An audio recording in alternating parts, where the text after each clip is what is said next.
Good afternoon, everyone. AlteredCalyx here. How are you guys doing? Guys, yesterday I said I wasn't sure I was gonna play this today because I thought it was Saturday. It's Friday. Of course we're playing Rogue Trader. So, a little bit late start because you know what? I tried to run some errands today. It's a freaking madhouse out there in the world. I don't recommend going outside. It took I waited 20 minutes in at least 20 minutes in the Target parking lot just to pick up some minor things, not even like Christmas related or anything, but it was like the last spot. The whole parking lot is packed. It's crazy out there, so let's be safe. Let's just stay home, guys. Stay home for the weekend. Don't recommend going out there. Okay. So last night we had to leave in the middle of a battle because I thought we were just gonna, I didn't really think, but I thought we were just gonna cruise our, walk our way to the starport and be done. No, of course not. I knew there was gonna be a battle, but I was like, ugh. I saw 2 of those chaos spawn. I was like, this might be a little bit longer. So we had to quit out. It was like 1 a.m. having too much fun playing this game. So this save is save amidst battle. So let's go in here. And I don't want to jinx myself, but I feel like this game on daring isn't that bad. Yes, I had to reload maybe once or twice. Nobody's keeping count, right? But overall, I feel like it's fine. I'm gonna double check actually right now. Make sure I'm on difficulty daring. Yeah, I'm on daring. Okay. Watch now, I get jinxed though, and something bad happens. Get your characters into position. Where are we? And what is this? Psychic body glove.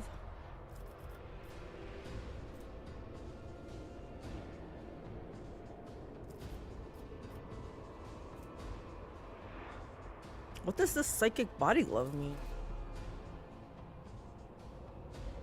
I don't know. All of a sudden I get caught up on like the weirdest things. Okay.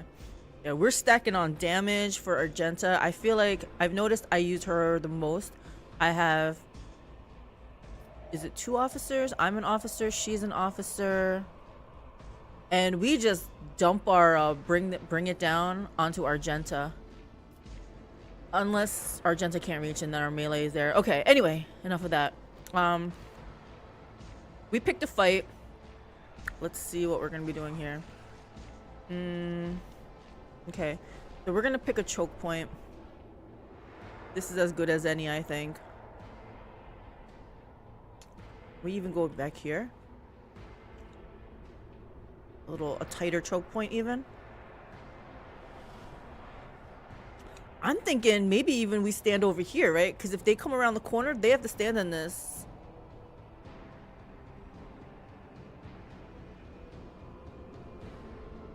Yeah. That's what I think.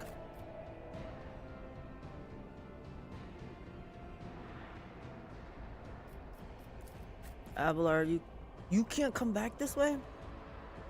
Fine. She is gonna stand here. She will stand back here. Pascal here, and I will start back here also. Oh, you know what? I just wanted to make sure they're not gonna be doing a back attack. All right, I think this is good enough. Let's go. Oh, it's my turn again. Okay, I'll have to see this actually. It's only once per combat.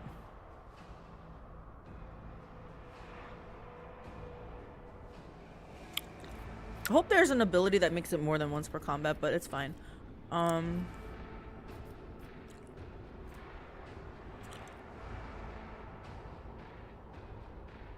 Like, I don't think anyone's gonna reach us, so we're just gonna be patient. We're gonna wait for them to come around the corner.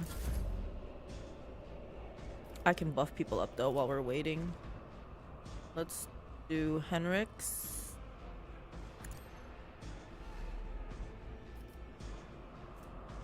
This is for 1 round, right? I'll put it on Argenta just in case somebody sneaks around the corner. Nobody can do anything, right? Actually, can Argenta reach? Let me see. She's line of sight. You know what? She might be able to reach somebody. Purpose guides me. No, she can't. Okay. I was just kidding. I'll do this though.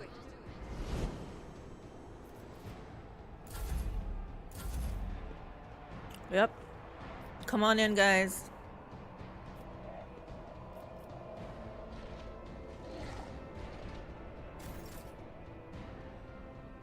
Okay, Argenta. Now you can do something. See ya, bye. See ya, bye. She can't reach anybody else, I'm sure.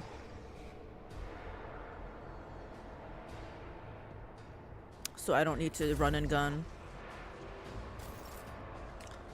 Cassia? I wish she could reach someone else. It's fine. It's fine. They'll be coming here.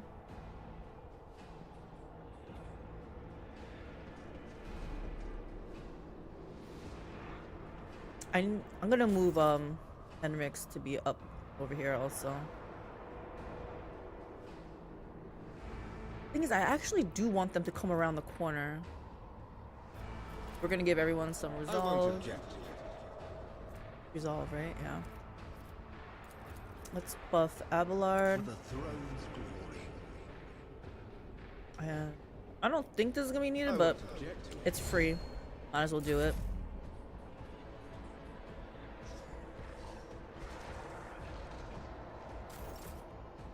Okay.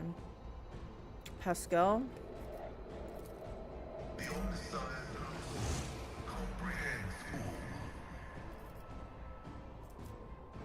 If at first you don't succeed, dust yourself off and try again.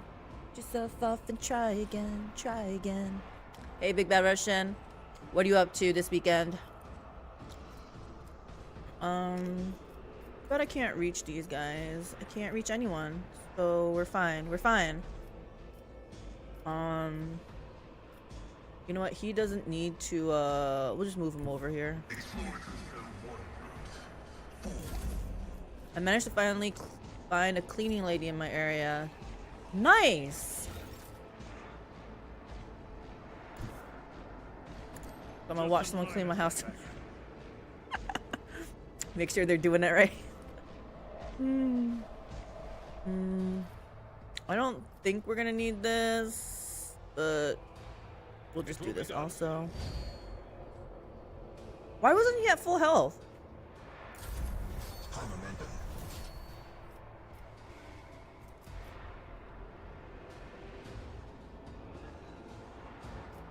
I'm gonna use this on Argenta.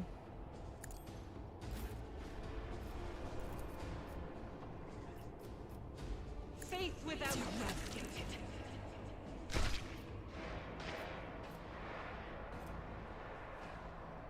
Argenta's pretty cool. In fact, we'll just do everybody, right? I'll even move her a little bit. Like to the she'll come over here. Oh, she can't quite reach that guy. Can I go here? Yup. Hi guys. I will bathe this battlefield in righteous fury. Oh. You know what? We'll just do this. Oh, but I kind of want to start the count for this. It's fine. We can do this.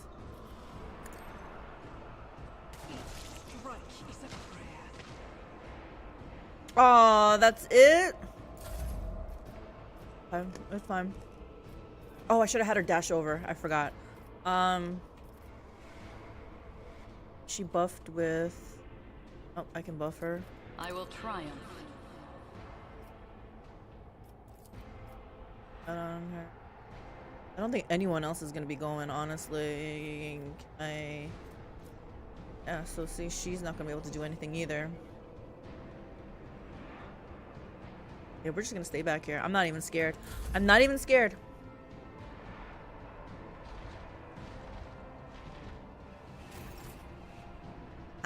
Argenta's turn again. You know what? I'll do it. Eradicated. She makes me so happy. Oh my gosh, she makes me so happy. Is there anybody else over on this side? This guy has to come up.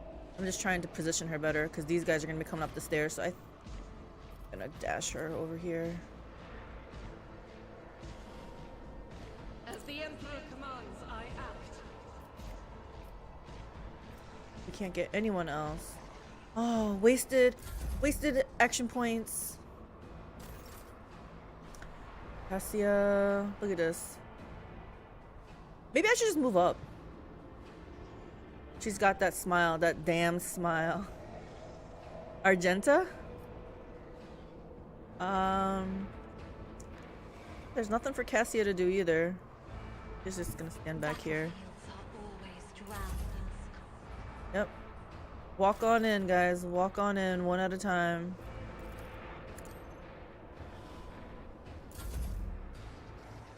The warp is deaf to my prayers.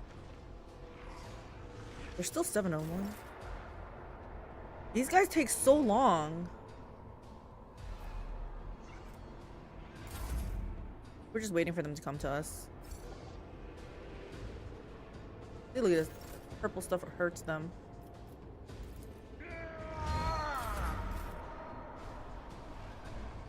Nobody came within view, right? Yeah. Can I buff anyone else? I'll buff her. I'm gonna have to fight 2 of these things though. High momentum. Argenta, if I move you, can you... Oh, you do have range on one of them. Rejoice in battle. Rejoice in battle. We're gonna run and gun. We're gonna shoot this mofo again. Doubt is for the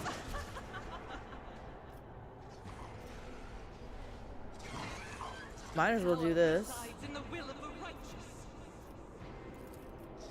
Faith without within my Emperor. None can escape the Emperor's. They can't even reach us, guys. They can't even reach us. Well, she's got a smirk, but for meme purposes, we'll pretend it's a smile. Yeah, she loves it. She loves it. She's put it like she's destroying all these evil, chaotic spawns, driving them back into the warp. Actually, do they go back into the warp? Do the like, you know how in D&D if you kill a demon they just go back to hell, right? And then they have to get like not reborn, but you know, they can come back out. I wonder if these things, if they go into the warp, if they come back out.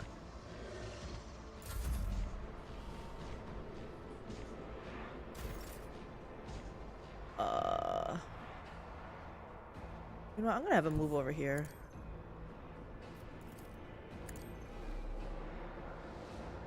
I want to see our resolve actually.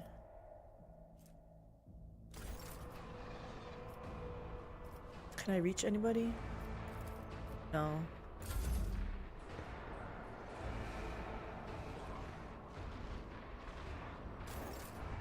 Here's our chance. Pascal, you actually get to do something. Out of reach for that. What?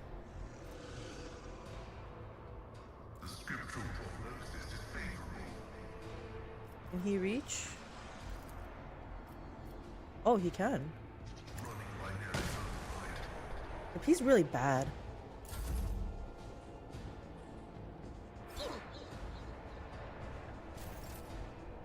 Abelard.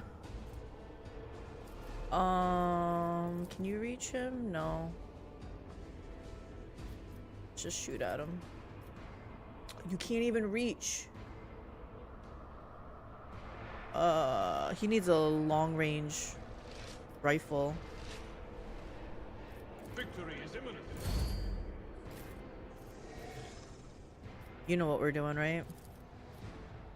Where's Argenta?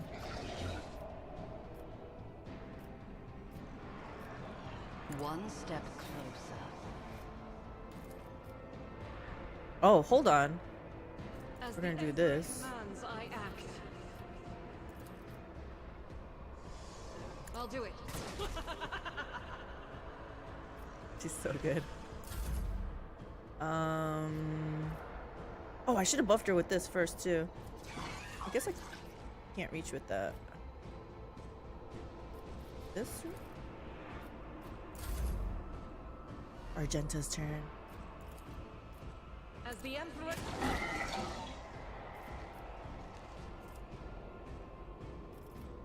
Faith without deeds is worthless.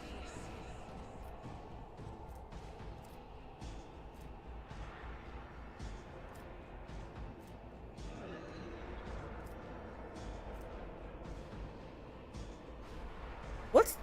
I've always been using this, but it looks like it's the same thing in one creature. 95%. What does Deadeye Shot do differently? I just felt like it would do more. But I don't care. I like it. Each strike is a prayer.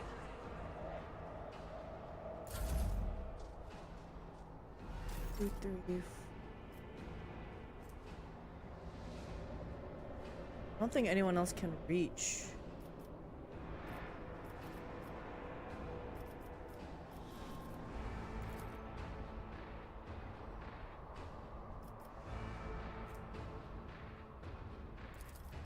I am a navigator, not a servitor. As the Emperor commands, I act. I refuse. What? Oh. Dang it. She can't do anything. Oh. I'll do it. None Just can kidding. escape the Just Emperor's kidding. justice. Cassia, you're done too. Emperor is still 4. This poor guy can't do anything. My melee is not doing anything. It's the Argenta show. Let's be honest. But if I move back here, can he? Can't hit any of them.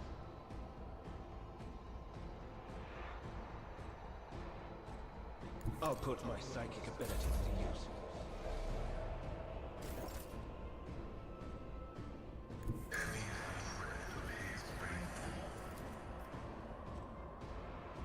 Can he do anything?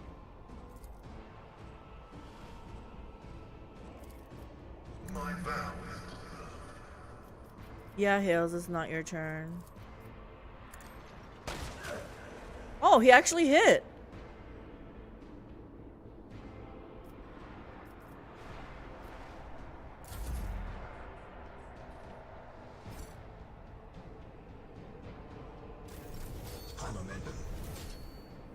Alright, maybe we move up now. I feel like we proved our point. Follow my lead. Can he read? Oh.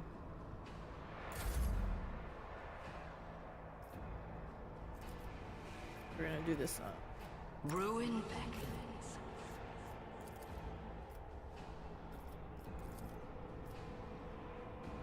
Doubt is for the weak. Faith without each strike is a prayer. There should be 3. 1, 2. Where's the third one? 1. Oh. Why are you guys taking so long? I'll do it.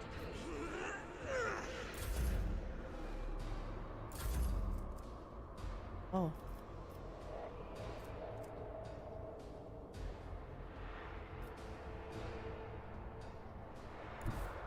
here.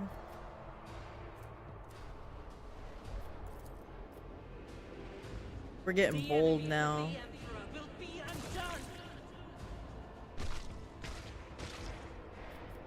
As the Emperor commands, I act. Doubt is for the none can escape the Emperor's judgment. None can escape the Emperor's judgment. Faith without deeds is worthless. Oh, I should have just kept her up there. Oops. Oh, you know what? This will end it. In the name of House Orcelia, I shall prevail. Guided by faith, eradicated. I thought that was gonna be a difficult fight. I thought wrong. I tread a path unexplored.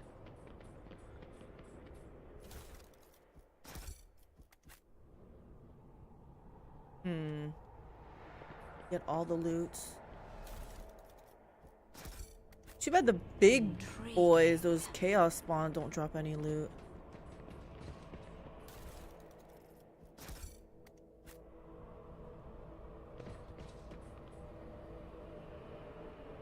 Powers What is this unseen box? uncover my path.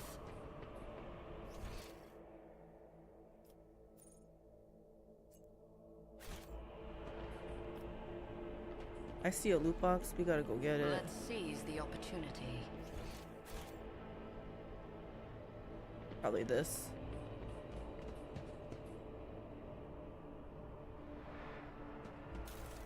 Damn, we like severed his body in half. Okay, so we gotta go north. Compass. There's a compass in this thing, right? This is just the beginning, enemy mine. He comes, he comes, he comes, he comes! The world trembles beneath my feet. North.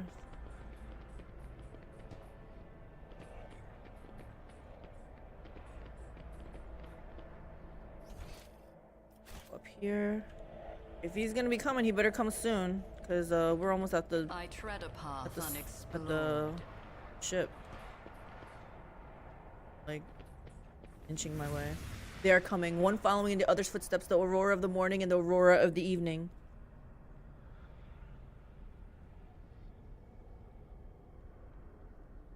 Are you gonna say anything else? They are coming step after step, the eyeless followers, the voiceless heralds, the great master, and behind him, his loyal apostle.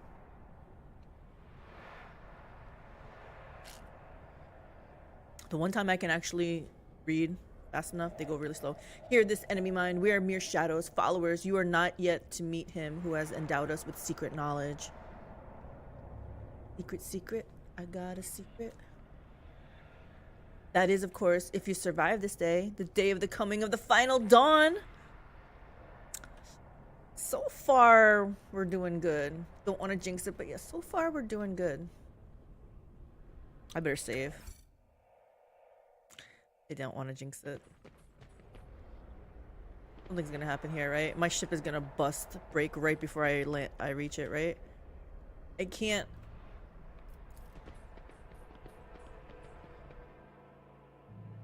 What was that for? All that talk. We made it to the ship.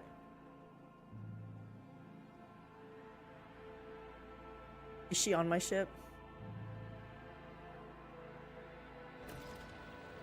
If we manage to find an intact shuttle in this burning hellscape, it will be a miracle sent by the God Emperor. We leveled. That's how I feel when we level. It's such a... Not very good at leveling them. Okay. So my girl, she doesn't really do ballistic skill. Weapon skills for melee, right? Dodge, parry. Yeah. I guess toughness then. Hold on.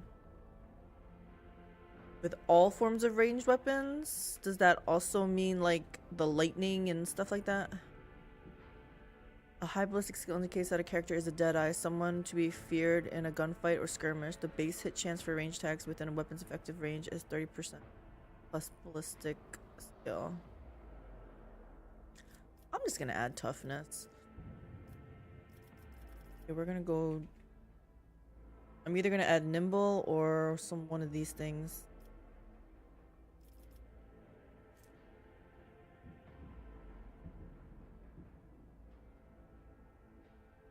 I guess this isn't.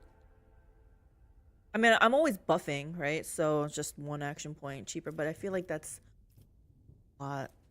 That's not as effective. I keep looking at this one and I keep like disregarding it. I'm gonna try to read it one more time. Whenever an effect applied by the Psyker increases the damage suffered by a target, this effect is increased by half. For example, a 20% increase turns into a 30% increase.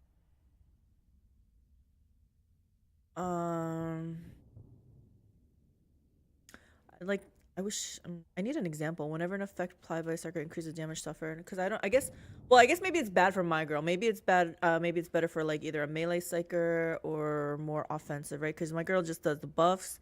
She does the bring it down. Let's see. When the Psyker's allies or the Psyker themselves are under the effects of the Psyker powers, psychic powers.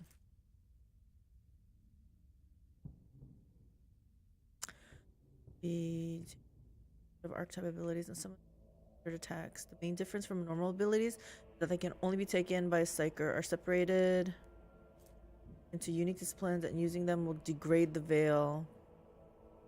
The worse the degradation, the higher the chance psychic powers will trigger psychic phenomena or even perils of the warp. Officer caster Psykers can pump out big damage too. Can they? I'm not using my girl effective enough then. Well, I already said my girl is gonna be a Psyker like support, but maybe Cassia should be dishing out some damage then.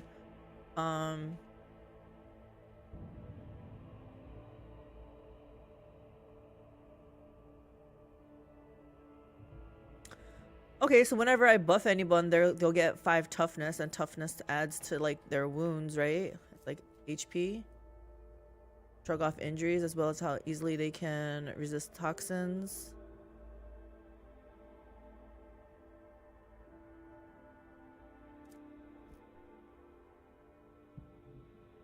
You've seen like 700 AoE damage? Okay, I'm clearly not picking the right the right talents. It's okay.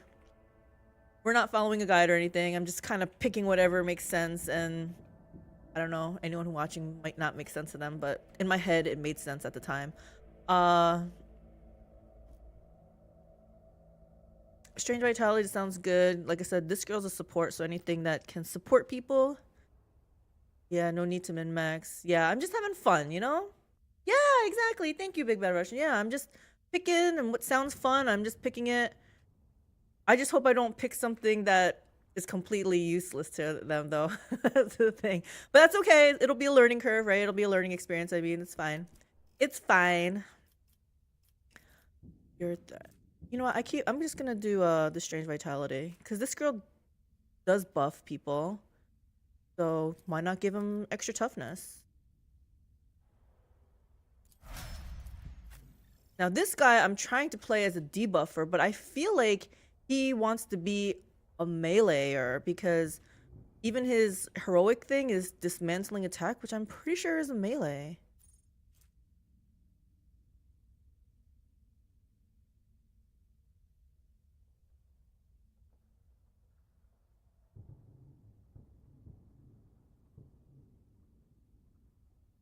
Always hits on the end of combat. The target of the attack suffers a.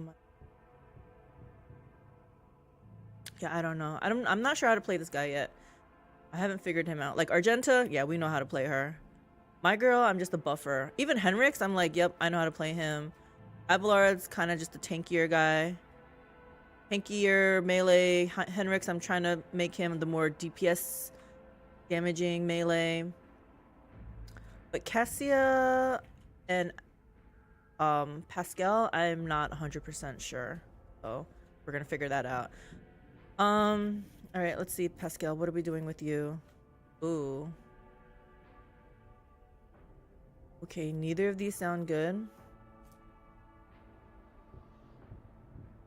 But see, his omniscient axe gives him plus 15 to weapon skill, so I feel like he's meant to be melee.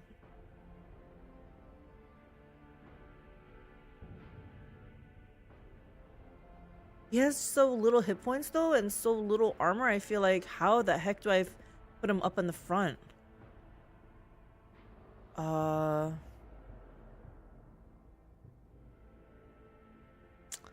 I gotta figure that out though, because I'm pretty sure he's meant to be melee. I'll do this because, like I said, I'm pretty sure he's meant to be melee. Let's see what happens.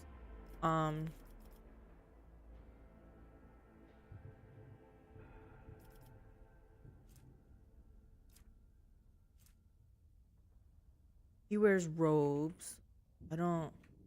All of his all of his like brethren were wearing red robes. I don't feel like he wears heavy armor. Full of weaponry.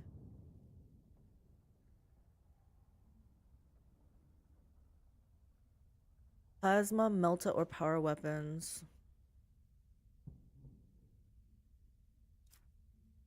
I feel like until I find out what kind of weapon he's going to end up using, I don't want to spec into something specific.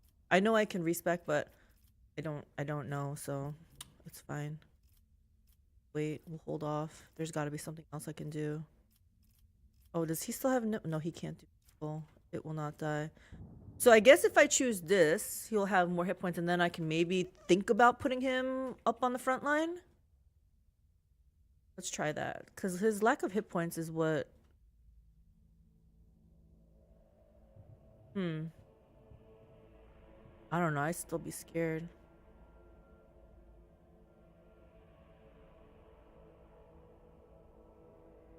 And this is not that much.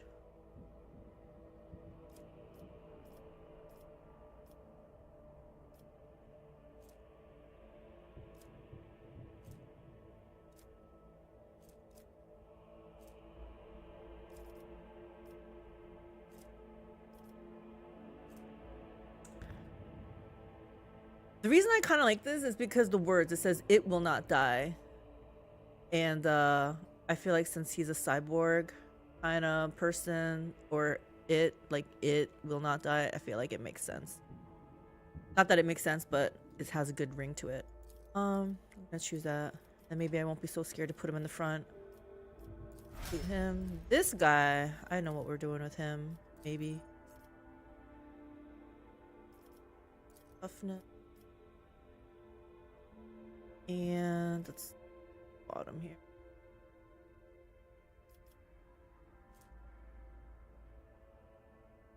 I think this is good too, because I am always applying that resolve, right? So then I don't begin for each such effects. So I don't. Does it stack?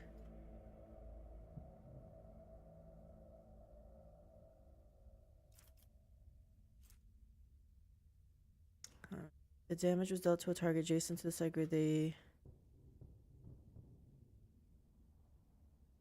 When the Psyker suffers lethal damage, the stacks of Sanguine Siphon are removed to reduce the damage by 1 for each stack until... I think this is good.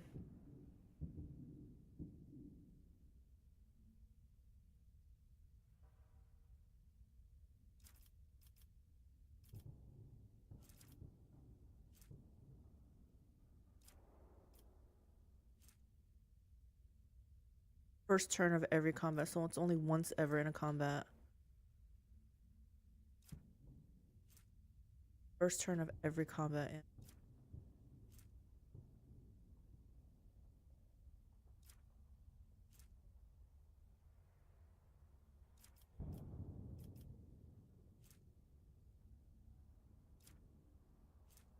Oh, do my other people have second sight?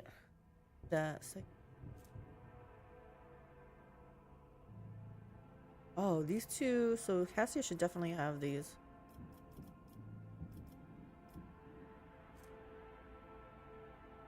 Oh, usage of a heroic act by the Psyker decreases veil degradation by 3. Okay, I want to write these down. I need to make sure my people get these. Enforce reality. And psychic barrage. Second sight. This is gonna go for my ranged psychers.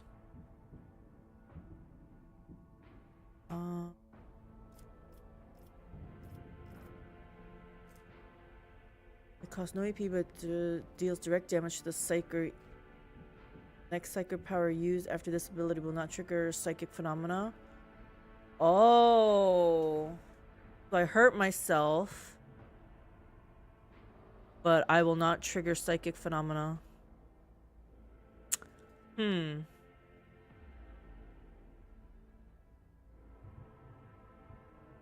What about that ability that every round, I forgot who has it. Every round they gain some wounds back. I don't know who.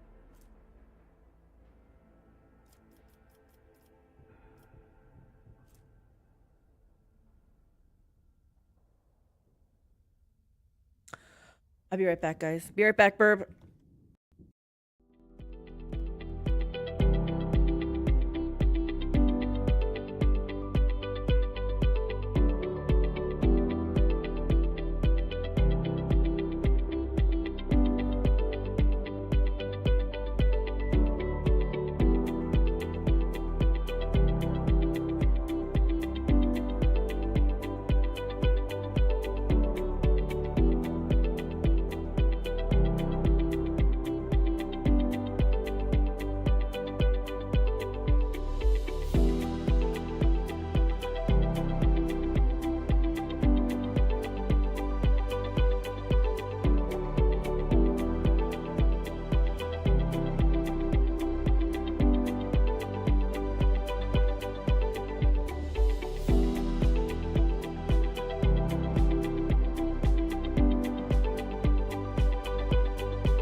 Alrighty, guys, we are back.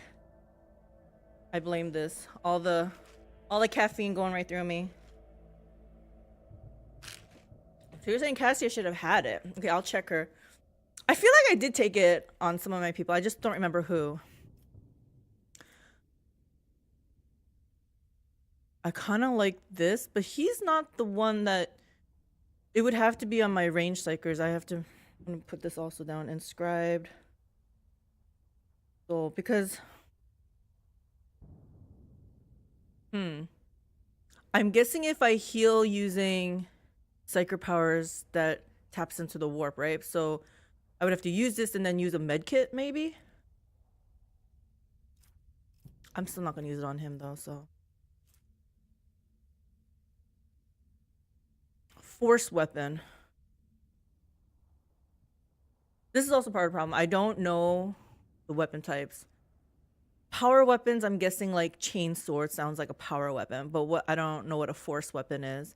There was something other before too, like solid projectiles. I don't know what a solid projectile is. So I'm like, not gonna choose it then.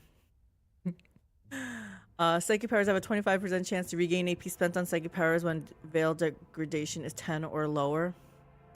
Let's be honest, my veil degradation is hardly ever 10 or lower. Okay. I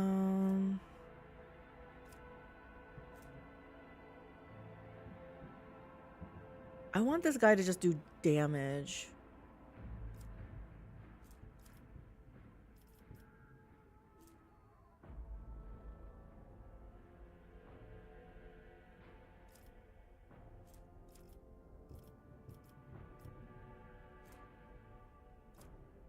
Doing my part.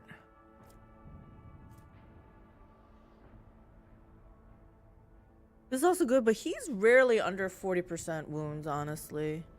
Because him and Abelard have that endure. I'm usually making sure they're buffed.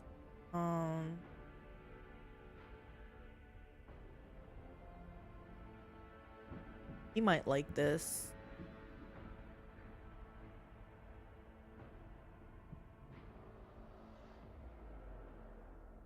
Oh, their lore Xenos and lore warp are always 0.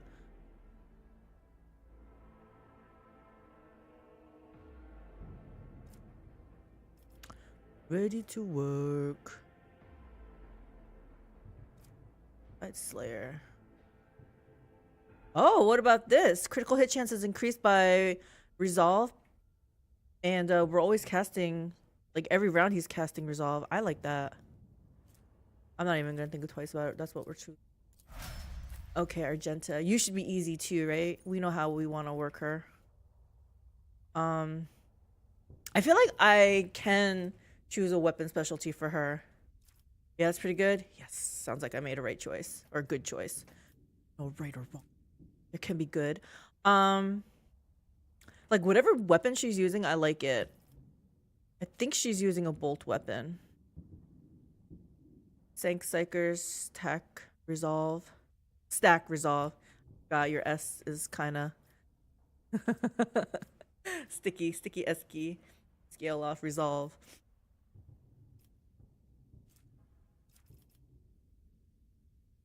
Yeah, and he's casting resolve like at the beginning of every round.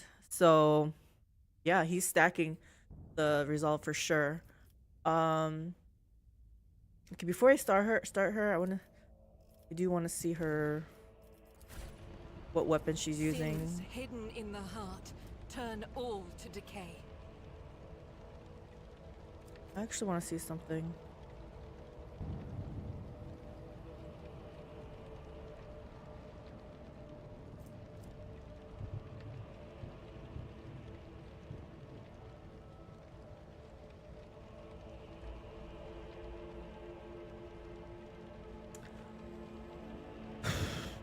Trying to figure out what was the difference between single shot and deadeye shot besides the cost of AP.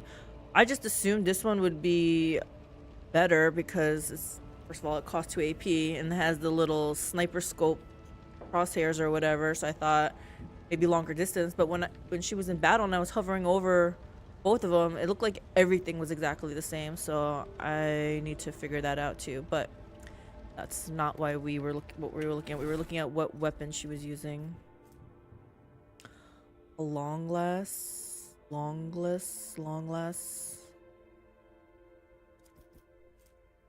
This is just for her burst fire.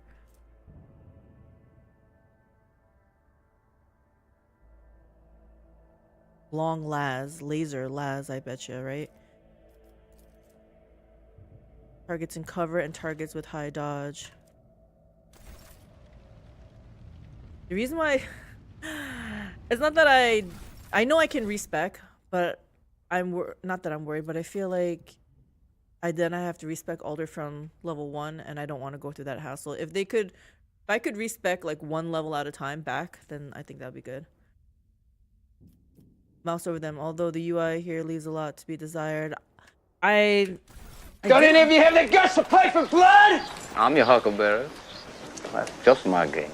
Hey, Grants with the Huckleberry Tombstone.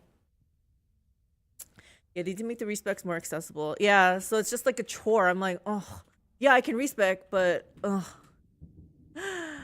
let's That's part of why I like why people like BG3. You're bored of League? No, I'm probably gonna League. I'm gonna be playing Path of Exile definitely tomorrow, maybe even tonight, depending on how far I get into this. If I get like, because last time I was playing like 7 hours, I was like, what? Where did the time go? So if I finish early enough, then yeah, we'll play Path of Exile. But definitely the weekend. Weekend is reserved for Path of Exile. So if I look this up, it just says single shot, and I can't do anything else. Like when I hover over, there's no tooltip against that. Oh, you know what? We have like an encyclopedia. Is there a search?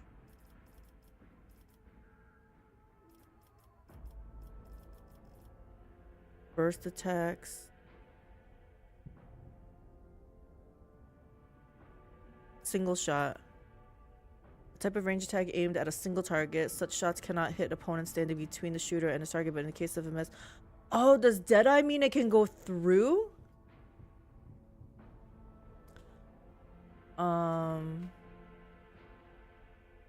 When a character attacks with a single shot, they roll to hit one target with a base success of 30+ ballistic skill %. After the roll, any bonuses? Okay, so I need to know about Deadeye now.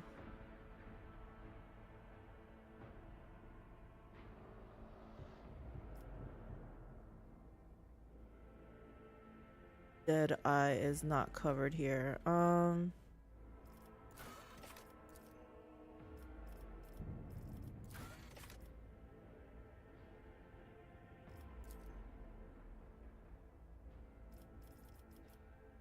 Burst.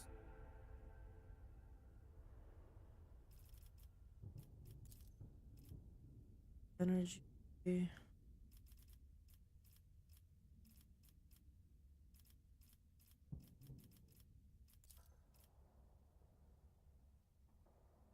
Nothing about Deadeye here.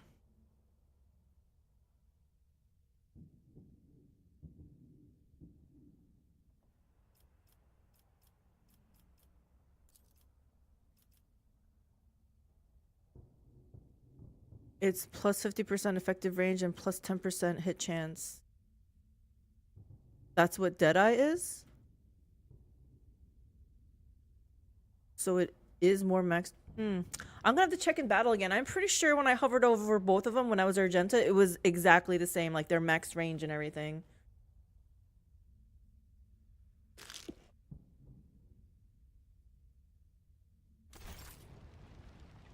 So I guess if it's at 100%, I can use just the single shot. Okay, let me see. Anyway. She was... If I can do this.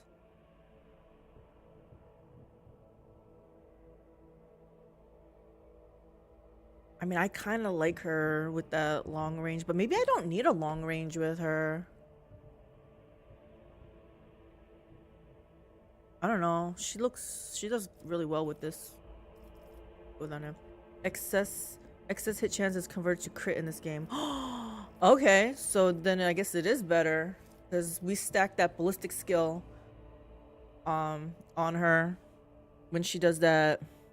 When she kills at least 3 things, she gets a buff.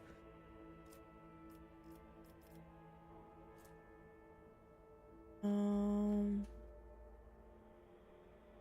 feel like we'll do either Shield of Faith. Oh.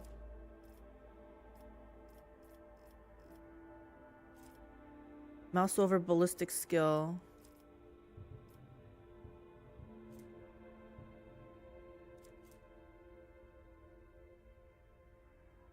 A high ballistic skill indicates that a character is a Deadeye, someone to be feared in a gunfight or skirmish. That's a little confusing because Deadeye is also the second ability, like single shot or Deadeye. Someone to be feared in a gunfight or skirmish. The base hit chance for range attacks within a weapon's effective range is 30+ ballistic skill %. No. Maybe this under the hit chance? Oh my gosh, there's a wall of text here.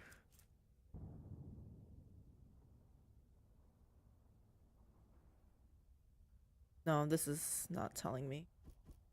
Okay, well, I'll just trust you. It's fine. It's fine. I think though, is she the one? Someone is able to hit after they already hit. I think it might be one of my melees. Because if she could do that, she'd be a beast, right? I rarely use these. I keep coming back to this. I feel like I want this. I know the attacks against daemons and warp damage seem very specific, but also her resolve is permanently increased. Except her willpower is not that high, so maybe it's not that great. Maybe not that great. I think I will give her some... Since right now she's using that laser gun, las gun. I can give her this. But yeah, basically 95% hit chance is cap. And then anything over, you're saying, ooh, that sounds so delicious. Okay. Enemies, what's going on here? Yeah, I'm gonna do this for now because this is what she's currently using. So might as well make it powerful. Like, I really like how she works right now. Awareness, perception. Keep in mind, enemies can have over 100 dodge. I just need over 100 dodge then. I mean, crit or chance to hit, I guess. That's the other thing. I wanted to make sure before I increased her crit that I increased her critical hit chance. Does it give me what her hit chance is? That's her dodge. Dodge reduction. Parry. Maybe under ballistic skill? This is just... This will give me a... Like, can't they just give me a number? Number somewhere? What her hit chance is? Oh, this maybe. Oh, it'll give me a description here. Single shot with an equipped ranged weapon. A precisely aimed shot with a 50% bonus to the effective range of a weapon and a 10% crit. Okay, so if I can't reach them, I can use Deadeye Shot. Or if their hit chance is not 100, like 90% or lower, then I can use it. Or you said 95 was the max, so 85. Yeah, I've been wasting that. I've been wasting her AP then. Okay, what do I want to do here? She doesn't use strength, so athletics is useless. I'm thinking awareness. What's her perception? Is 45.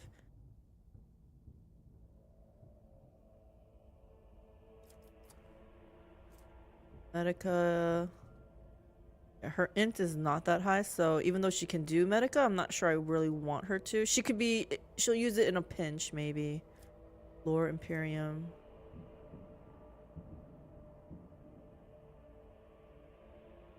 I feel like her Lore Imperium should be high, right? Like, she's freaking dogmatic. But Cassia's is higher, even mine's higher. So we're gonna go with awareness. She can do awareness. She's our demolition girl anyway. Okay, Abelard. I guess strength. Him, I really don't know what weapon to be using on him. Fine. And all of these sound great, but the one thing I don't like is it's for brace. It's while under the effect of brace for impact, and that thing is only once per combat. Like, I feel like it's not effective enough. But I guess when I do use it, it would just be stronger.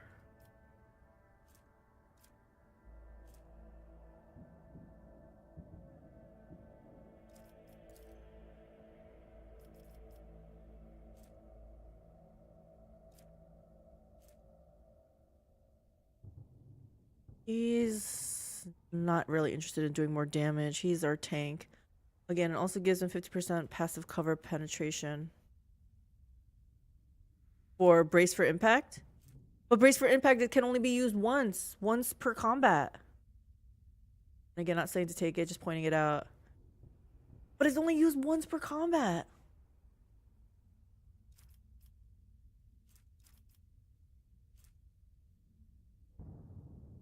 Same as 2 days ago? What's same as 2 days ago? That Brace for Impact only lasts for one combat? The thing is, if I do need it, and I have one of these, it'll be really awesome.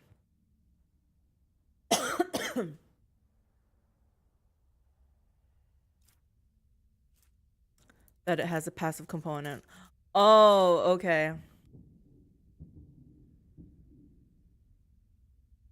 Passive component that lasts for the rest of the combat? Because that's what I need to know. Let me see. Your seneschal is always there for you.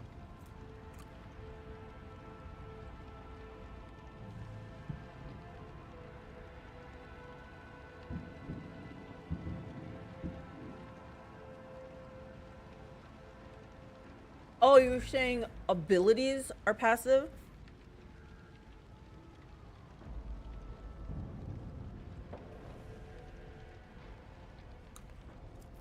Okay. We are the spearhead of the Imperium.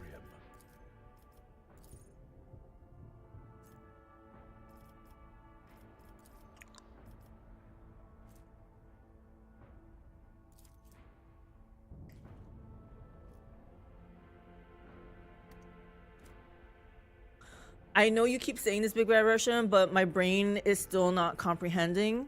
So you might have to tell me like 5 more times. So you're saying, where is it? Where do I hover over Brace for Impact? Because I'm not understanding what you're trying to tell me.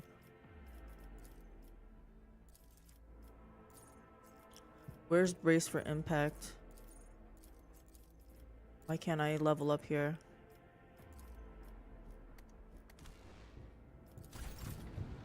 You give up? Don't give up! Look, I'm hovering over Brace for Impact. It doesn't tell me that it's passive. So then, it doesn't tell me there, so I'm like, okay, let me try leveling up. What advice do you seek?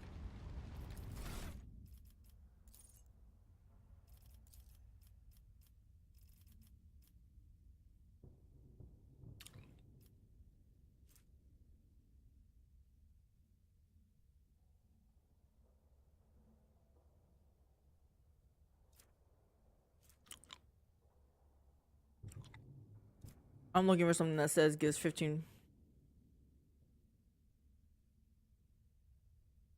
You're talking about this one. Permanent. They also permanently gains 15% to cover penetration.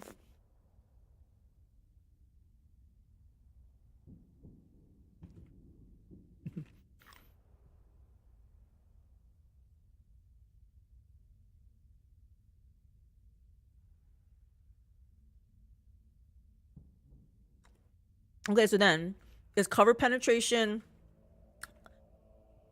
so when the enemies behind, when enemies taking cover, 15% more chance to hit them.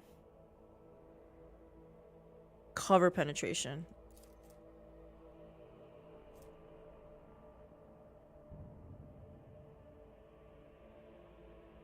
Okay.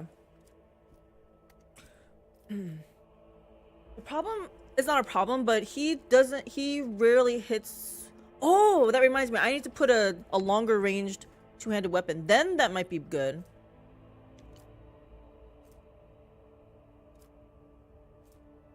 But I finally understand what you're saying now. See, it just took a few times. Thank you for not giving up on me. I'm like, I don't know what you're saying. I don't know what you're saying.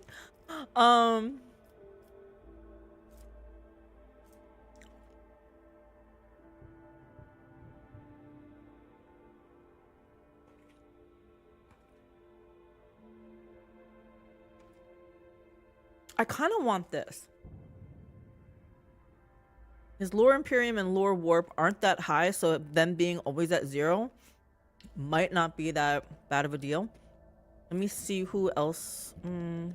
Wish I could see who else has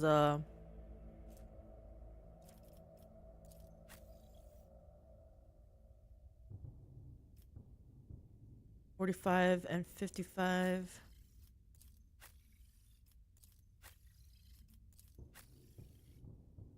So her lore Imperium is really high. So nobody's really high in lore Warp. I think I was trying to. That's why I was trying to. Yeah. Okay. So maybe I take that no heresy.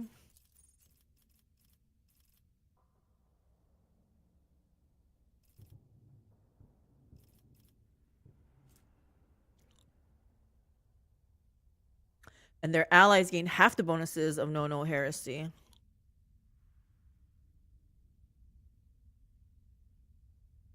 Where's the extra 10 coming from? Just for him? Yeah, I'm gonna do this.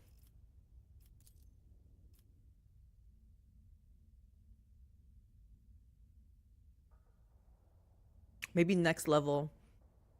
I'm gonna try to notice how often he hits with ranged. Right now he doesn't hit much with ranged because I gave him a crappy weapon, right? Let's give him a longer ranged weapon and let's see if he uses it more. And then if he does, then I'll get that 15% cover penetration. Cause I don't want to give him something that he rarely uses. But I know he's rarely using it because he has a crappy weapon.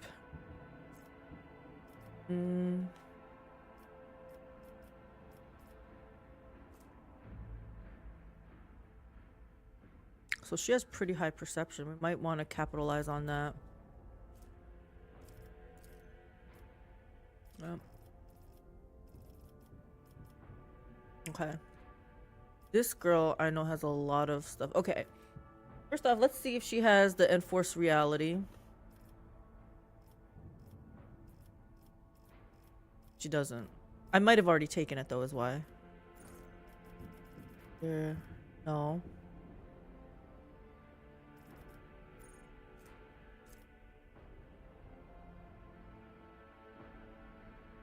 Psychic barrage.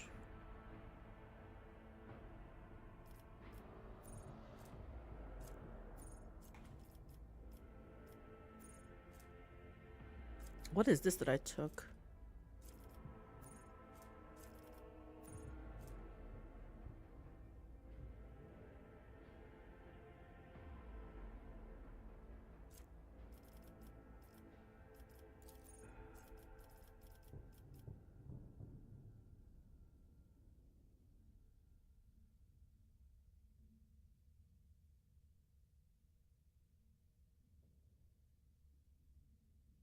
Well, she doesn't get this. Even though she's a psyker. Wait. She's a navigator.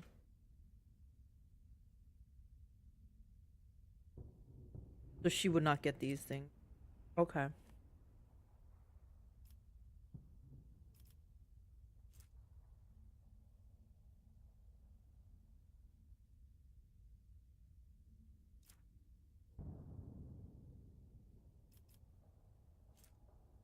This is why I have a hard time picking for her. I want her to... It's fine. It's fine.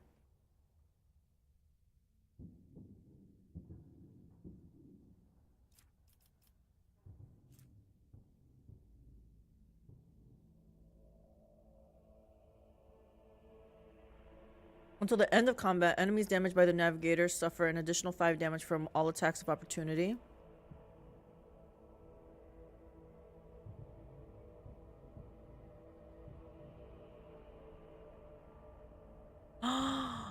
I have the ability of hers that forces them to move even if they're stunned.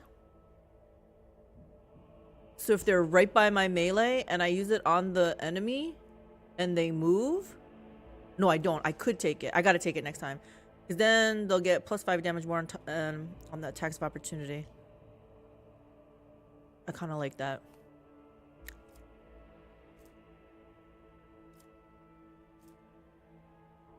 Enemies moved by the navigator's abilities. See, now some of this stuff makes sense. Like, now that I actually saw some of her abilities that she can move people, forcefully move them. Like, I'm like, oh, okay. Enemies moved by navigator's ability suffer 6 damage at the end of movement. This damage is increased by 2 for every cell the enemy moves. I should also get this. Problem is I didn't take the movement when I took this. Because I thought it would be like confusion. Where the enemy, like... First of all, they're not trying to attack me. And they have a chance at killing each other off. So I took that for like crowd control. But now I'm thinking her next move is to get that movement one.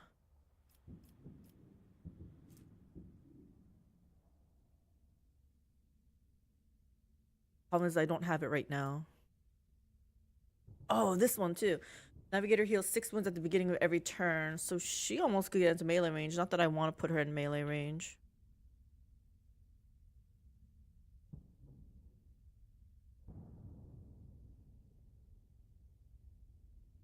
Interesting.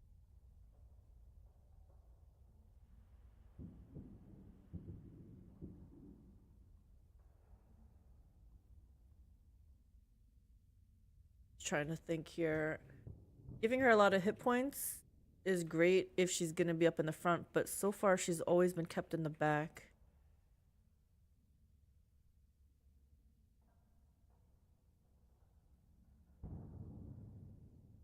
But I kind of like this because sometimes I like to bring her out because she has that ability where all the enemies within her line of sight, what is it? They have reduced chance to hit or something. Can't remember exactly what it is. So that might be something.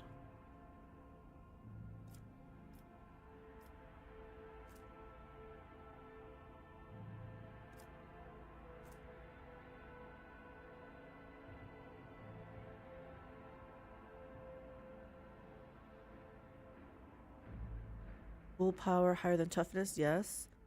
Navigator's wounds are calculated according to their willpower. Well, hello. Okay, because her toughness is only, where was it, 30, and her willpower is 65. So I could make her have a lot of hit points. Should she be melee?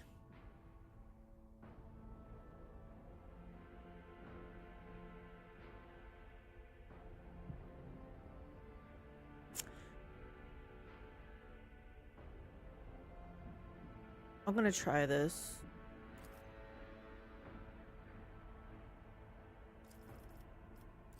Man, I'm not specializing with her good enough, but fine. It's fine. It's fine. Let's F5 so we don't ever have to do this again, and we're done. Whatever you wish. Oops.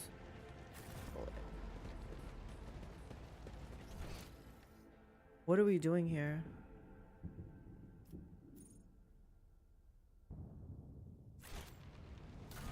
What's our goal here?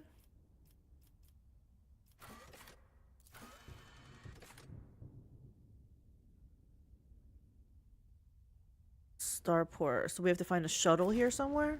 Okay.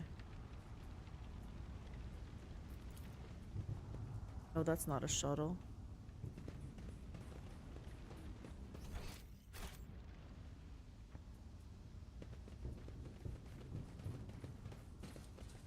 This looks like something over here.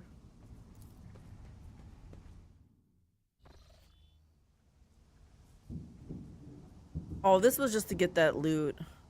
The shuttle's right here.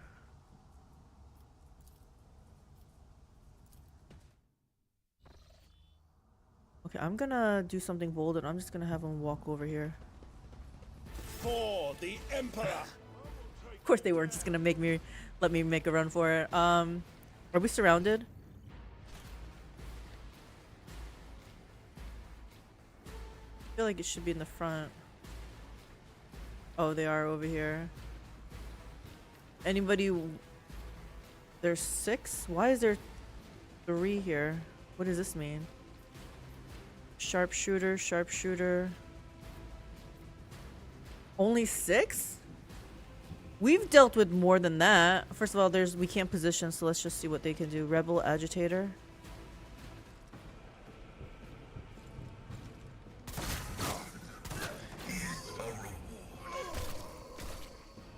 Wait, what just happened? He just killed off his own people. How? Cassia, why are you even in the front? Channel my pain. Henrix is almost dead. What is reflecting this damage? Okay, Argenta. I need you to do something to these people.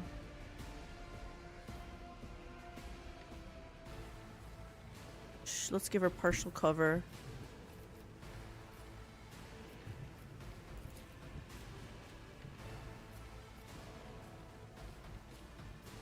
I can't quite reach. Oh my gosh. Oh, this is where this would come in, right? There we go. God Emperor, move through me. The fire in my heart. Let's show them how it's done, Argenta.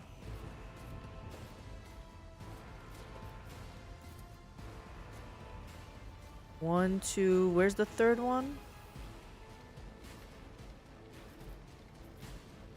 Oh, over here? Oh, she's never gonna reach that, but we can kill this guy. Emperor commands, I act. None can escape the Emperor. Okay. She'll run behind I'll do actual cover. Full cover, I mean. Okay, she needs to heal this guy.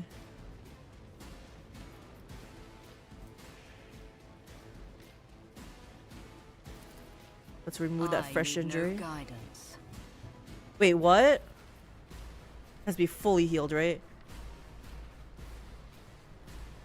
Oh my gosh, so I should have did a medikit beforehand. It's fine. It's fine. Is this 2 AP? Shoot, I don't think Argenta can reach anybody from this point. So there's no point in using Bring It Down right now. I will triumph. Purpose guides me. So paltry. We need more. She's gonna go over here for some cover. Cassia.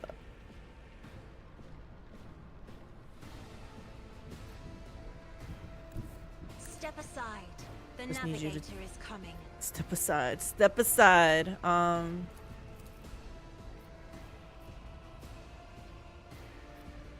Me? If you insist, Lord Captain. Should have used it on Argenta. I should have used it on Argenta. It's fine. She's gonna stay there. I need him to move up.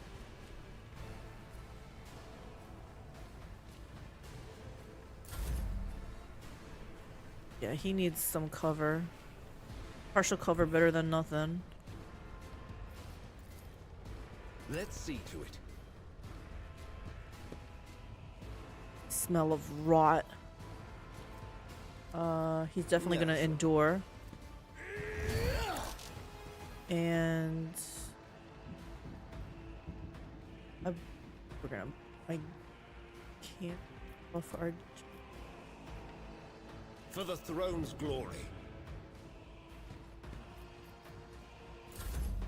And Abelard.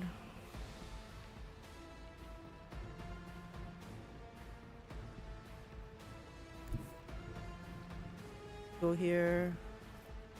My place is at the Endure. fore.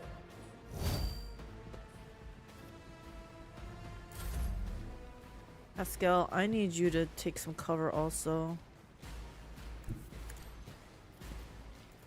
Request approved. Request approved. Oh, this is what I need to use on.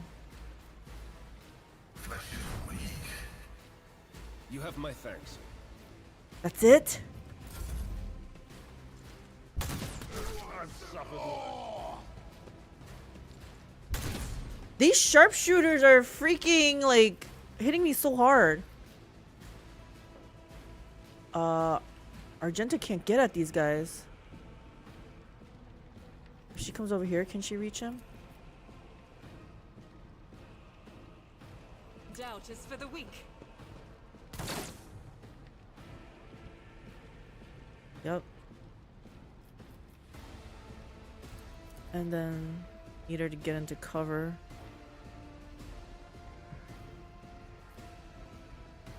You hear?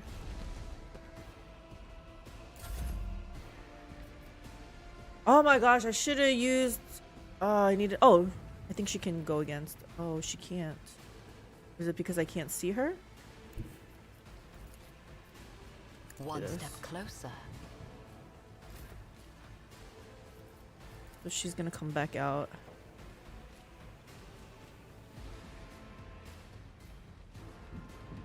As the Emperor commands, I act. Hit this guy. Faith without eradicated. Freaking awesome. But she can't go back. She can't dash back.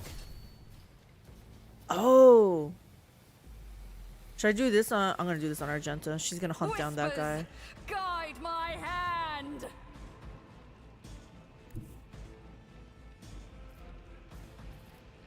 Rejoice in battle. I'm just putting her out there.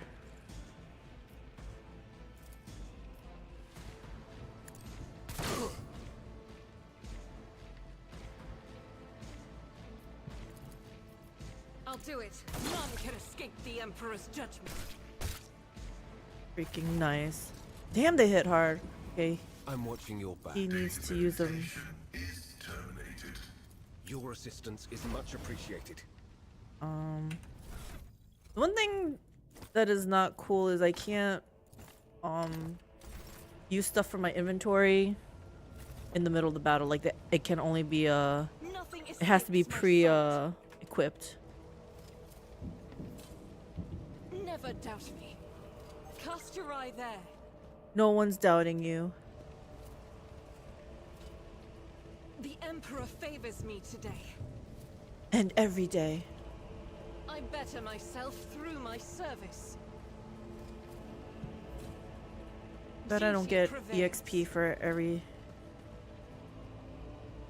The world will bow. disarm trap. In some old RPGs you did get EXP for every trap you disarmed. Can't remember. Maybe Baldur's Gate? Or like one. Over there.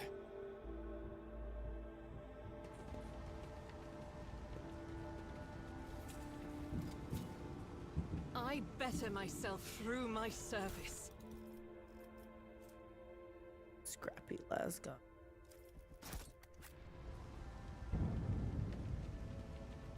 We want all the loots. What is this? Sniper rifle. Okay, that's right. I need to give him Abelard a better weapon. He needs a better weapon for this thing.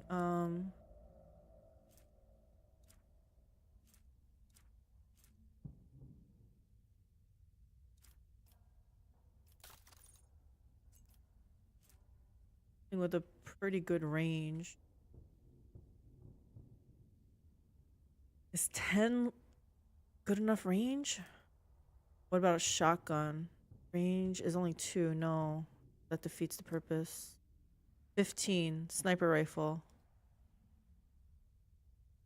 Yeah, I think, yeah, we're gonna give this to him. Enjoy. Needs a better of this thing.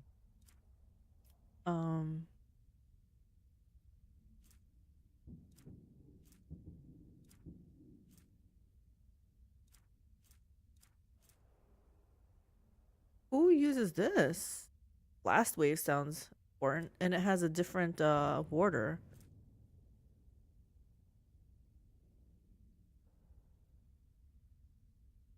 Who uses this? Bolter.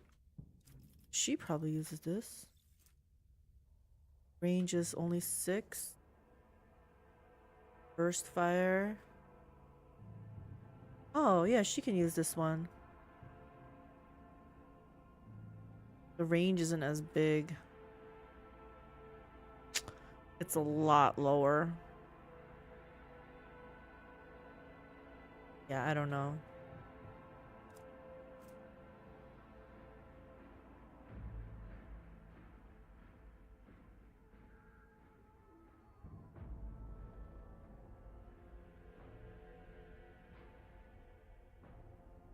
We already have a dead eye shot.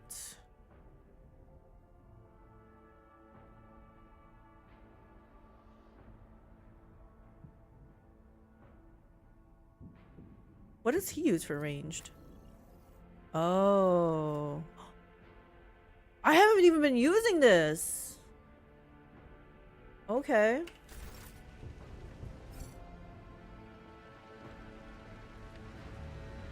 Oh, this master-crafted patellar augment is not fit for a servitor.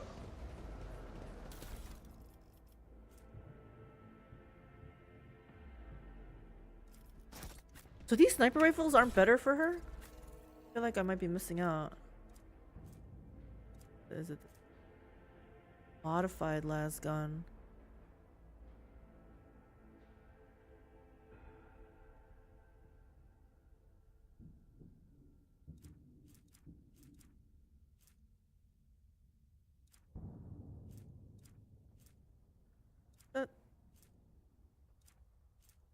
Auto gun?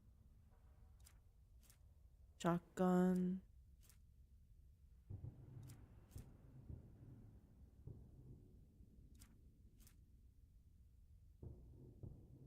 Where's the... Do I not have another sniper rifle?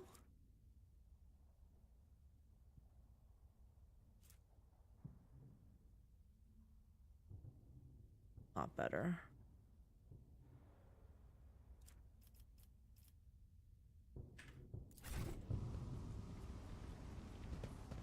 Oh, I missed out on some goods? Where is this? Where's this goods? Unseen uncover my Oh. path. Plasma gun.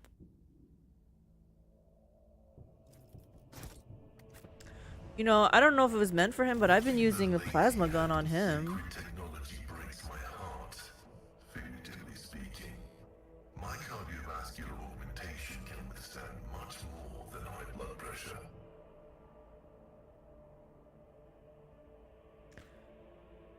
Yeah, I'll use this.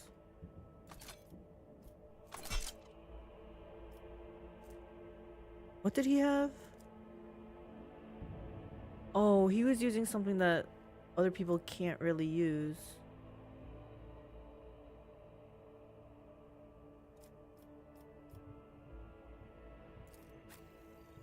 Oh, she could use it. Just single shot though.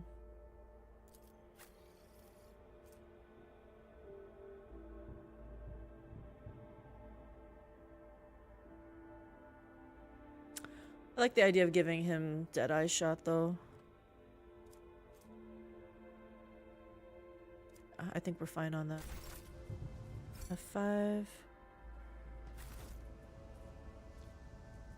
Where are you? The world trembles beneath my feet.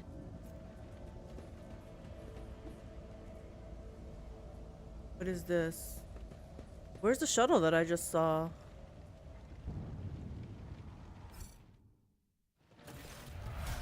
It freaking auto-saved on me. Find a shuttle. Yeah, that's what I thought. We just found it.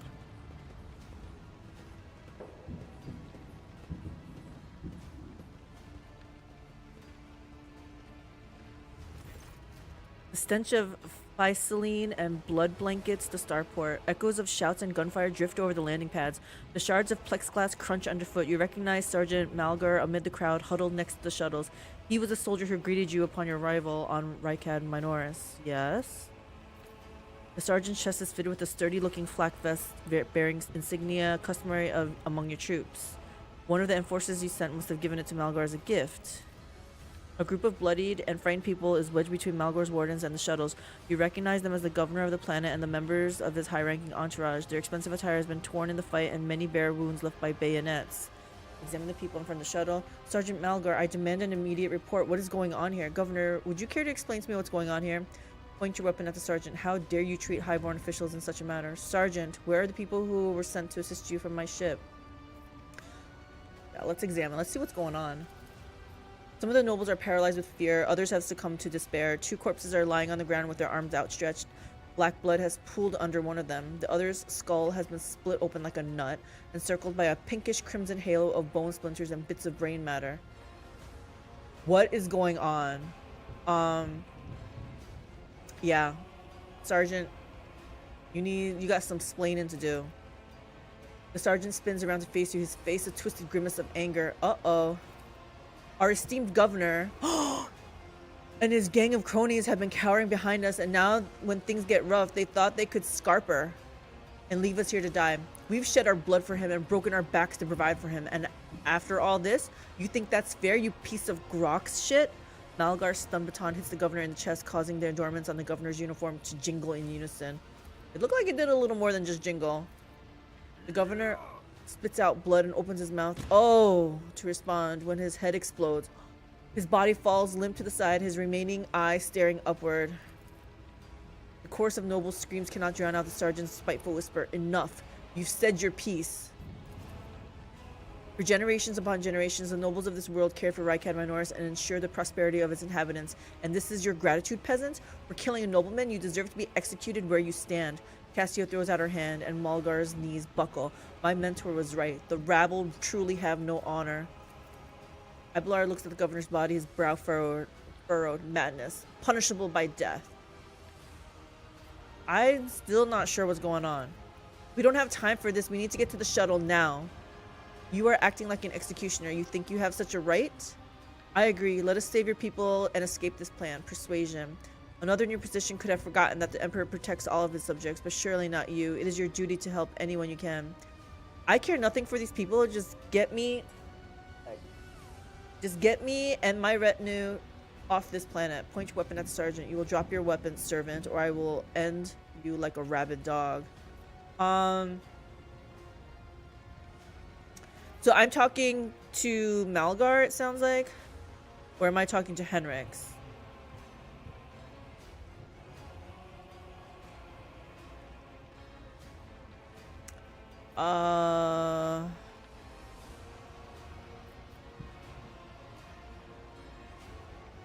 I guess I don't fully comprehend the situation, otherwise I would be more decisive. Because I kind of like number 6.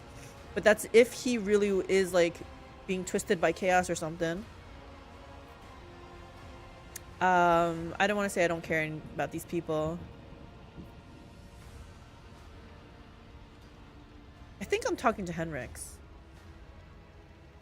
I agree. Let us save your people. No. Let us save your people. I'm talking to Malgar.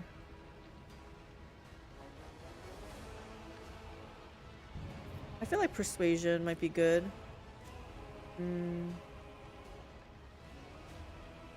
I also like 1. I like 1, 4, and 6.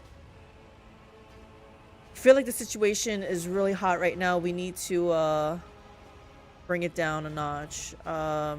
Let's try persuasion. The sergeant frowns at you. I don't know why you stick up for these parasites. Never would have helped anyone like me, but they don't deserve to die either. You're right about that. Not all of them, at least. Okay. Phew.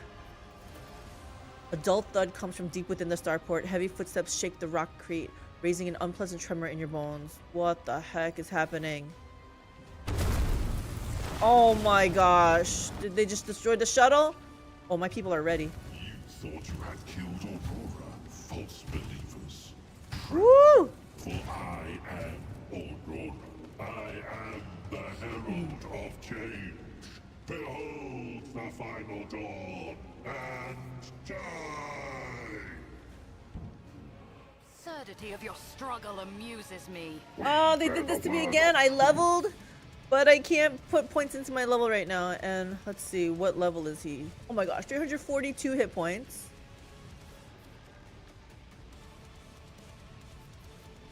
Where is this guy? He's not even listed on here. Oh, he's right here.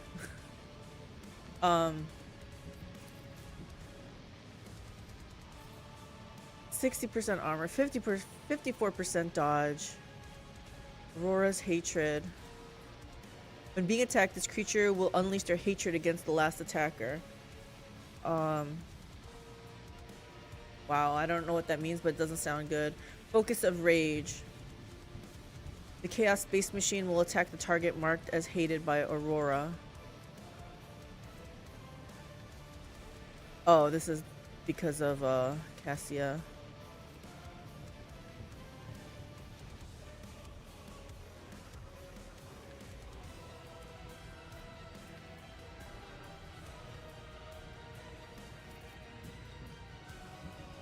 Powerful kick.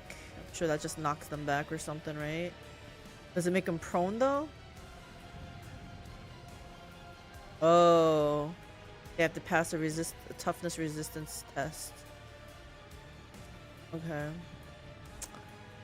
So his target right now.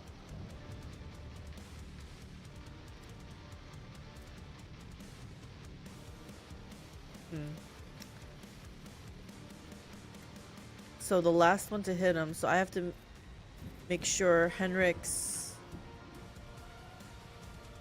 can either withstand the hurt or maybe be behind cover. Anyway, we need to be behind cover. Also, is it just us? What about like Malgar and stuff? Did they die? Are these their corpses? Oh, they probably died from the explosion. Okay. What's the range on his weapon? I feel like this is gonna be important for me too. 12.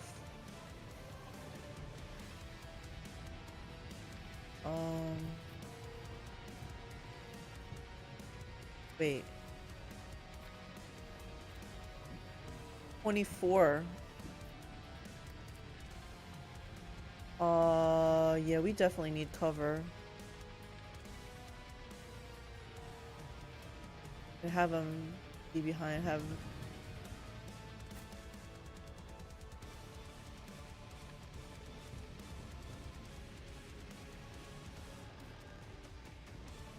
Is this partial cover? It's not partial cover, but this one's partial cover.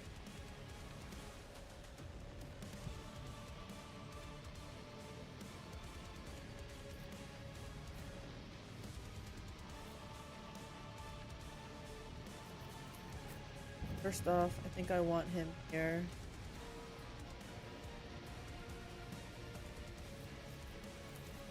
Abelard. Over here.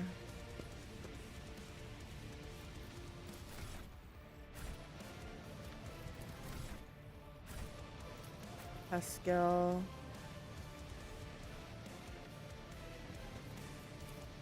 Argenta's gonna be here, and she'll deal with these guys. Cassia over here is fine. And as for me, man, I don't know. Maybe here. Not really cover. Not even crouching.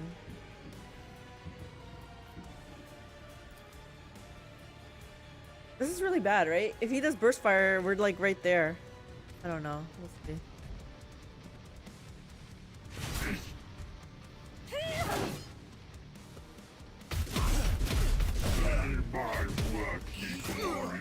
Okay.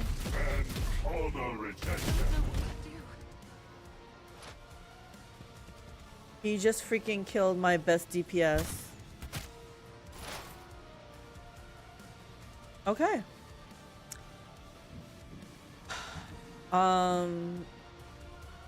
I have no battle res. I don't even know what to do about this.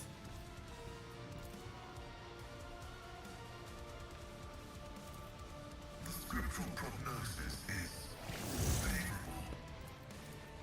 The Omnissiah knows all, comprehends all. I need him to do less damage. Request approved.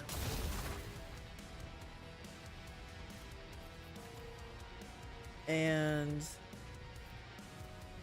can you shoot him? No. But we should probably get out of his freaking range. Holy crap. As the tactical imperative dictates.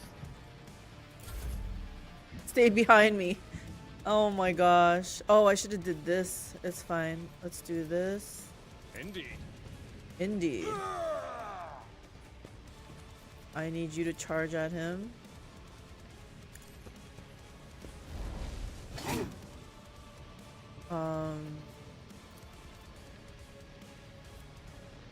Yeah, he needs to do endure.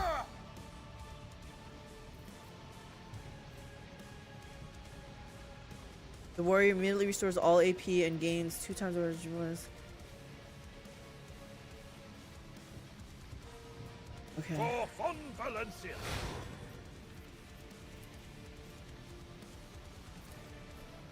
At your beck and call.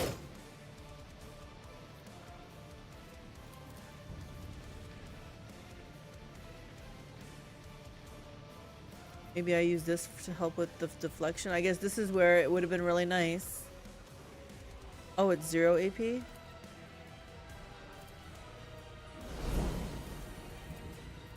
I will do my duty. Okay, Cassia. Again, you should not be over here.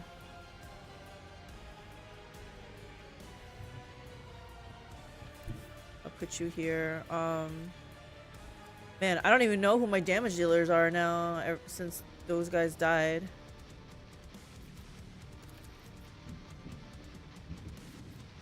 So this is not going to do anything to this guy?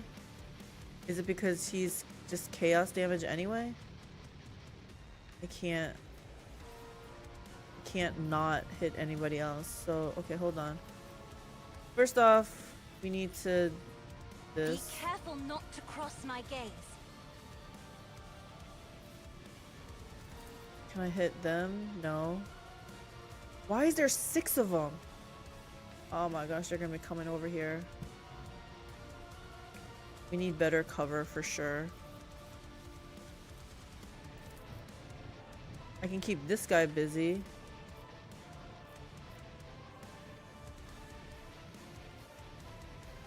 I'm not accustomed to being ordered around. And she can't do anything else. This. Give her a little bit more and heal myself. It's not much. But I gotta do it. Guides me.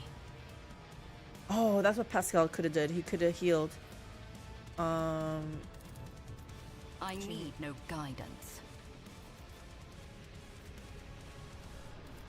Like I said, I don't even know who the damage dealer is here. I guess Abelard, since Abelard's right in the front.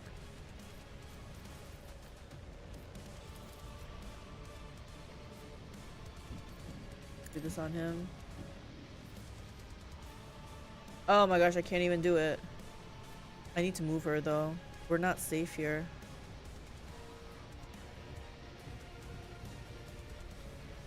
Do I move her here? Gosh, I don't know where to move. I'm gonna move over here. He'll just come right in our face, I have a feeling, but... Ruin beckons. Okay, so he should be poisoned now, right?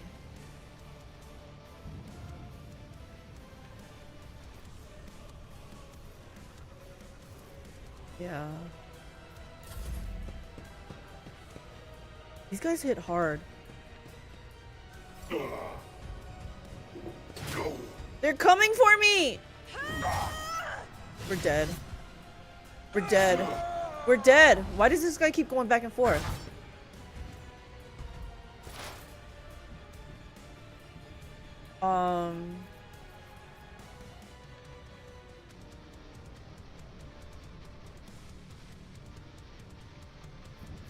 We're gonna do more of this. My vow is to serve. We're gonna expose weakness. Running binaric override. What is that thing on him?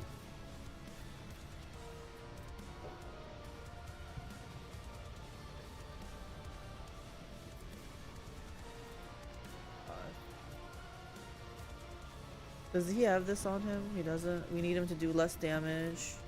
The Omnissiah knows all, comprehends all.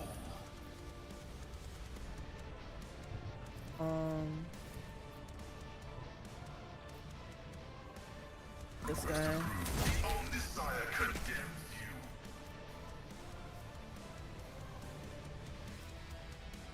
Does he even have stacks?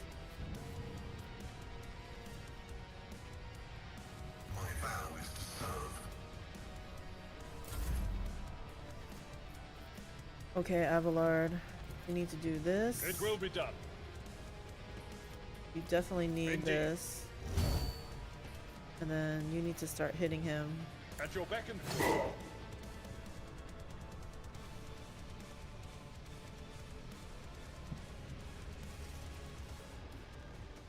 Can't hit again.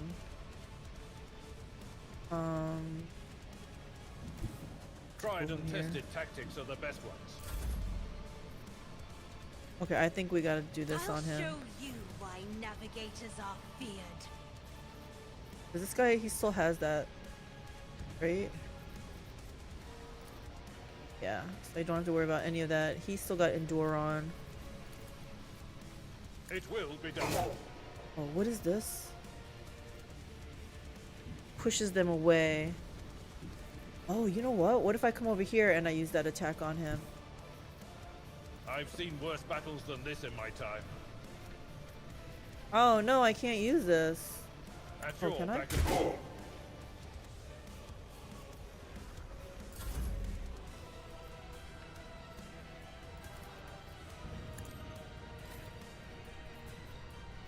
Victory is imminent.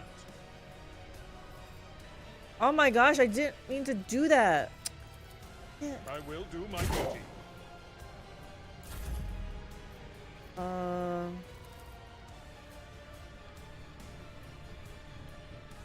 Me? If you insist, Lord Captain. If only that were possible. Do not dare ask. Should have moved her first. I don't know what I was thinking.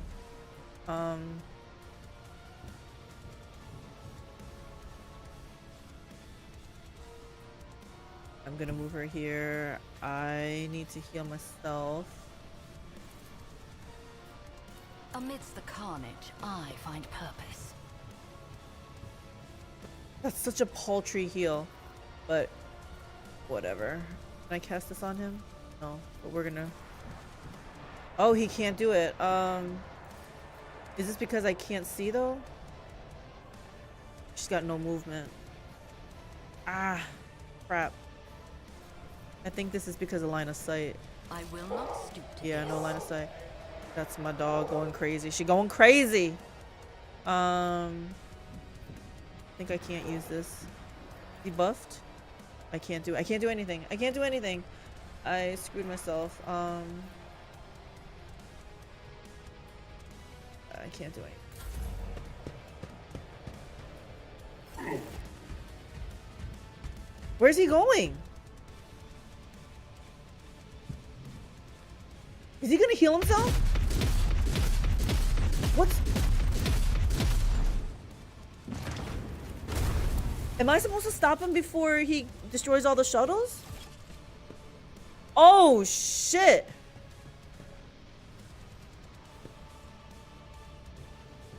Oh my gosh. I thought he was just gonna stay here. He's not.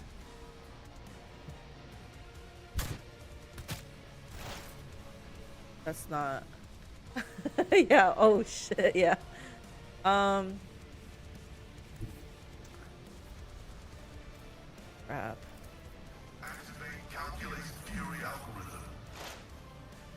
I need Argenta. I should just reload. I need Argenta. This is not gonna go well. What does this do?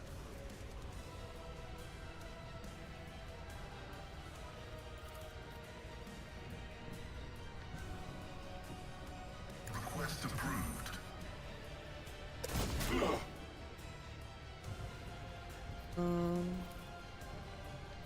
Request denied.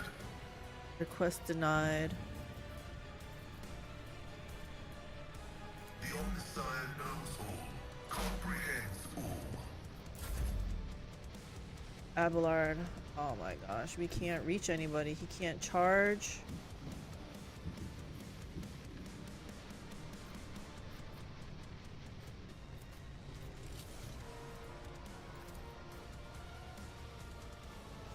is not enough. Well, first of all, we are gonna move here. Can I reach this with him? No. We're definitely gonna do this. This is where I needed burst fire.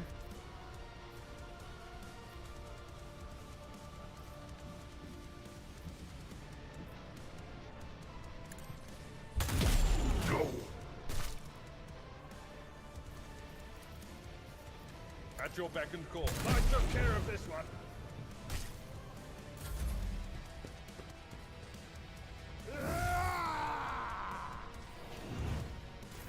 What did he do to Pascal?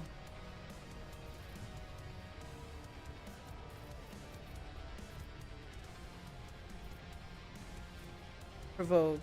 Chances to hit any other target but this creature are reduced by 20%. Isn't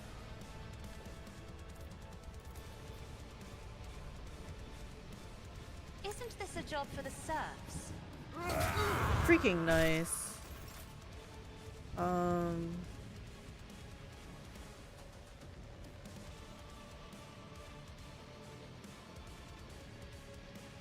What is this? If I go over here, I'm gonna get hurt? Or that's just him that has that wound on? Well, she has to move up though.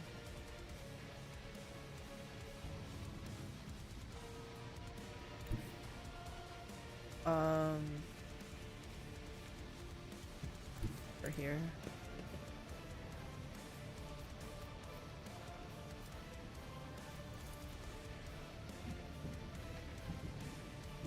Oh, maybe I should move her up one more.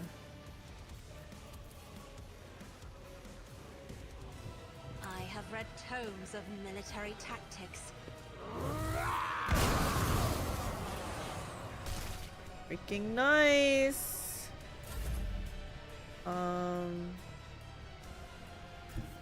Go here.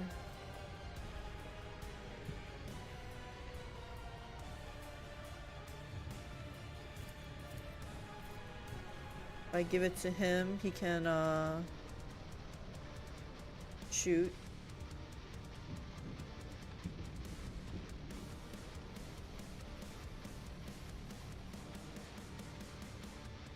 I can give it to her and she can try to hit those guys again. You know what? I'm gonna give it to her. Purpose guides me. Do this again. Me? If you insist, Lord Captain.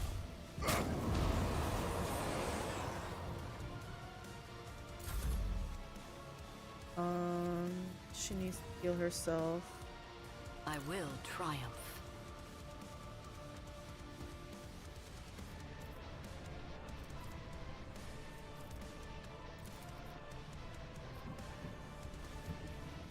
I think he already has. He doesn't have this stuff? Purpose guides me.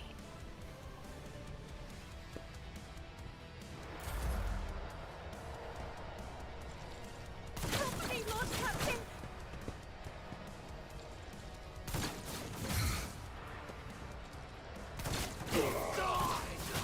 Pain and duty go hand in hand. Oh, that was their own guy. Fine.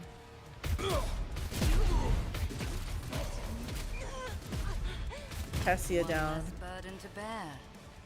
Wow, this guy is hard.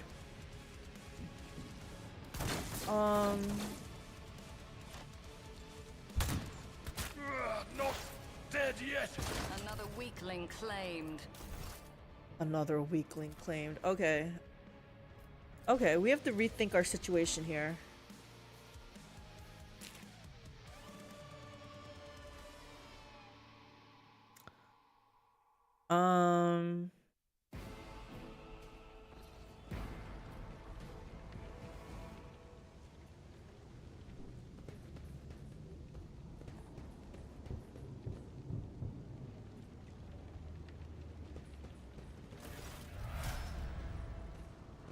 Okay, we already know this.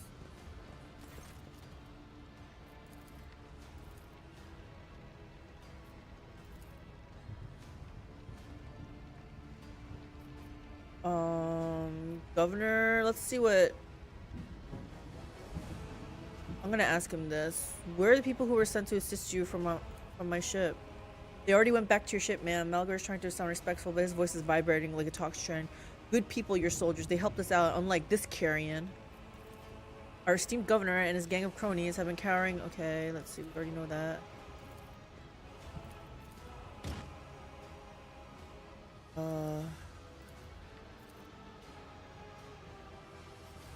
Did I do persuasion last time?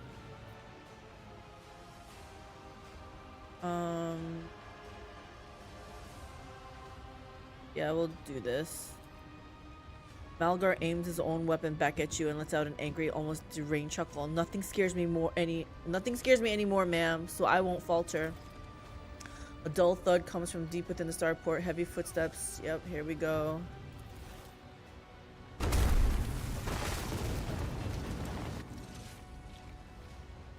I'm not sure how we do this differently. False believers, tremble, for I am We can't skip this? I am the herald of This one we can't change. skip. Behold the final dawn, and die! I see your darkened colors. The disgrace of Monarchia will be avenged. So this, nowhere on here does it say like kill him, kill Aurora before the last shuttle is destroyed. So I wonder if I can kind of ignore him. I mean, obviously I can't ignore him. He's a freaking big ass guy.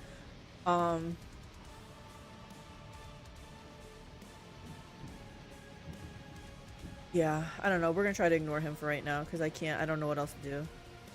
But we're gonna move everybody back. Far back as we can go.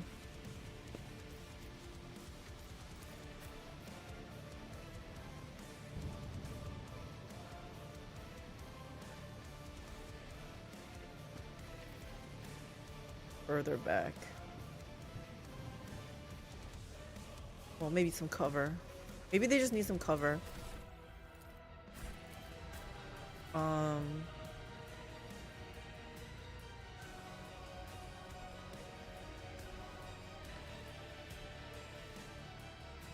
I think Pascal needs to move. He can't move anywhere else. Who's that? Cassia? Pascal gonna die. We don't need Henrik's dying right off the bat so soon. Abelard. Okay. At least we're farther away. Maybe this will go better? I don't know.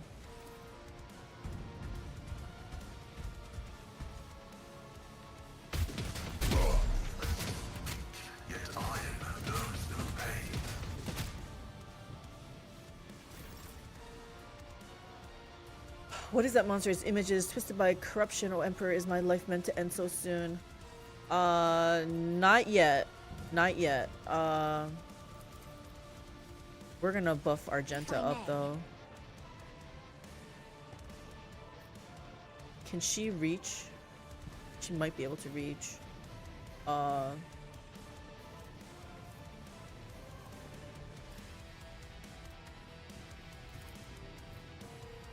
I'm a navigator, not a servitor. Wow, this barely does any damage to him. Oh, I said we were gonna try to maybe kill off. Well, he did a good job killing off his own people.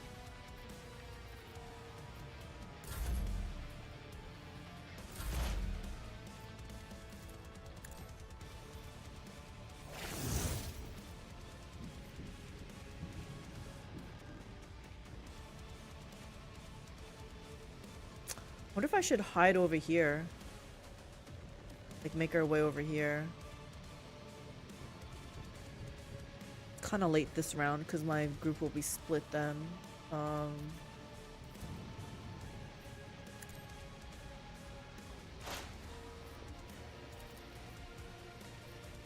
order is contrary to dogmatic protocols. What if I come? This is probably line of sight.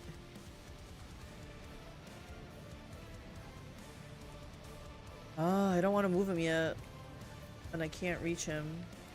Can you reach with this?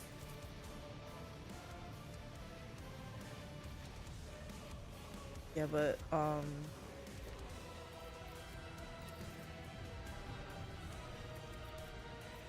see that.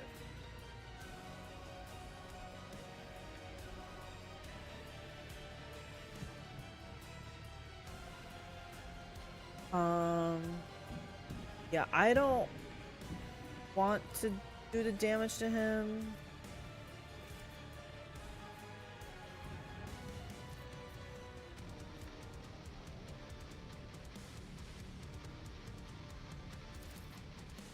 Request approved.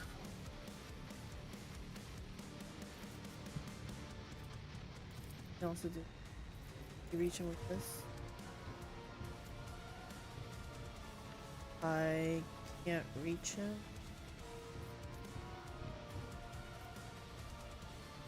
That's odd.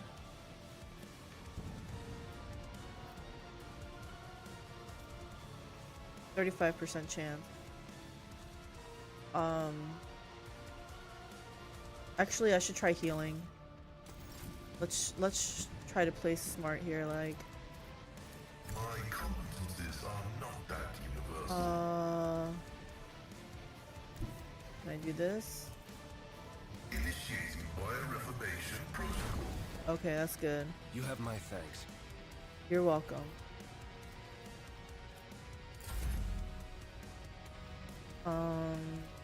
Yes, we can brace for impact. Victory is imminent. Bed.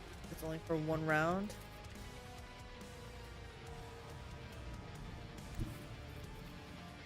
Put this on him. My place is at the fore. Indeed. Charge at him. Oh.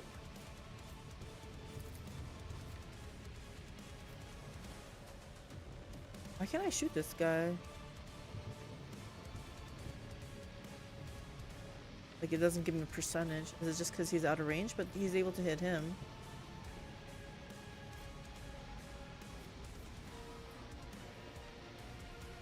I don't know. There's line of sight.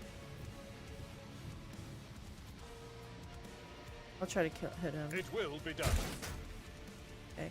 I mean, I know it didn't say anything, but I just thought it was weird. Anyway, fine.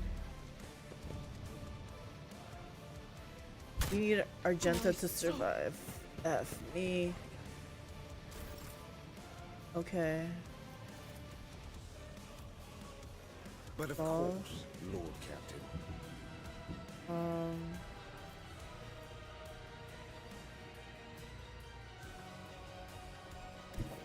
Up here. I need a foothold.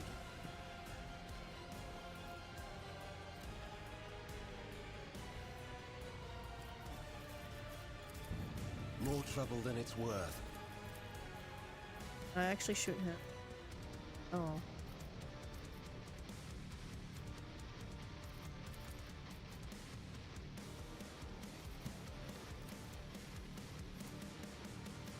This I won't first. object to it. And I can't shoot him. Can't shoot any. This says 1 AP, but there's no percentage above his name.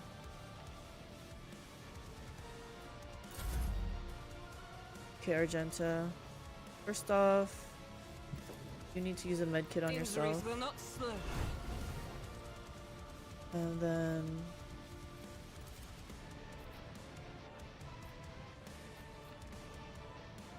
I would love to shoot this guy.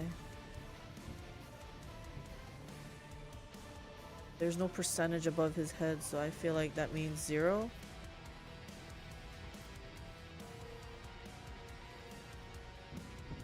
I don't understand what's going on. Why can't she hit?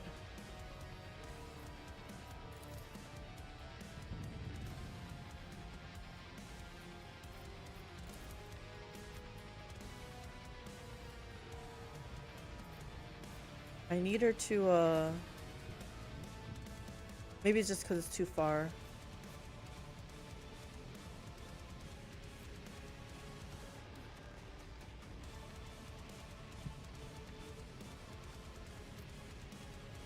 Not gonna do much. Do it. Okay, did nothing. Yeah, I need to move also, I think. This is unacceptable. Faith without deeds is worthless.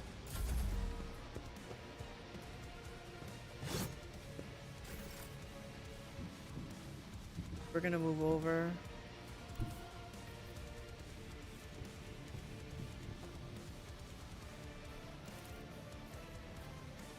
Ravage and conquer. How many? This is only 1 AP. Okay. Oh, we're gonna stack Let's resolve see to it. with this guy. Hey, why is there no percentage above his head? Naturally. Okay, something's bugged. I could have hit those other guys then.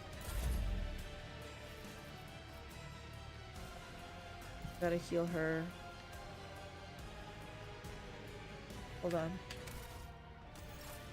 This to her. I Oh, I won't can't. waste my time on that. She. This. One step closer.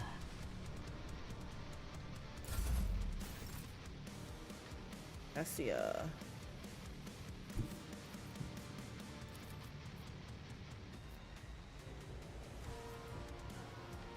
Surely this is not going to work on him. But if he could destroy some of his own people, that would be freaking awesome, right? Battlefields are always drowned in scarlet. Yeah.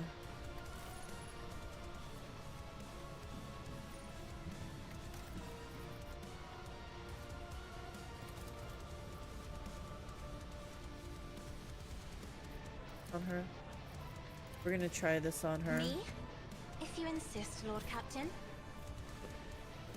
Alright, let's try to get rid of some of these people. As the Emperor commands, I act. Yeah, even though it's not showing percentages, she's clearly shooting them, so.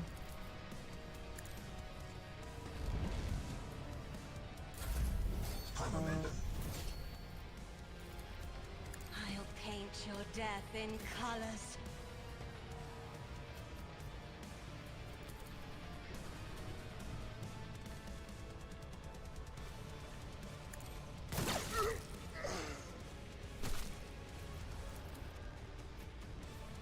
I'll do it. Each strike is a prayer. Nothing else, no AP. And we're gonna As run the for Emperor cover. commands, I act. Isn't this a job for the serfs? Can she move? Oh. Yo, move you. My vow is to serve.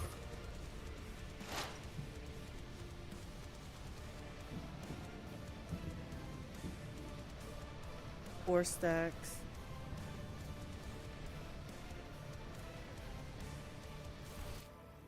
Okay, the rest are in there. Can't reach. Request denied. Request approved.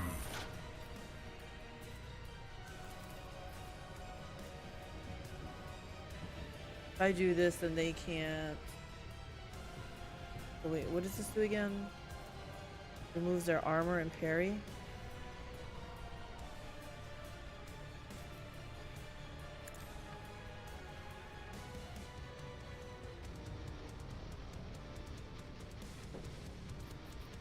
He was too far, right?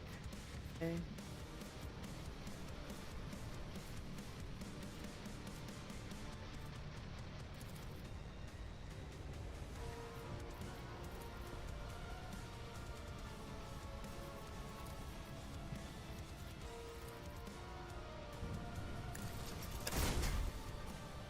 Miss. Oh god, do I put Abelard in front of this guy?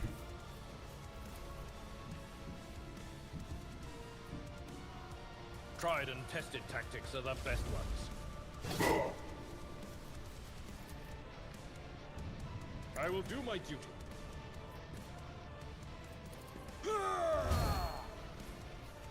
Right.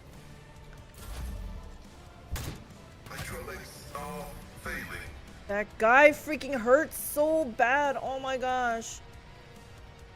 I gotta move Argenta up here. Do this.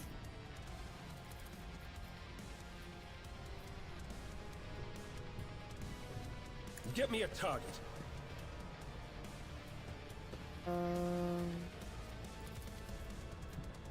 He already has that buff.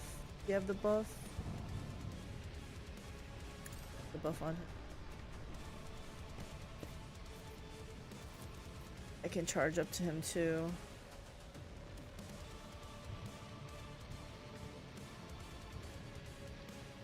And but he won't have endure. Is this 1 or 2 AP? 1 AP. I can hit him once, but it does like nothing to. Okay, I don't want to hit him. I definitely need to endure, and this is 2 AP, so I can't do both. We're gonna just do this and call it a day. I won't object to it.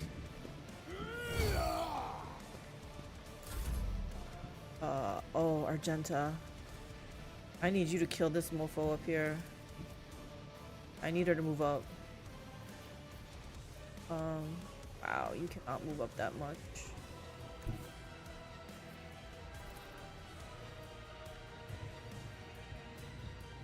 I will bathe this battlefield in righteous fury.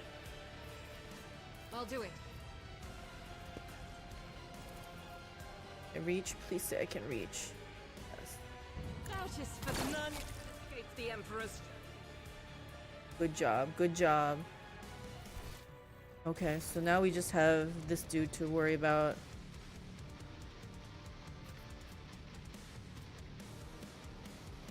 As the Emperor commands, I act. She definitely needs some cover. Go here and then this guy. The enemies of the Emperor will be undone. I don't know. Faith without deeds is worthless. In case that'll do something. Oh, I could have done her heroic. That's fine. We're gonna do this on her. There is no mercy found in my heart.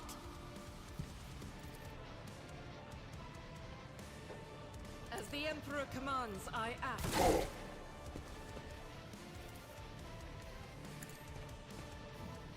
You, my Emperor! I'll do it. As the Emperor commands, I act. Or With you, my Emperor! and she's under some cover.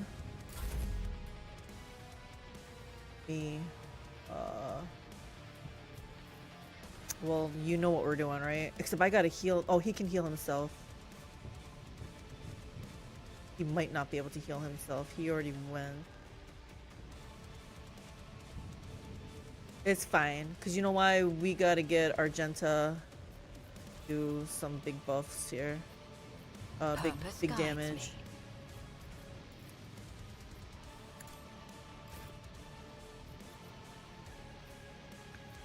So I have 2 AP.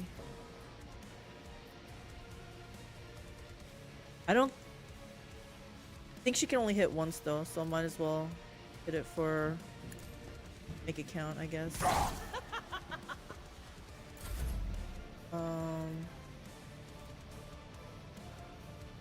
I'll heal him. But it's not for much, dude. I'm gonna move over here and then I'll heal him.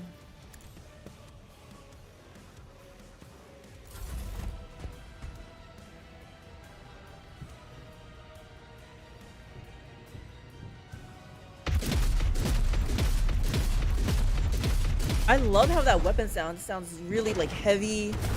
Like it's doing damage. Oh my goodness.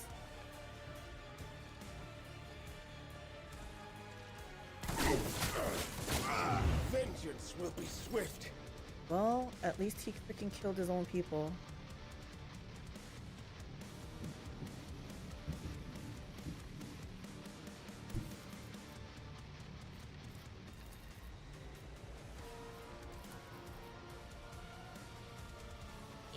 may.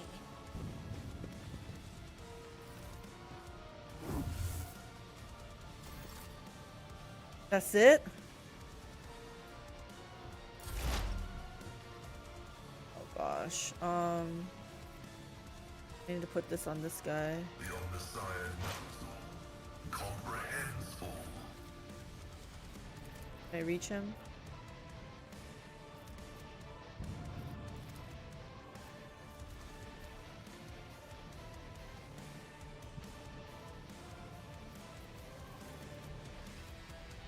Or Running binaric override. oh, he needs to use a medkit on himself. We function as one.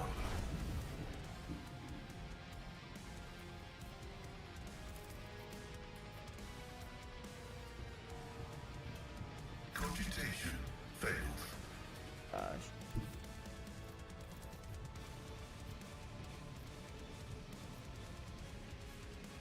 Wait a minute. It looked like I could spray them before.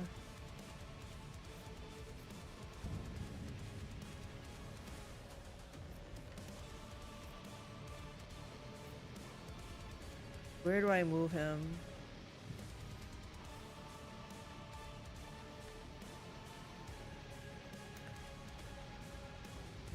What if I move him here? My vow is to serve.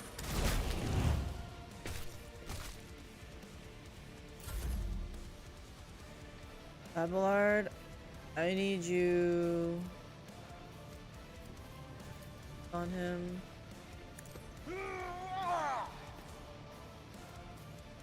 We're gonna charge him. It will be done. Have to endure.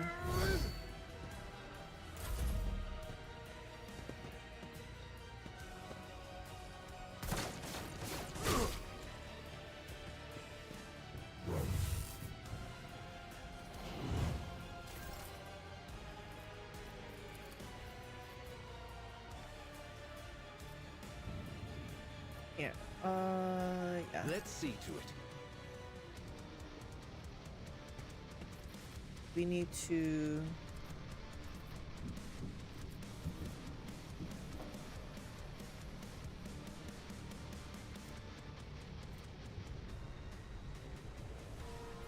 For the definitely I need throne's to make sure I glory. do this.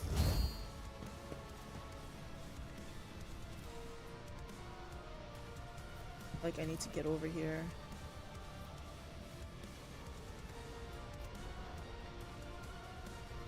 Let's see to it.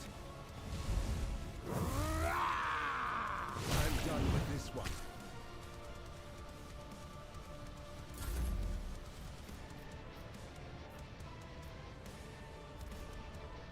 Oh, I was like, she can't do anything.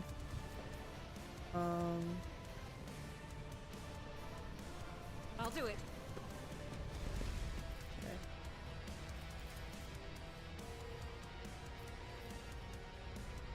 Doubt is for the weak.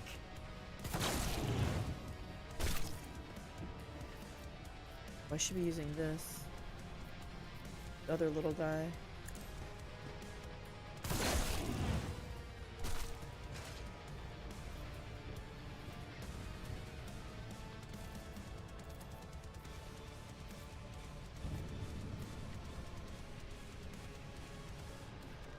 Faith without deeds is worth eradicated.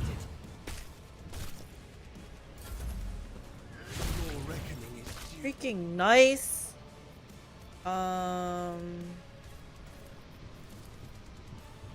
On her. Ruin Okay. beckons.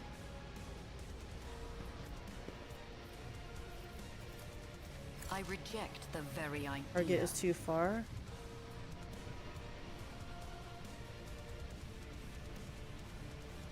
You know what? We're gonna move up here. I feel like Through I chaos believe in I Argenta. stride.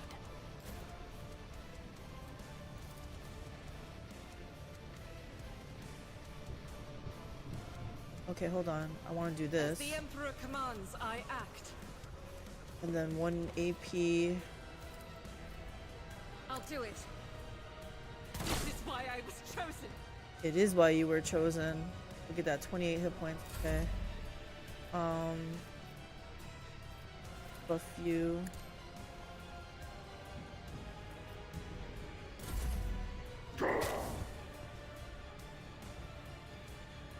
Oh gosh. Brace yourselves!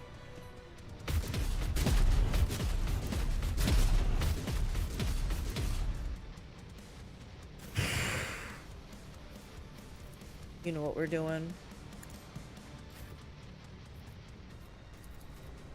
As the Emperor commands. End it, Argenta! Escape the Emperor's judgment. We did it.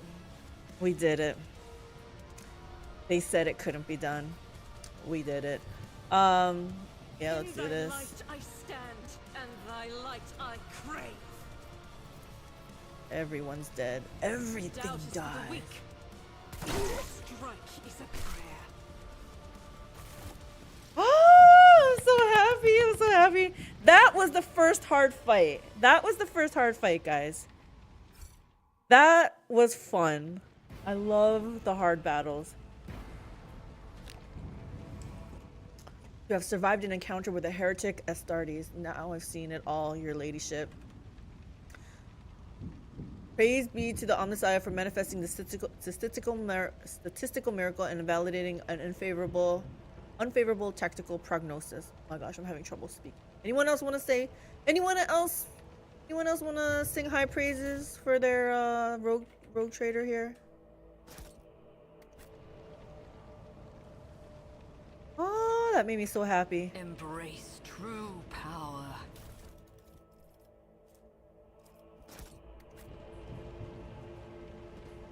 He better drop some big fat loot. What's this? Gem of Dark Vitality. Another one of these? Okay.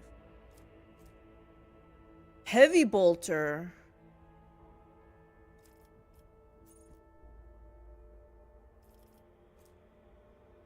Life draining sword? Wait. You need to be a heretical follower? What? Why do they get all the fun stuff?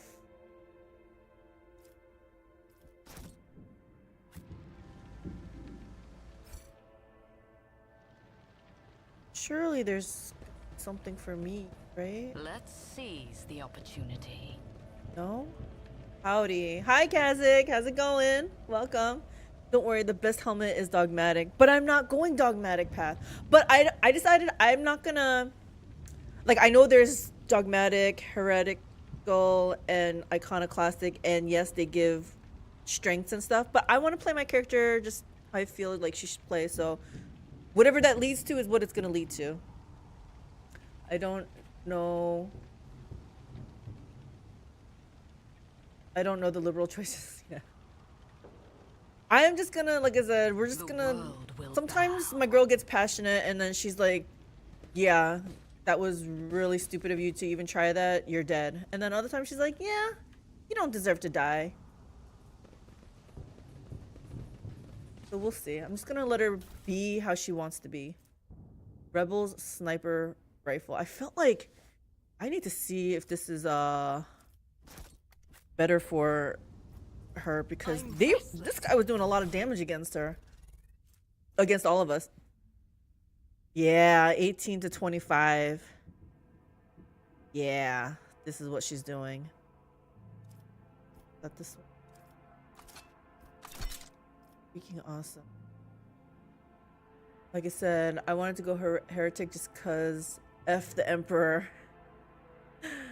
Yeah, I'm not going just one. Yes, exactly. Callie, you don't deserve to die. We're just going to turn you into a servitor. You know, I was thinking, if you own servitors, I got into this train of thought because I'm listening to that audiobook, Xenos, Eisenhorn Book 1. And that ship guy, I forgot his name, starts with an M. But he's the only living person on his ship and he has a whole bunch of servitors to work for him. Does that make him like a necromancer? Are servitors kind of like undead?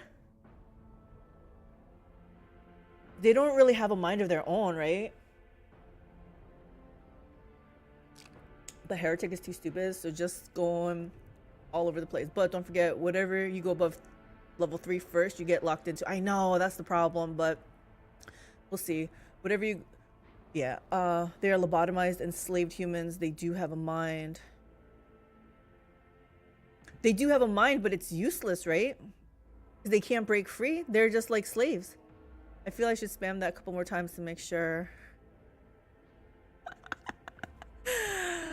Yeah. No, I got it. I got you this time. This one I can follow. The other one I was just having, because I wasn't sure which talent you were talking about and all that. So I was just like, oh my gosh, I don't know what he's talking about. And then you're like, I said it before. The servitor Medstation in Darktide makes comments about how alone he is.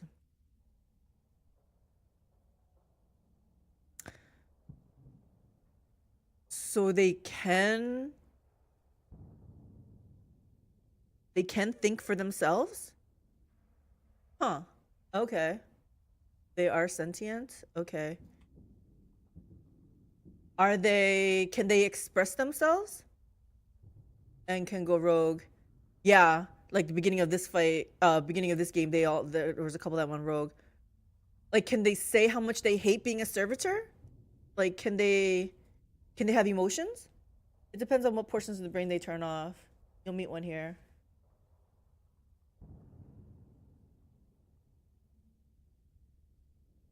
Unlikely? Wait, what is that supposed to be? You? Unlikely? Is it because the way I play or something? Look at this rifle. If there's some miracle, I feel like that's a diss on me somehow. This. I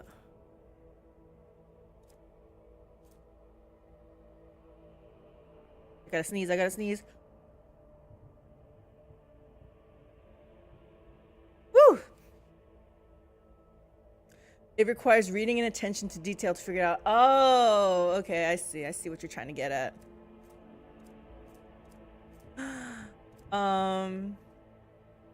Not just clicky click.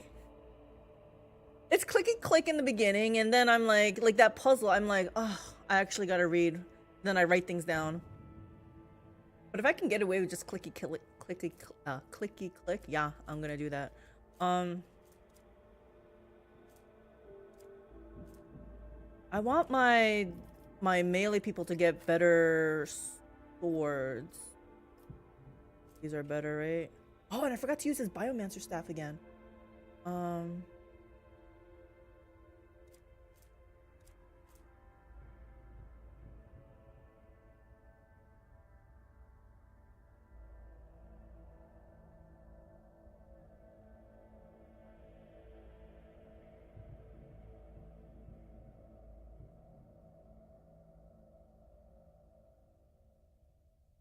Oh, so this is, I see, force sword. I was asking about force weapons.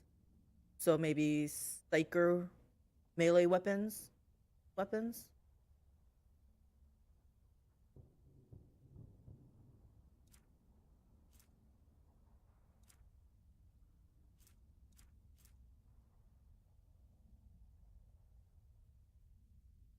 I feel like he should wear a force weapon. Like, he's a Psyker, so I feel like I'm gonna keep that force sword on him. What about Abelard? What choices do you have? Oh, not regular sword. Officer's chains.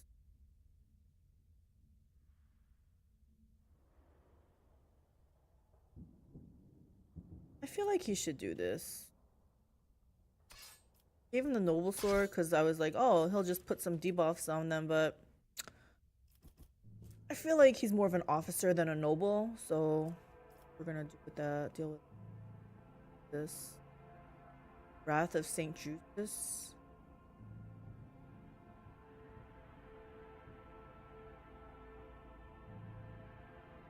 They use servitors because AI is forbidden. Oh, AI is forbidden? Also, listening to that audiobook, sometimes it gets me confused. I'm like, wait, did that happen in the game or is that from the book? The book is getting good though. The book is getting so good. Okay, so he has a decent... I like that weapon on him. I don't know if I like plasma gun on... I think plasma gun's fine on him. Let's finally level these guys up though. They mentioned Horus yet? I don't think so. If I remember correctly, his savant mentions it early on. That name doesn't sound familiar. Start leveling these guys up. This.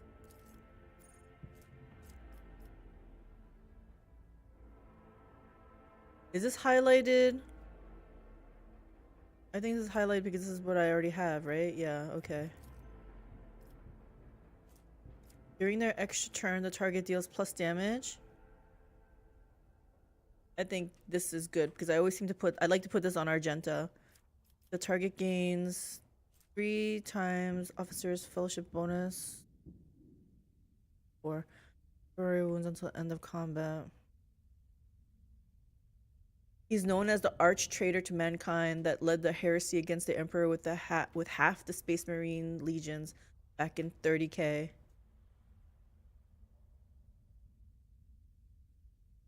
Trying to remember who we encountered. We encountered, I forgot his first name, but Pontius Glor. And he sounds like Eisenhorn is talking to him, and he sounds like he's really impressed with his knowledge, charisma, etc. Like he's gonna be really powerful. His psyker abilities are off the charts. You know what character I like though? And it's like a non-ability. Elizabeth, is it Bequin? She's an unstoppable. I think that's what they said. She basically negates psyker powers. I like it. Blank? Yeah. She's a blank. Yeah. I like that feature. It makes her like her and AoE, she has it's an AoE like invisible. The psychers, other psychers, they couldn't find them. Most of the Chaos Marines you meet fought during those times 10,000 years earlier. So the Chaos Marines I meet in this game? That's interesting. There's an entire group the Emperor uses that hunts psychers, Sisters of the Silence.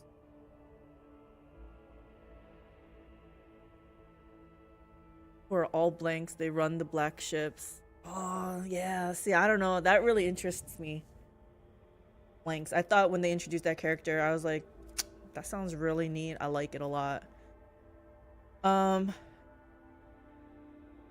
target finest hour gains more bonuses. During the extra turn, any kill made by the target stores 1 AP and 1 AP up to full... Oh, 1 AP and 1 MP. The target can redirect the ability. I think I'm gonna do this because, like I said, we like to put it on Argenta, and that plus damage is really good to me.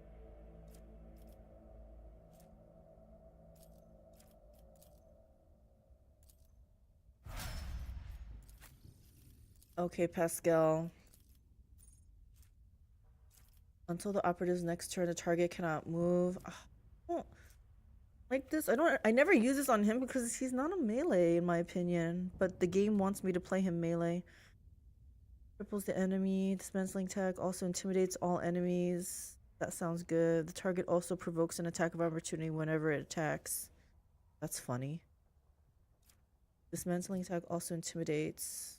Wait, I already have this feature? Oh, okay. So when Space Marines lost the war and retreated, they went to the warp storm called the Eye of Terror. Time flows differently there. Most feel like it has only been a few hundred years since the heresy, but in normal space, 10,000 years has passed. Wow.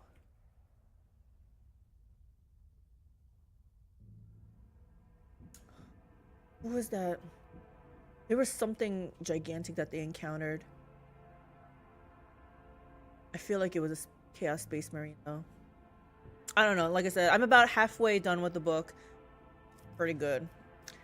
It's a good pick, Kazik. Target cannot move, no. Mantling attack also cripples the enemy.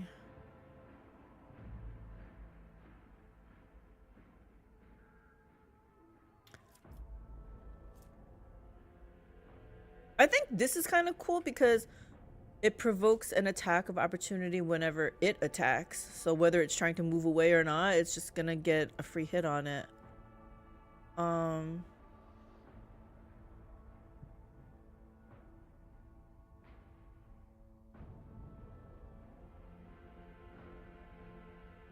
How long does this thing last?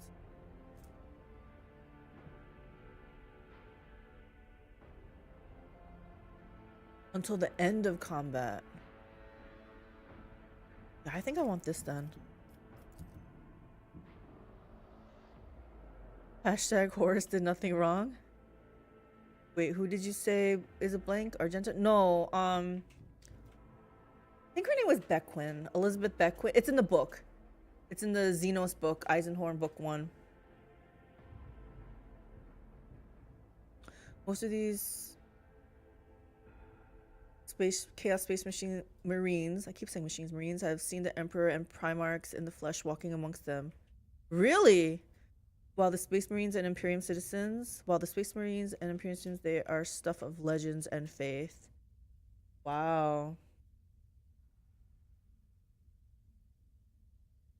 And it sounds like in the book she's gonna become like roguelike, I guess, because they were talking about like she came in not knowing any skills, but it sounds like she was training and she was doing like, I felt like, I don't know what words they said, but it was like agility, agile, I don't know, something like that. So I feel like she's gonna become like, she's gonna be in melee, which makes sense. I mean, she has that AoE, so she might as well be where the people are. She wants to be where the people are. She wants to. All right, let's see. What do we have here? Daring Breach also grants Warrior does not provoke attacks of opportunity until the end of combat. Warrior gains 4 MP for each kill and may use their MP after attacking. Okay, I like this a lot. I already have it. Thought it sounded really good. For 1 round, the warrior becomes primary target for every enemy hit by their melee. No, not him. Maybe Abelard, but not him. This turn, melee attacks deal an additional. Oh yes, we want this then. Argenta. What are we doing here? Let's see what this actually does.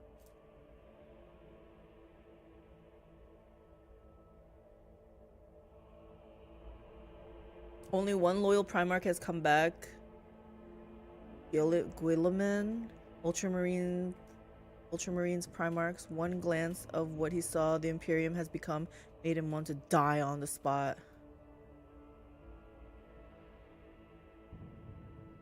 What's a Primarch? That is. Okay, let's see. Until the end of combat, the soldier's rate of fire is increased by 30%. Rate of fire. Oh, okay. Until the end of combat, all soldiers attacks are 20%. The end of combat, soldiers. Until the end of combat. See, these are the words I like.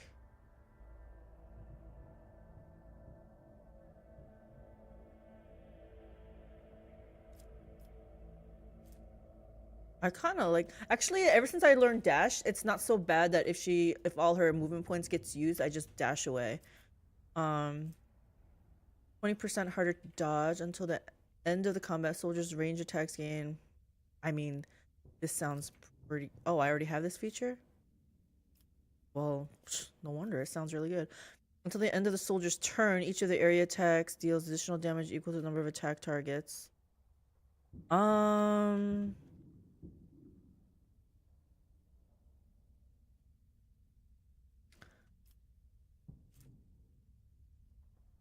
I don't know. I feel like this girl's really good at sniping down enemies. The end of combat, soldier rate of fire is increased. Might do this.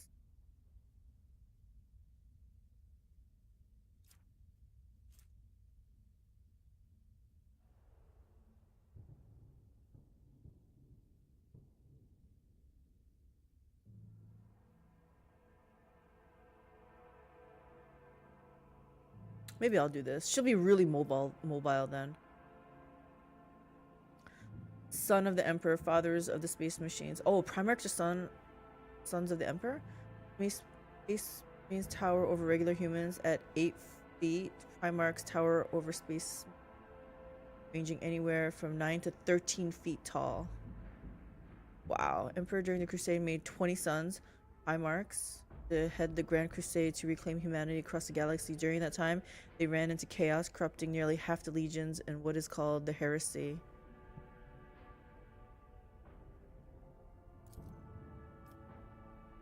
So are the Primarchs, are they all on the Emperor side, or are they some of them fallen into chaos from that, when you said they ran into chaos, corrupting nearly half of them? So 10 of the sons are bad? Abelard. Let's see. Some are dead, missing, and some are corrupted and have become demons. Aww.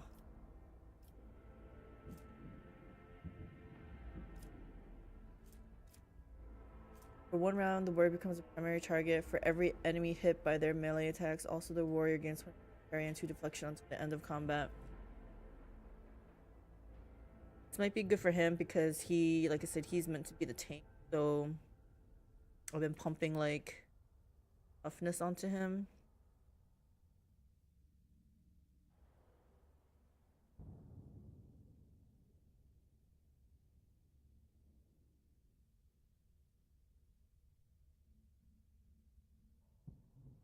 I like the 20% parry and 2 deflection until the end of combat. For each kill. Yeah, I knew that was good. Daring Breach also. Warrior does not provoke attack.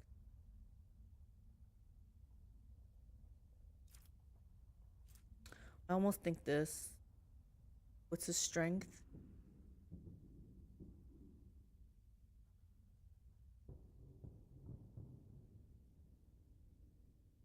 I feel like he's gonna do this one.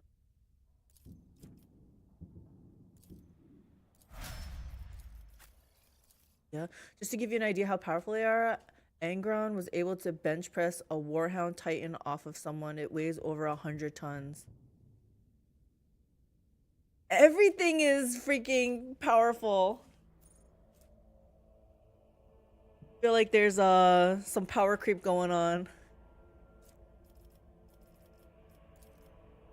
Finest hour. That's her during extra on target deals plus 2 damage. One I already have? Okay.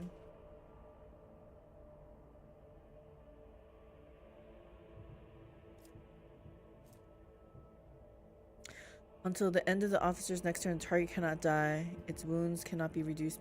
Okay. What is this? Her fellowship bonus.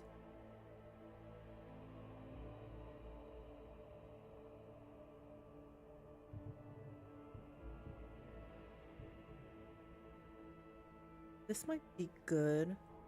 Although when I'm using Finest Hour, unless they tell me on the when I hover over what's gonna be actually happening, I'm gonna forget like whose Finest Hour does what.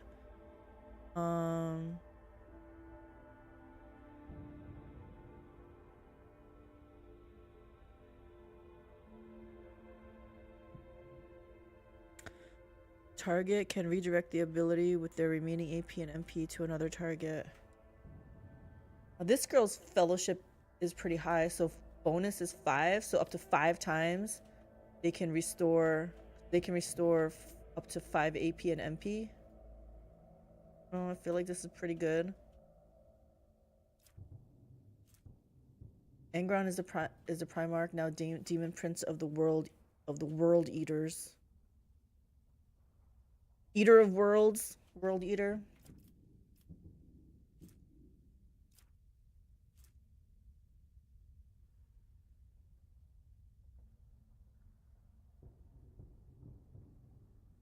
I seriously need a battle. I already have, right? I feel like I want to do this for her. See how this works out. Alright, let's save so we don't ever have to do that again. I think we can leave. I feel like we looted everything. Intriguing. Let me just make sure. Yeah, I don't have any loot on there. Good enough for me. Let's go to the Void ship bridge. Are we finally done with Rykad Minoris?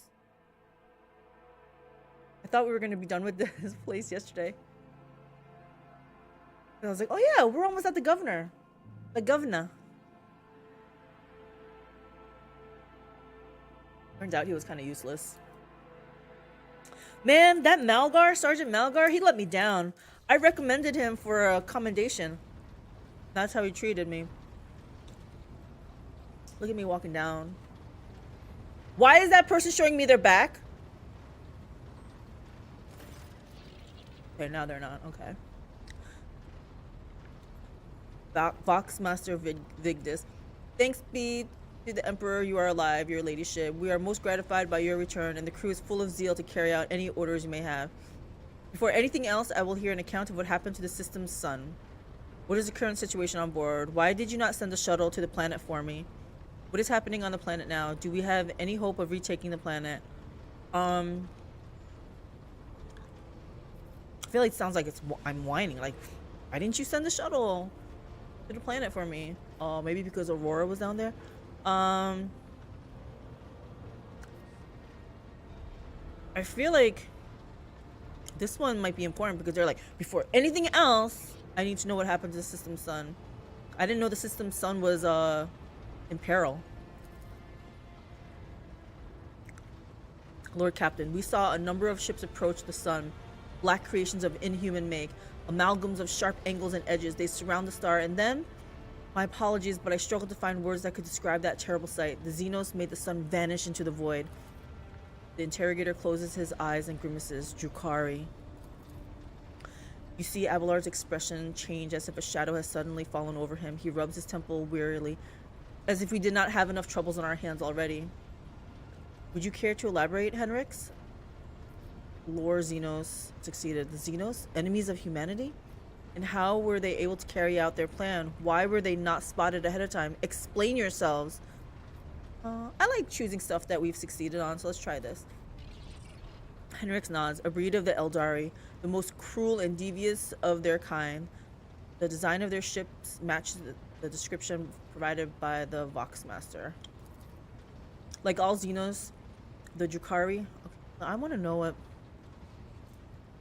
a term used within the Imperium to refer to aliens. Okay. A sadistic branch of the Eldari race that revels in piracy, violence, and torture, which allows them to feed upon the psychic residue of their victims' suffering. Oh, they sound bad. The Drukhari are a blight on the face of the galaxy, but their technological superiority is indisputable. They abhor and fear warp sorcery, which is why they rely on creations of their twisted intellect, and many of those creations are capable of things that may seem akin to sorcery to the unenlightened eye. The theft of a sun is one example of what they are capable of. That's so weird. So they just stole a sun? What are they going to do with the sun? Are the Xenos in league with Aurora's cultists? I wish to know more about these Xenos. Is there any chance that we could recover the Rykad star? Enough. We have more pressing matters to deal with. I do want to know if they're in league with Aurora's cultists.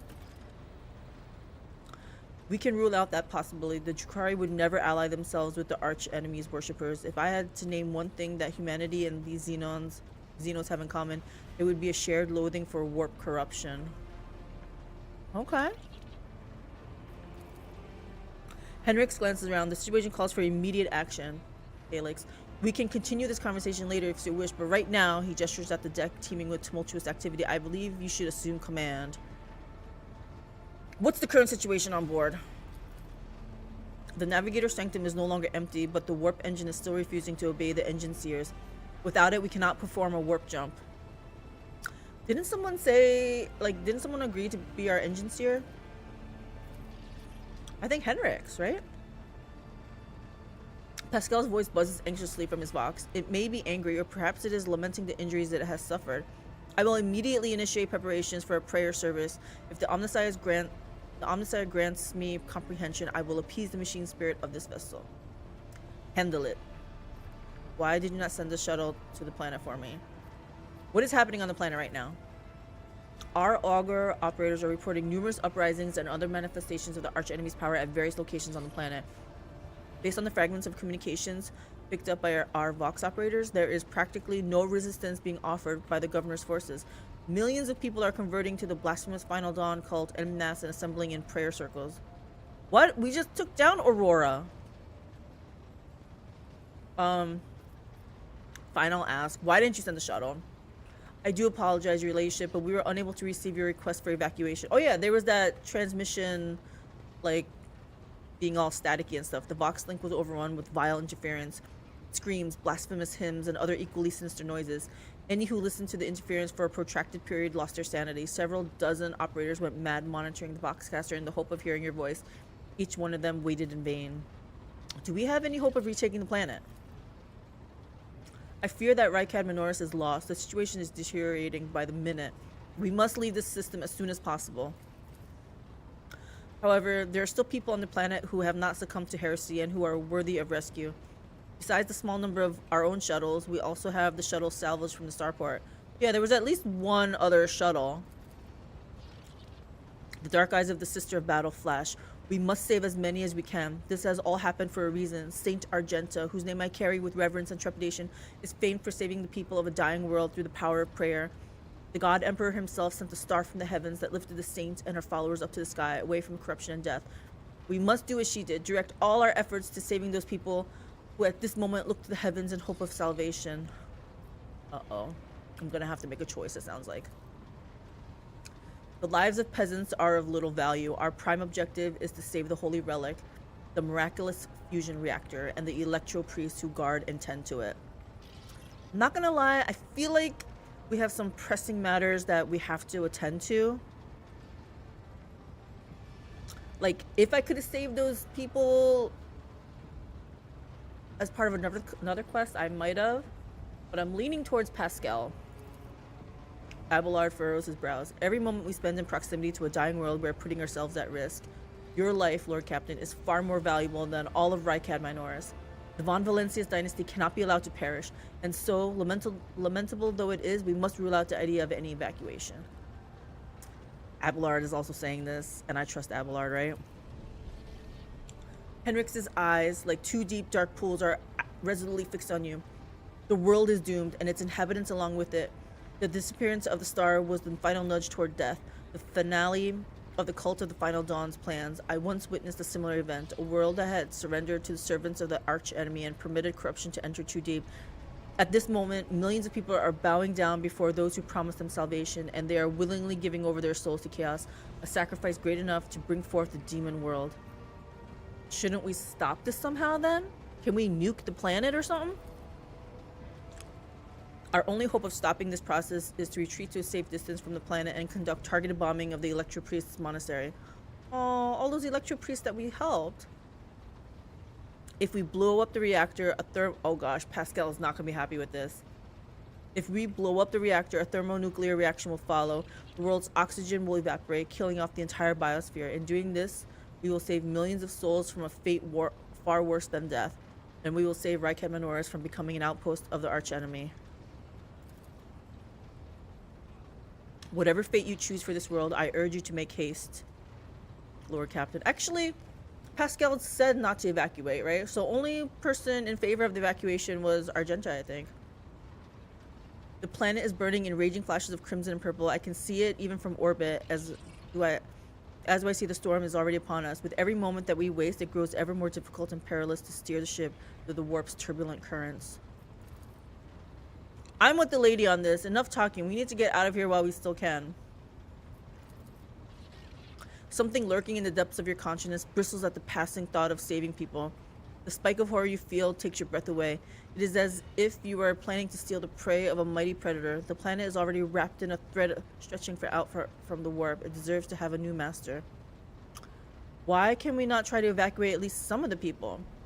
Which of the planet's inhabitants can we evacuate? Dogmatic. Set an optimal course and carry out an orbital strike on the Electro Priest Monastery. Rykad Minoris must fall. Argenta is dogmatic, but she didn't want that. We will not waste any time in this world. Pull back and begin preparations for translation to the warp. Okay. So the choices are help the evacuees, like find some people who we can save. Number 2, do nothing and just leave. And 3, we actually try to destroy it. I feel like we have to destroy it. We don't want heresy and chaos to spread, right? Right. What's Kazik saying? There's a Horus Heresy trailer you can watch to give you an idea of what he looks like and just how large a Primarch is. Millions of souls? Those are rookie numbers. Yeah, I can't wrap my head around that. Millions. Rookie numbers. Why can we not try to evacuate at least some of the people? I don't want to evacuate. Which of the planet's inhabitants can we evacuate? I don't want to evacuate them. Set an optimal course and carry out an orbital strike on the Electro Priest Monastery. Rykad Minoris must not... Wait, Rykad Minoris must fall.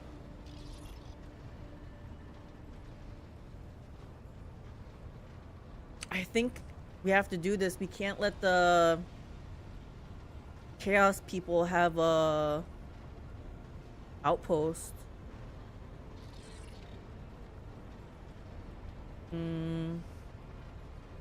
Yeah. Yes, Lord Captain. I will immediately inform the navigation and artillery decks of the impeding maneuver. Henrix inclines his head. The right choice, Lord Captain. May the sacred exterminus cleanse this veil of corruption. The bridge is in upheaval. The Technomat's prayers mix together in a senseless cacophony while servitors work hastily to remove a hardened crust of sacred unguents from the warp engine's components. In the middle of all this tumult stands Pascal with data slate clutched in his hand, seemingly disconnected from the flurry of activity around him. What's going on here? Magos, why don't you assume control of the Technomats? Surely their contribution will speed things up.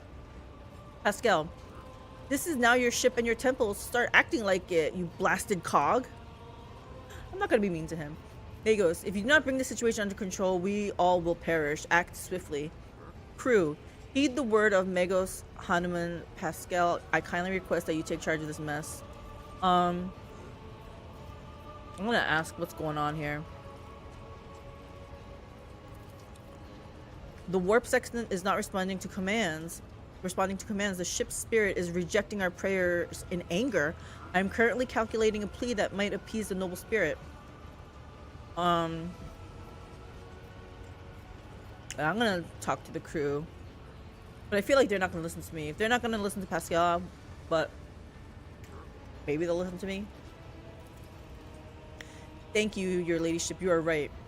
Pascal's voice changes when he addresses the crew. He now speaks with authority and resolve. Tech comrades, heed my instruction.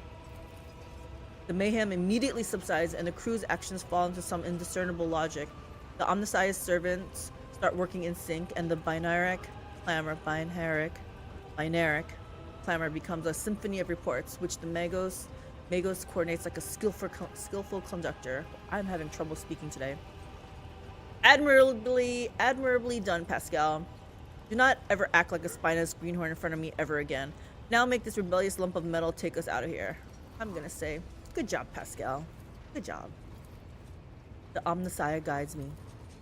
The prayers of the tech priests surrounding the cogitator almost drown out the sounds of the bustling bridge behind you. Pascal, poring intently over the data slate in his hands, extends a mechandendrite towards you. Please, take your place at the cogitator, Lord Captain.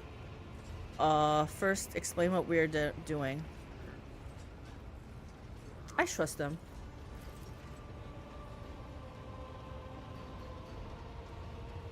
The huge machine in front of you is lit with dozens of vid screens and hundreds of lumens. The blinking lights and endless rush of symbols and digits on the green background make your eyes water, and a vague sense of alarm simmers in the depths of your mind. The typical reaction of a layperson when confronted with the magnitude of the Omnissiah's creation. Among the numerous controls you see the mouth of a cyber gargoyle, the same as the gate to the warrant chamber. Where is this gargoyle?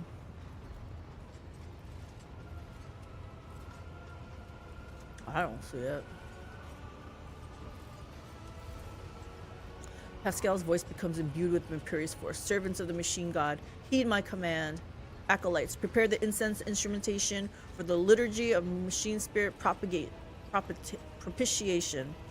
Senior technomats, recite the prayer to generate a current data report. Operations will be marked with the campanological protocol Omnissiah Rejoice.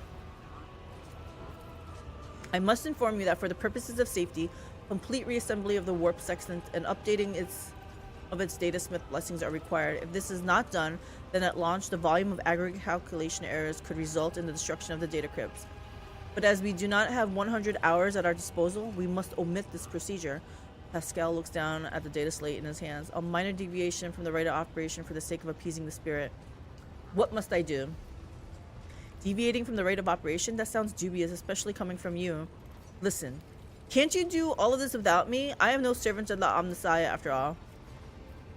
If he needs me, he needs me. I'm not going to let him down. Place your hand inside the throat of the Cogitator Guardian, the cyber gargoyle which has been assigned to guard the forbidden data crypts. The dynastic blood extracted from your veins will serve as a key to the data core where the machine spirit dwells.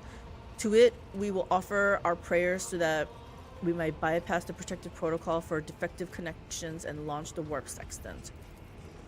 Pascal's voice grows quieter. The laws of the Omnissiah knows no exceptions, and so in this ritual, I will remain at your side to placate the wrathful machine spirit in whose abode you will be intruding. Follow my liturgies, Lord Captain, and we may receive his blessings. Place your hand in the cyber gargoyle's mouth. The metal jaws clamp down your hand, breaking your delicate corporeal sheath and releasing warm red liquid into its gullet. At the same time, the image of the vid screen before you changes. Oh my gosh, I'm bleeding. Connecting 000.1.2.3 success reg blah blah blah. Gesture at the vid screen. What does it all mean? Reach out and touch the keys on the instrumental panel. By my authority, I revoke the inviolability protocol of the warp engine. Do I know to do that? I feel like I'm gonna ask him. I have no idea what's going on. At the sound of your voice, the Cogitator's servant, whose bronze-bound skeleton is built into the Cogitator housing, shudders. With a screech, its skull rotates towards you and then stops in that position. Uh-oh. Benevolent code, a voice receptor. Pascal emits a sequence of binary signals and then is silent for several seconds. I hypothesize that the defect is located in the analyzer block. I register a reaction to the signal, but no process response. A temporary override is permissible. The Magos intently studies the vid screen. The shell was created on a forge world unknown to me, initiating standard invocation of the machine spirit. Pascal leans over the adjacent instrumental panel and sets his hand on the controls. At the same time, a quiet stream of machine code begins pouring forth from his box. What should I do now? I reach out and touch the keys on the instrumental panel. I don't know if I should be touching anything. I don't know what I'm doing. I'm gonna ask him. What should I do now? Lord Captain, I now ask you to address the machine spirit. Speak the following command. By my authority, I revoke the inviolability protocol of the warp engine. The voice receptor will receive the vocal entry. Without your sanction, the machine spirit will not accept the data from the warp sextant. Okay, by my authority, I revoke it. One of the Cogitator's vid screens turns red. Pascal sees this and raises his hand, signaling to the rest of the tech priests, then withdraws a connector from his sleeve and connects it to the machine. Servants of the Omnissiah, make now the offering of cleansed data crypts to the machine spirit so that it may be filled with their true and calibrated data. May the Omnissiah have mercy on our souls. In meek solemnity, the acolytes offer up the cleansed data crypts to the warp engine one after another, repeating prayers of exaltation. After anointing the contacts with sacred unguents, Pascal inserts them in the Cogitator slots. Your head begins to spin from the holy sensors, foul-smelling clouds of smoke, and from the loss of blood that the cyber gargoyle continues to drink from you. It's a freaking vampire, and the world swims before your eyes. Let this mechanism awaken in renewed purity. Pascal enters a sequence of commands and raises his head, watching the vid screen. Suddenly he stops dead. No. His fingers fly over the command runes, entering command after command. His mechadendrites, clicking their pincers, pull at one lever after another. The vid screens fill with strings of symbols, completely incomprehensible to you, but clearly conveying something to the Magos. What's happening? Is everything alright, Magos? Yeah, I need to know what's happening. After a few seconds, one of the data crypts mounted on the Cogitator begins to emit sparks. A moment later, another data crypt does the same. Uh-oh. The next bursts into flame and gives off foul-smelling smoke. Around you, the Omnissiah servants break off from their prayers, and someone bursts into frantic pleading. Pascal, do something! Pascal mournfully grates out. The massive errors in the warp sextant's calculations is destroying the data repositories. The offering did not appease the ship's spirit. The warp engine cannot be filled with the motive force. We are trapped. A moment later, the Magos continues uncertainly. Perhaps an alternative Ryzen protocol, or an emergency launch of the auxiliary coils. Tech Priest bends over the cogitator, but something in his pose and movements reveals his desperation. While the other vid screens are filled with more and more strings of symbols, the monitor in front of you blinks and its static image changes. Pascal is too engrossed in his ritual to notice. Read the information on the vid screen. Magos Hanuman, a moment if you will. I'm gonna read it. Okay, yeah, it means nothing to me. Machine Spirit, can you hear me? Query? What query? Maybe I can appease to it directly, right? Machine Spirit, can you hear me? The cogitator's servant creaks quietly in its joints, a sound that is drowned out by the Binarix hymns and the tapping of command runes.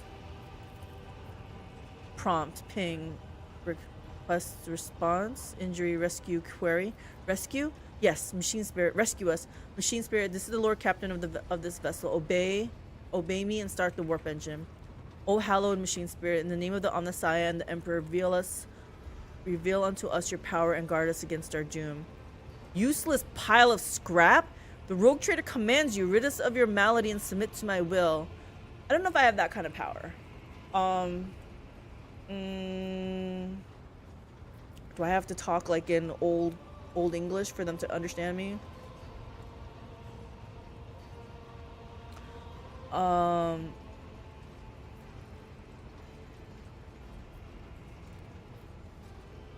I feel like I want to do either one or two. Rescue? Yes, Machine Spirit, rescue us.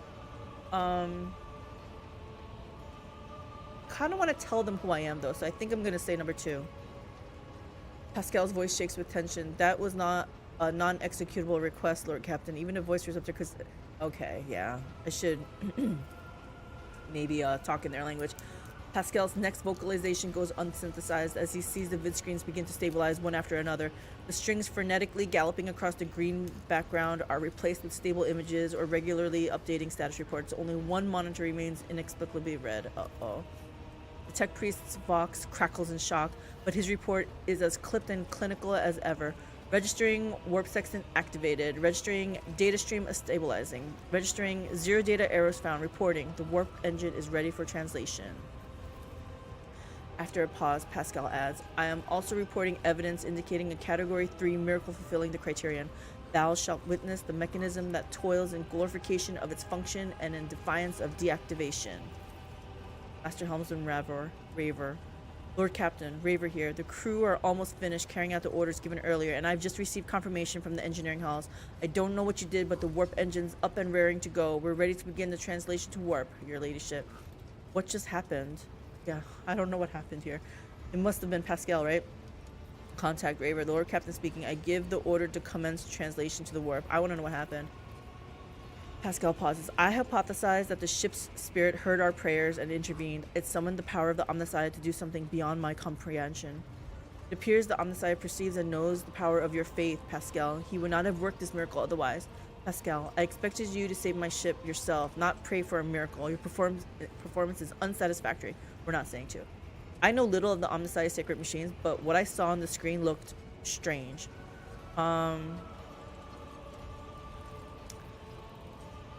Yeah, I kind of want to know what this is. A non-standard output of information lost in the data core. The servitors used as data conduits are not always fully lobotomized. Fragments of their thoughts can appear even in pure code. Pascal falls silent, immersed in thoughts. Yeah, I'm gonna say number 1. Pascal, your faith is strong.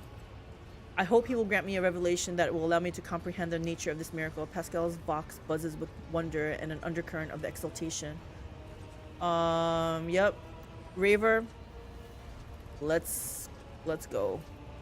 I give the order to commence translation to the warp. Waiting for you to ascend the captain's throne, Lord Captain. May the Emperor protect us.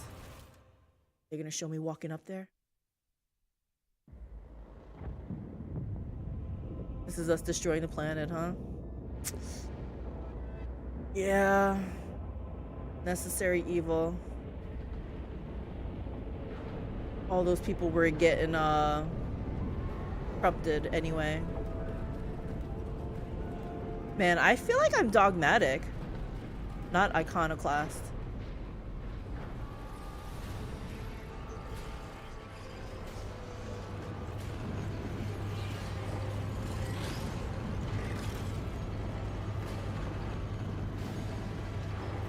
This is pretty cool.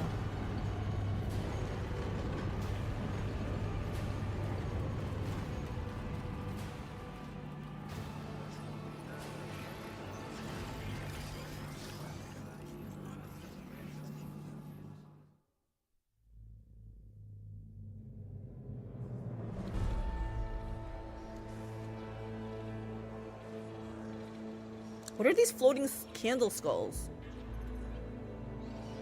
The Von Valancia's flagship made its way out of the doomed star system. As the void ships plunged deeper into the Corona's expanse, the rogue trader's subjects bid a formal farewell to the late head of the dynasty, Aurora Von Valancius. May she rest in peace. Having paid their last respects, the crew gathered their strength and braced themselves for whatever was to come next.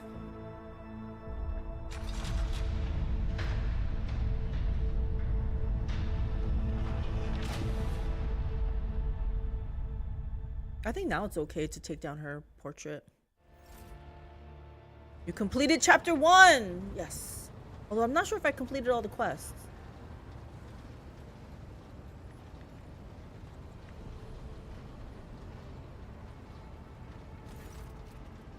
Lord Captain, allow me to report. Our journey through the warp is coming to an end.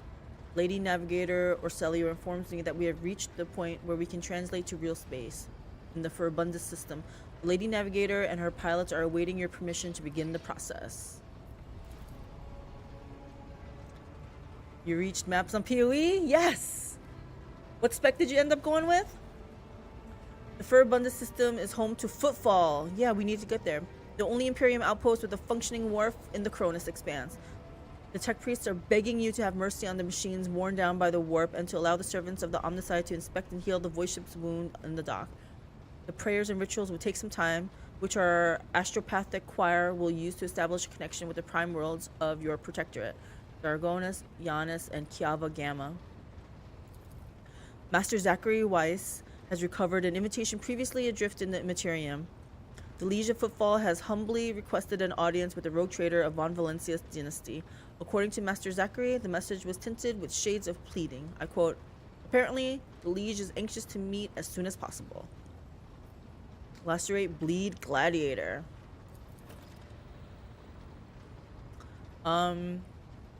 Footfall, the place where filth and sanctity go hand in hand. Reverend Hieronymus Doloroso will most likely expect a visit from me. I imagine he will be interested in talking to you as well, Calyx. I will be leaving your void ship when we arrive on Footfall, Calyx. Once that is done, consider the Lord Inquisitor's task complete. But you're still gonna be part of my crew, right, Henrix? Your ladyship, young Yvain Winterscales has asked me to convey his gratitude for your hospitality and for saving him from certain death. Not wishing to outstay his welcome, he plans to disembark at Footfall. Lord Yvain swears he will not forget his debt to you. I hereby inform the rogue trader that during a comprehensive system inspection raid, this unit discovered data clusters within the captain's cogitator that are concealed from prying eyes by means of a personal cipher and a sacrament of algorithmic authorization. Unit Calyx Von Valancius has been added to the access list and assigned the identifier Keeper 2. The unit can access the data from the captain's cogitator provided that she possesses the decryption key. You detect a hint of something resembling curiosity in Pascal's mechanical voice. Are you leaving us, Henrix? This is what I was like saying. I was like, you're gonna still be part of my party, right? The arrangement between the Lord Inquisitor and your predecessor was that I be transported to Footfall and no farther. I dare not take advantage of your generosity and patience any more than I already have, Calyx. What? I don't want him to leave. I liked his combo with Abelard and stuff. I hope we meet again. True servants of the Emperor are always welcome aboard my ship. You are a skilled fighter. I could use people like you. What do you say we extend your stay in my retinue? Yes. Finally, My benevolence and patience were both about to run out. So be it. No, we want him. Yeah, stay with us. What? Thank you for the offer, but I must decline. I am afraid my duty to the Golden Throne comes before everything else. Henrix, you wound me. Argenta, who is this Reverend Hieronymus who wants to talk to me? Vigdis, tell me about the system we are arriving in. What do I need to know about Footfall? Footfall is just a brief stop. What next? Abelard, do you know anything about the Liege of Footfall? Why does the Liege want to see me so badly? Tell the Lady Navigator I give her leave to make the translation from the warp into real space. I think I will also make Dominating Blow Necromancer Witch. I never heard that. Of course I've heard Necromancer Witch. But I am. But Dominating Blow. New build, new build. Okay, I can't believe Henrix is just gonna leave me. Abelard, do you know anything about the Liege of Footfall? Vladium Tokara is a very particular young man. Consider your upcoming conversation of baptism of fire in Footfall's political arena. Such things are not spoken out loud, but Liege Tokara is the appointee of the Kazbalika mission, the largest robber baron crime syndicate in the Calyxus sector. They specialize in the cold trade, buying and selling of all kinds of Zenith rubbish. Uh-oh. Footfall was previously run by a liege who did business with several criminal factions at once, but he suffered an accident. The reins of power were picked up by Vladium Tokara, whose appointment benefits not only the Kazbalika, but also their powerful ally in the Cronus Expanse, rogue trader Caligos Winterscale. Interesting. But we're in good with Winterscale right now. Vladium is a slippery yet very cautious fellow. He does not usually beat around the bush and does not play mind games. Perhaps more importantly, he is no fool. Fools do not rise this high in the Kazbalikan hierarchy. Keep all this in mind. You are a rogue trader. You stand above him in status and wield considerable power. Having said that, history has seen cases where the Kazbalikan barons cross swords with rogue traders and emerge victorious. Do not forget that and remain vigilant. Okay. The Kazbalika, vile tech thieves. Pascal Vox barks out the last word like a profanity. Okay, so we do not like them. Argenta. Who is this Reverend Hiero? Okay, I already know. What else do I want to know? Okay, Argenta. Who is this person you're talking about? He's the head of the Drusian mission on Footfall and one of the most prominent clergymen in the sector. Paying him a visit is a good thing for any loyal servant of the Emperor to do. I assisted his mission before I joined Lady Theodora on her voyage. I need his blessing to accompany the new rogue trader of the Von Valencius dynasty. If you wish to have me aboard your void ship, I request that we meet with Reverend Hieronymus. Yes, we definitely want to keep you on board, so yeah, we got to meet him. Vigdis, tell me about the system we are arriving in. For Abundus is valuable due to its close proximity to the Maw, the gateway to the Imperium. The system is mostly known for Footfall, the main base for merchants, privateers, and rogue traders traversing the Cronus Expanse. Additionally, the star itself is orbited by an Adeptus Mechanicus station, which is off-limits to outsiders. Alter Templum Calixus EXT-17. I had the honor of tending to this shrine for a few thousand cycles. I suggest you abstain from visiting it, as most tech comrades at the station are engaged in meditative calculations that should not be interrupted. Okay, so you're saying we shouldn't go there. But if there's a quest to go there, we're gonna go there. What do I need to know about Footfall?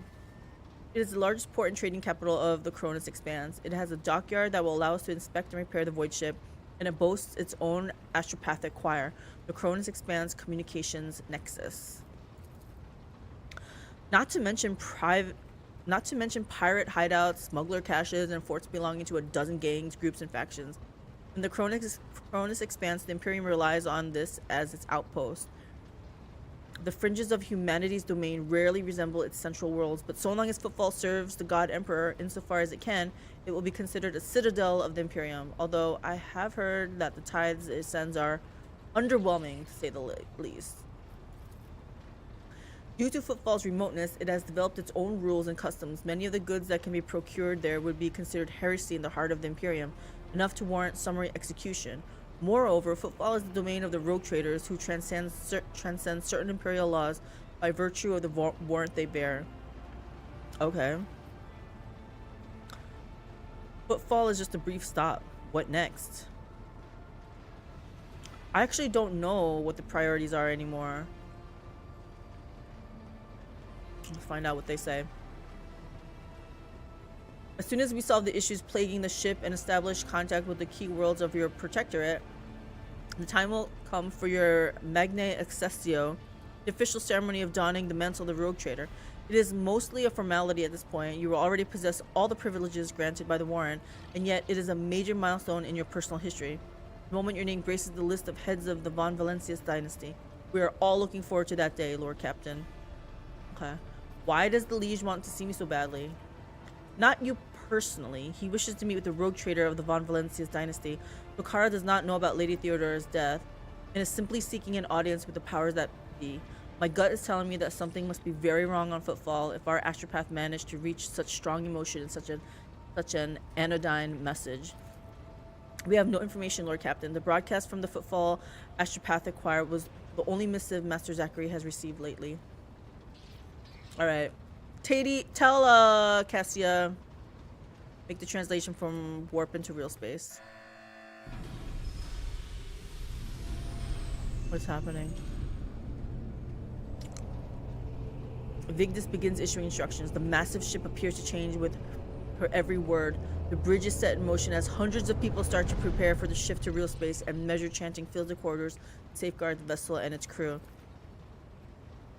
Vigdis turns to you again. One more thing, Lord Captain. No one at the station knows about Lady Theodora's demise, and you are inheriting the title. Liege Tokara will be informed. It is required so that we can use the dock, and besides, he is expecting a personal audience with the rogue trader. He will not meet with an unknown person of unclear standing. However, there is still the matter of announcing your arrival. You can either arrive on the station with the proper pomp and ceremony, or choose to visit it incognito. Tell me in detail how these choices will benefit me. Not just benefit, I just want to know the differences, right? Like, what's happening here? According to Footfall's unwritten laws, rogue traders enjoy special privileges that exceed even the power of the Liege. However, they may choose not to exercise those privileges in certain situations. Arriving incognito will give you more room for maneuver, while an official visit will allow you to directly intervene in local affairs.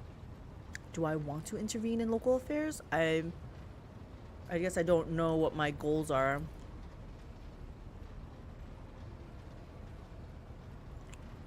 But arriving incognito, more room for maneuver. Sounds like I have more options. I shall explain, if you do not mind. Thank you, Abelard. Let's hear it in words I can understand. According to the unwritten rule, every rogue trader arriving at the station has the right to veto any of the Liege's decisions, but there's a catch. The Cronus Expanse is home to several influential rogue trader dynasties, and Footfall is where their interests intersect. I feel like this is going to be important in the future. Has the right to veto any of the Liege's decision, but I don't know what decision they're talking about yet. Of course, that does not prevent certain persons, namely Caligos Winterscale, from subtly pulling the strings in Footfall. If you, as a new rogue trader, start your career with an official landing and a parade in your honor, the other dynasties may see this gesture as the newcomer challenging their spheres of influence. Do I want to challenge them? I do not see that as a bad thing necessarily. Old man Winterscale may take slight offense. Corda will be put on her guard, but you have just risen to prominence, and most people in the Cronus Expanse have not even heard about Lady Theodora's departure yet. It must be made clear that the banner of Von Valencia soars as high as ever. This is true. I feel like they need to know that, you know, the torch has been passed. This is probably perfect timing, the perfect way to do it. Like, everyone know, like, okay, I am now the head. I am now the rogue trader of Von Valencius. And then people won't be like, who is that? Who is that? They're gonna know. So I'm kind of leaning towards that. Let's see what else. If I may, I would recommend arriving incognito. Oh, thanks. You will have plenty of opportunities to savor the sweetness and the burden of power, but right now is the last time you can take refuge in obscurity.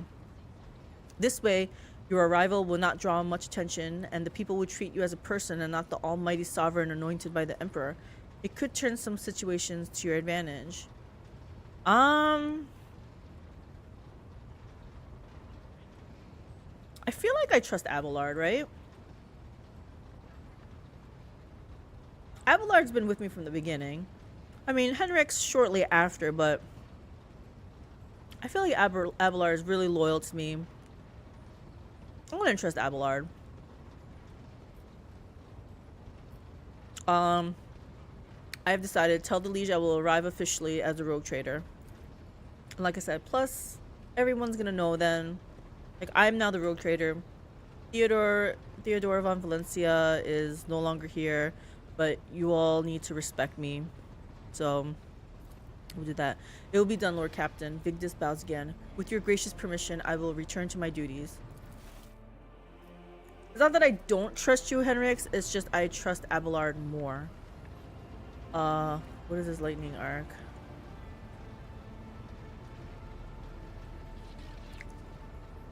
It looks like we all leveled up.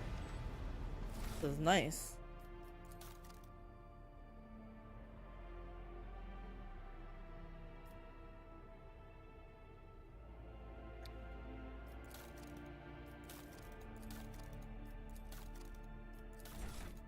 How do we... Oh. Vanguard? That sounds like melee.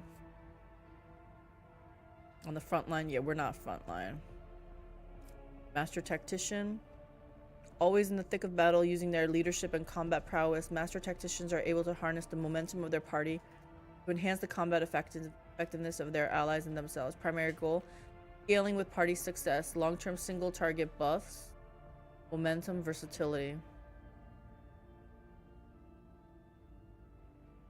Single target buffs.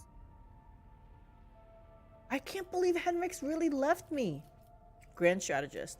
Masters of battlefield positioning for themselves and their allies, the Grand Strategist is able to increase the battle effectiveness of their party by designating and strengthening important parts of the battlefield. Core focus, battlefield control, ally buffs, unique utility, enemy debuffs. Kind of like that. Let's see, Keystone features. The Grand Strategist analyzes the battlefield and can create specific areas, providing bonuses to all allies, including the Grand Strategist frontline, backline, and rear. In the first turn, all 3 areas can be created. In the following turn, only one of them can be created. All areas can be moved with their corresponding abilities and cannot overlap. If there are 2 or more Grand Strategists in the party, the combat tactics area are common for all the Grand Strategists, and the highest intelligence bonus and fellowship bonus of all the Grand Strategists is used. There cannot be more than 1 frontline, backline, or rear on the battlefield. Regardless of the abilities used, the Grand Strategist always acts first in combat. Oh, that's kind of nice. So I can buff everybody. Well, as much as I can. I want to read... Oh, actually, I want to read more of them. Take and hold. The Grand Strategist chooses 1 combat tactics area. Every ally inside that area gains an additional turn. What? With 1 AP and 2 MP at the start of the Grand Strategist's next turn. For every enemy that was killed in the selected combat area, the additional AP is increased by 1, up to maximum 3, and the additional MP is increased by 2. Okay. This is a heroic act. Okay. Take and hold. The Grand Strategist chooses 1 combat area. Every ally... What's the difference here? For every enemy that was killed, then the AP is increased by 1. The Grand Strategist MPs are reduced to 1 until the end of combat.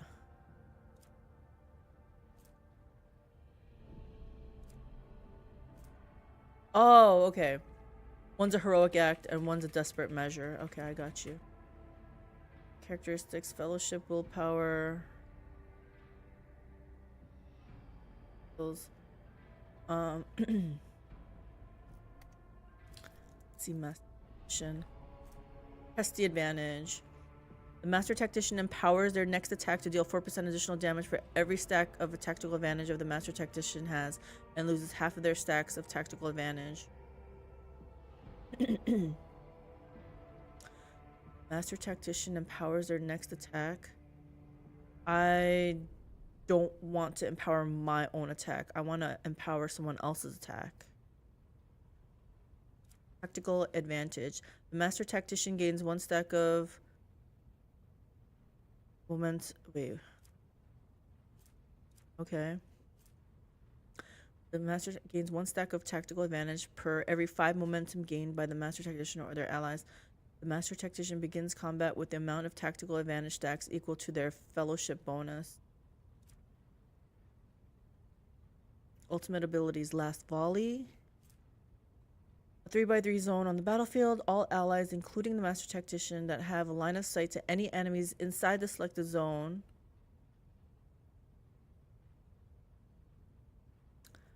make an immediate single attack against a random enemy within the zone that they can target with their weapon. I guess this benefits like melee. Until the beginning of the Master Tactician's next turn, all allies that attacked as part of the last volley suffer a -20 penalty to their ballistic skill and weapon skill, while the Master Tactician's fellowship is reduced by 40 until the end of combat. The desperate measure. Heroic act. All allies, including the Master Tactician, that have line of sight to any enemies inside their make immediate single attack against a random enemy within the zone. I kind of like this.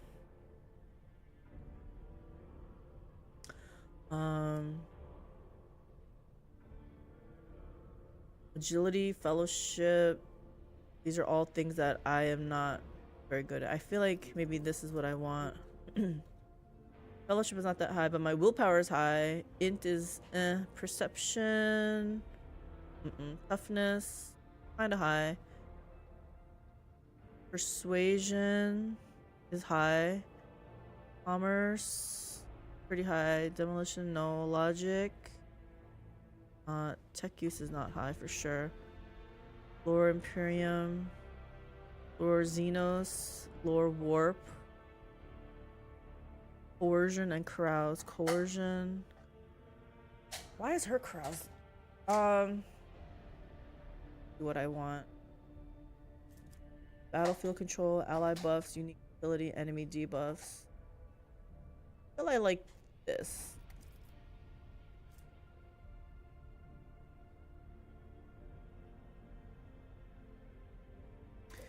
Thing is, this press to advantage.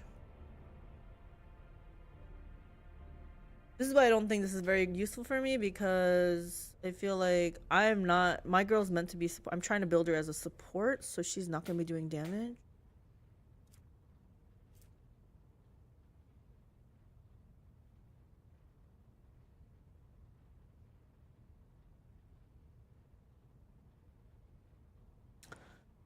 Yeah, I feel like I'm gonna go with Grand Strategist.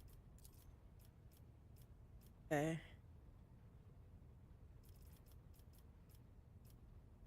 What is this?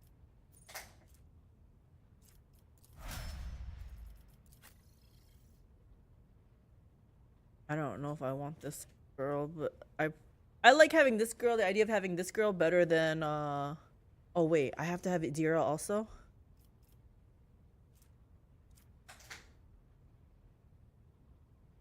Where's Pascal and where's well, I know Henrik's left. Is Pascal no longer with us either? Why is everyone leaving me? Fine. 9 ranks available.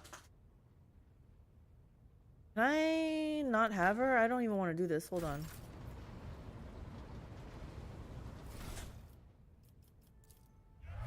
Oh, he is still here.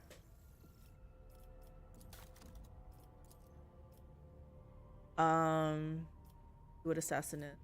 Assassins are masters at identifying the slightest vulnerabilities of priority target and dispatching them by any means.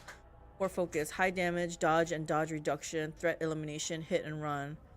I feel like I am kind of building him that way. Like I want Abelard to be like damage absorbing melee, and I want him to be damage dealing melee. For focus, yeah, I read that. Let's see what all this other stuff is. Strength, toughness, willpower is not that good. Weapon skill is pretty high. Int is no. Maybe it's not really him. Let me see. I think this is maybe more for Argenta. Vanguard, an unstoppable force on the front line and a beacon for their allies. Even when facing extremely heavy fire, a Vanguard only grows stronger in the crucible of battle. I think this is definitely Abelard, right? Core focus, frontline leader, defensive support, temporary wounds, absorbing attacks, attack. Okay, this is definitely. Let's look at Abelard because this is definitely what he needs to be. Wait, what is this? Actually, I want to read this. An arch-militant is a formidable master of warfare, able to blend various weapons and styles mid-combat, be it melee or ranged, or anything in between. The arch-militant is the best at it and becomes stronger and stronger with each second in battle. Core focus, versatility, large area attacks, personal buffs, weapon set rotation, crowd control.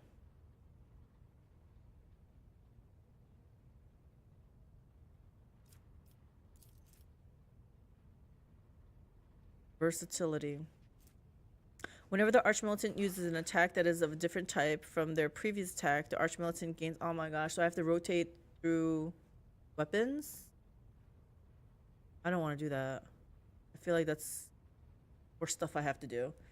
Types of attacks can be single shot, single melee shot, area melee shot. Like, I just want to... Like, if... Yeah, I don't know. Hold on. Let's keep reading. The Archmilitant gains 5 weapon skill and ballistic skill for every stack of versatility. If the Archmilitant has 4 more stacks of versatility. Yeah, here's the thing. I don't know. The more I read it, I don't want to rotate weapon attacks. Make 1 additional attack each turn, including 1 additional attack on the first attack after using this ability, and each after cost 0. I'm pretty sure this guy's a Vanguard, but I'm going to read it again. Frontline leader. Oh, no. This is Abelard. Yeah. Unyielding beacon. Each attack against the Vanguard grants them 1 stack of unyielding beacon. Each attack against the Vanguard grants this stack, each stack increases their resolve by 1 up to a maximum of 15. Okay. If at the start of the Vanguard's turn, the remaining number of temporary wounds is less than the number of stacks of unyielding beacon, it becomes equal to the number of those stacks, even if the Vanguard has no temporary wounds at the start of their turn. Temporary wounds now stack, but only remain stacked until the start of the Vanguard's turn. At the start of their turn, the remaining temporary wounds are reduced to the largest amount granted by 1 applied effect. If the remaining number of temporary wounds is less than the number of stacks of unyielding beacon, it becomes equal. I mean, I feel like I don't have to read anymore. I feel like this is definitely Abelard.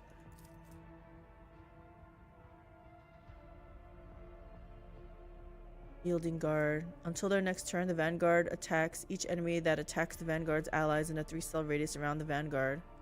Additionally, until their next turn, the Vanguard always retaliates when attacks. Hey, Eternal Grudge. Hi. Like your waving paw. How's it going? Yeah, we're gonna pick Vanguard.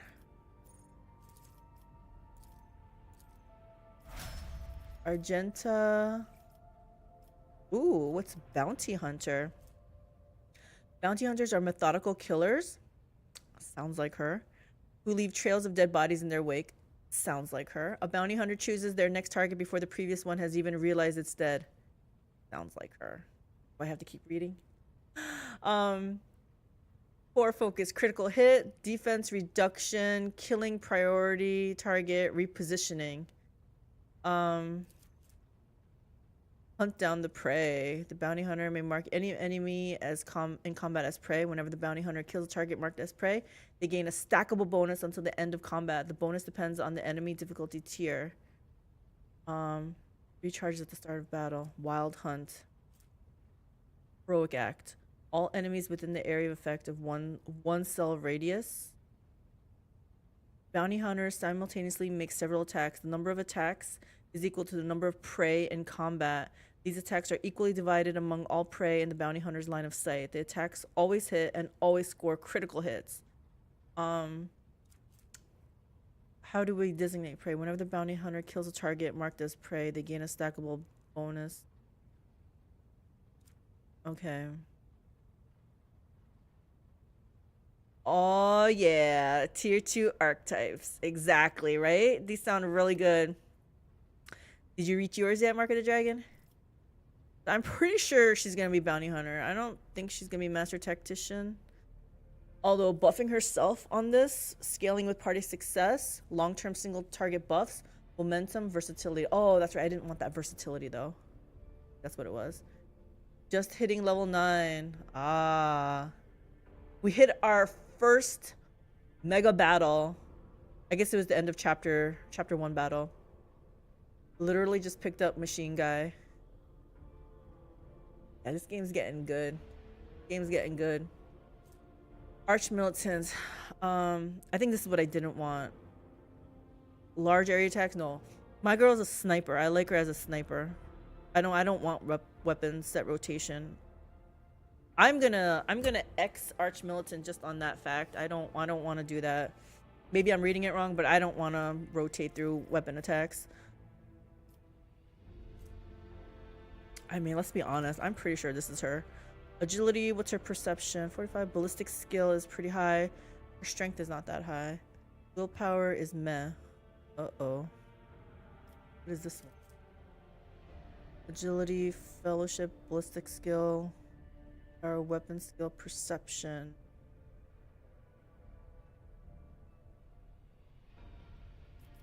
Oops. Crap, I didn't mean.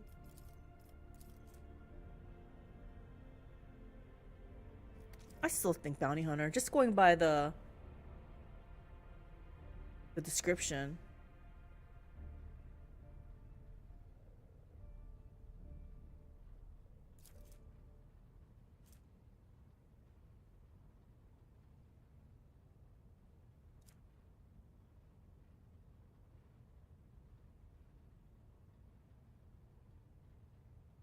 Yeah, we're going with this. She's a bounty hunter. That's my girl.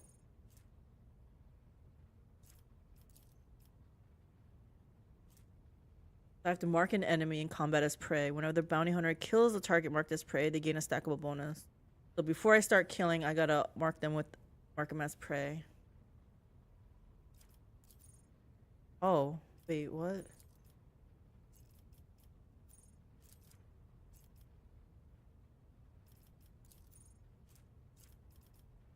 Oh, she's already done. I'm like, what? Cassia.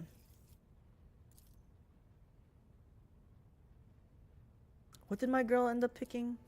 She's a grand strategist. Maybe I should not overlap, like offset, like if my girl's a grand strategist, maybe she can be master tactician because she's definitely not a vanguard.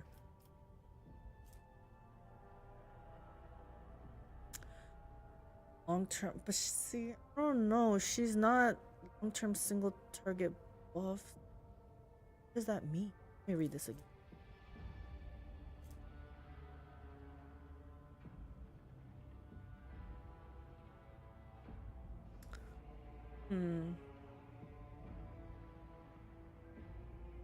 I feel like I don't use her for attacking so much as crowd control. Like, so the first crowd control ability I took was that anger or something? Like, basically I think of it as confusion. Like, I put it on the enemy and they hit each other, right?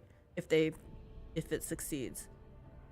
So she's not actually, I mean, she can do the damage, but I feel like this is specifically saying like empowers their next attack.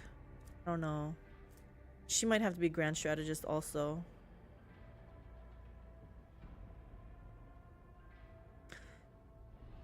The master tactician gains a 1 stack of tactical advantage per 5 momentum gained by the master tactician or their allies. Master tactician begins combat with the amount of tactical advantage of stacks equal to their fellowship bonus. So she has a pretty decent fellowship bonus.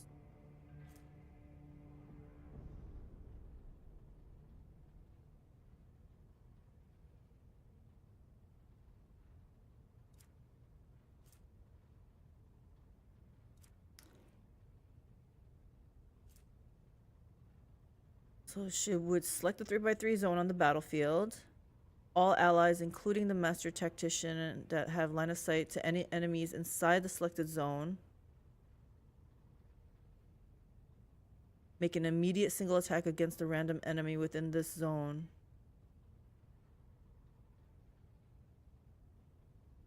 I like this part.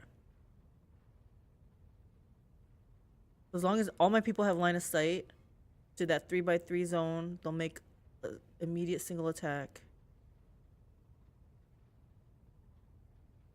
that they can target with their weapons.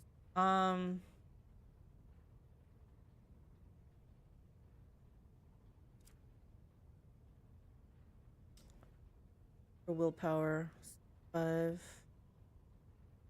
Perception is high. Toughness is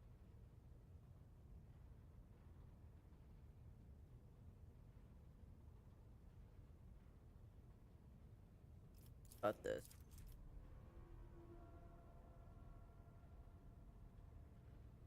I'm just seeing what she would be good at. How many of them? 1, 2.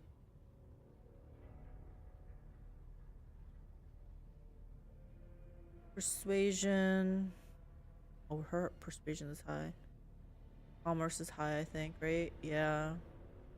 Action is low. Logic low. Tech use low. Imperium she's good at. Version. Okay. Awareness. 5. I don't know. I feel like she should be a grand strategist also. I feel like Master Tactician needs to be someone who actually does the damage. I'm gonna choose.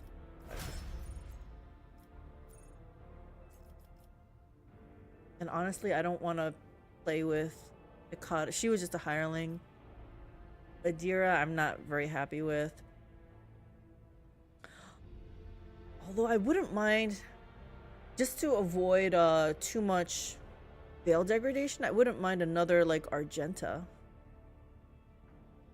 Whatever she is. Or maybe there's more that I haven't actually found yet, right? Like, I'm sure this is not all of my possible companions. Let's level up Henrik's. Oh yeah, I wanted to see high damage, dodge, and dodge reduction, threat elimination, hit and run.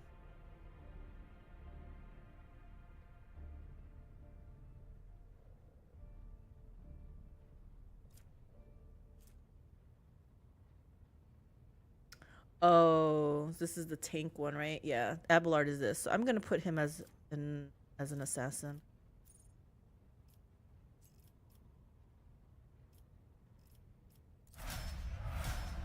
And it looks like I have to do Adira. Oh, Pascal. I don't know how to play him really. I thought he was gonna be like my debuffer, which would make him a grand strategist also. But is that like too many cooks in the kitchen?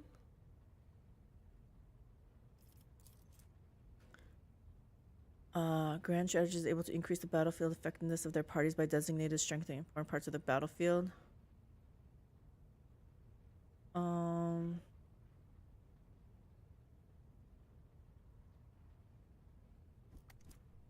He's not a bounty hunter. He's not doing the damage. But he can help mark it down. But do they... Yeah, he's not an offensive player. I think he has to be grand strategist also. I have a feeling I'm gonna have to respec him. I feel like he has to be like a melee person. I don't know why. I don't know how. But I feel like he needs to be melee. Fine, Adira will do. I actually don't want to bring her, but I think Henrik's is leaving me. The W weapon skill operative is a thing. Yeah, I feel like Pascal with his like that omniscient axe, and when I look at some abilities, like if I scroll down, it talks about like melee. His heroic His heroic ability is melee. Although hers is melee too, I feel. I haven't used him much since I just got him, but I have him set up as my second melee next to Abelard. So what about his lack of hit points though? Like I feel like, because he doesn't use like big armor, he's wearing robes. Like how are you keeping him alive? Dismantling is melee or range. It just happens to have an icon of a sword.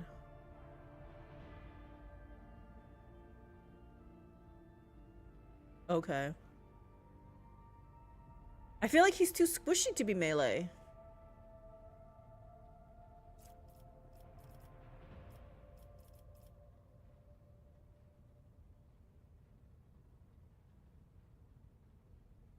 And going by his abilities that I've picked for him, like that's on his hotbar, he doesn't do a lot of damage. And he's actually my healer. Well, I'm a healer, but he does the medkits. I really don't want to use this chick. Do I have to level her?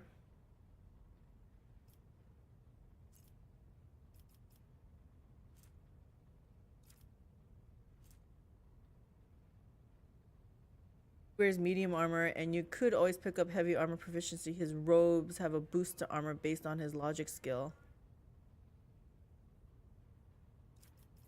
Where are you, Pascal? Armor's 37 compared to like Abelard. Oh, his armor is actually okay.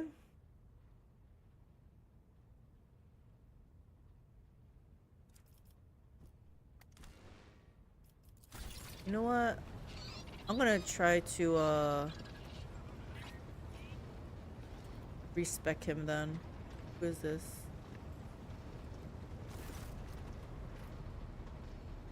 You know what? I'm gonna replace the painting of late Theodore in my chambers. Because we all went through that procession, whatever, so I think it's appropriate time now. It will be done, your ladyship. No, not him. I need... Wait. Wish to... My retinue and I are in need of training.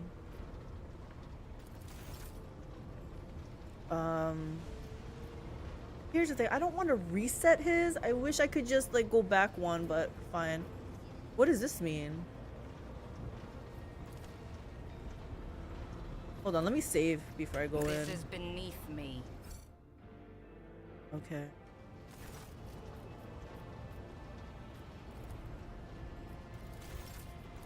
Let's redo him.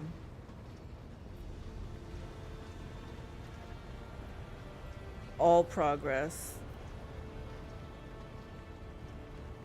Yes. Fine, yes. Oh my god, what am I doing?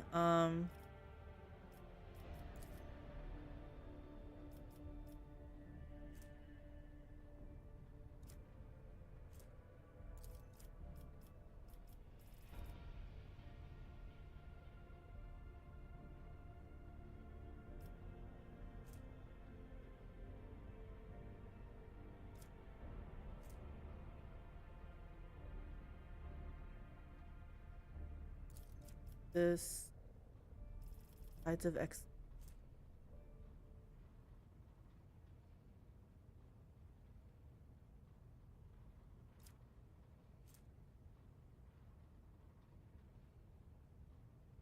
I like both of them. We'll end up getting both of them.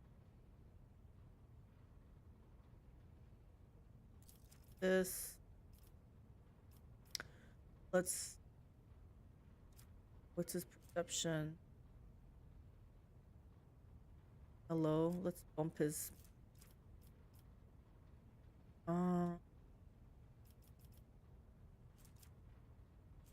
For the next attack against target affected by an exploit, that target's cover efficiency will reduce by -5. This attack will have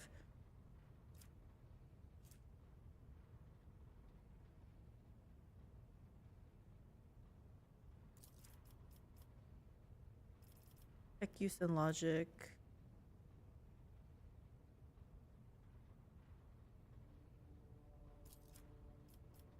definitely my tech use guy.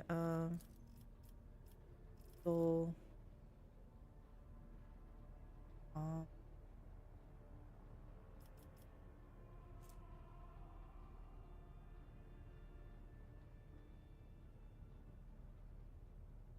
while wearing heavy armor, Forge World characters gain 1 movement point and 1 deflection and cannot fall prone.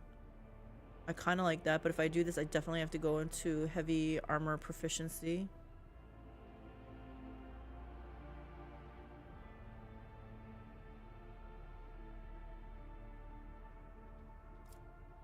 Fires of the Forge.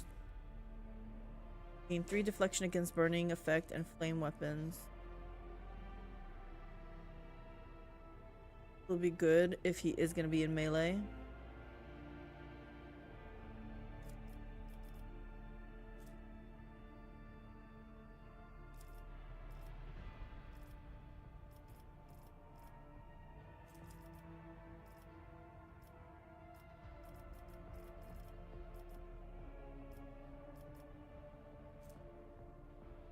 Reduces required strength value for heavy weapons. The character can attack with the second weapon in their current weapon set in addition to the usual 1 attack per round. This attack suffers a -20 penalty.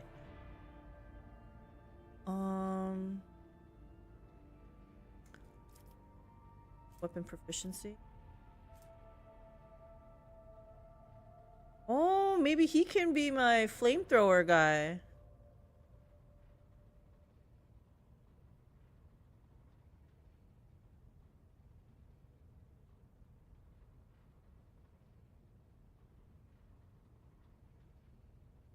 That's interesting. Flamers work lovely on melee characters, right?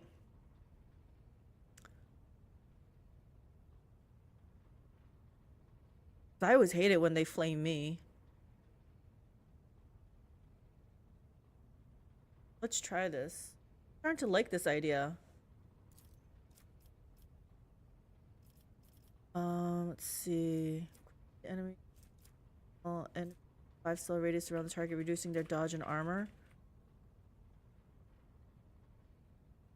Should I be playing this game? Yes, everyone should be playing this game. It's so much fun. For those occasions when you just can't quite get close enough, there's an advanced skill that reduces flamer cost by 1 AP as well. Yes, yes, you should. Smash. It's, yeah, I mean, I recommend it. It's a little bit overwhelming in the beginning, but I don't know. It got good, kind of like with after a couple days. Day 3-ish started like, okay, all right.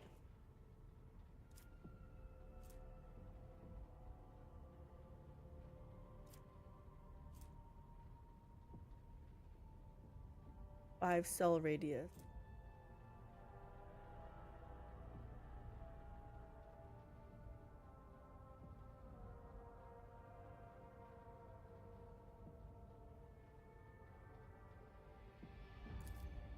I think I like.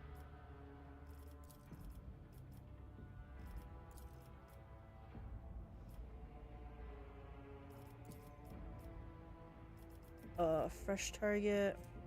Whenever the operative attacks an enemy that is at full wounds. So should he be cycling and just putting like 1 hit on a bunch of people? Instant exposure. Like this.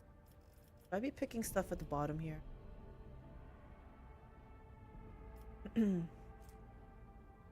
This mechadendrite is equipped with all kinds of tools to communicate with machine spirits. Increases tech use and demolition by 10. Tech use is pretty high. Medica, mechadendrite, manipulator push.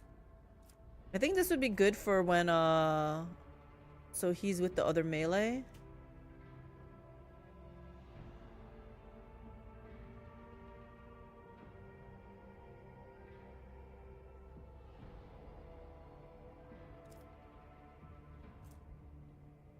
And it's affected by int.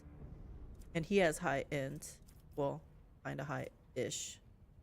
Probably higher than the other melee. So I might do this one. Manipulator push.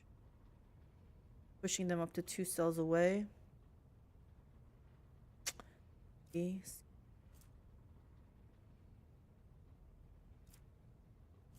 He doesn't need to have high perception. While Pascal is under the effects of machine spirit community, melee attacks deal an additional. I think I like this. We'll just pump his in.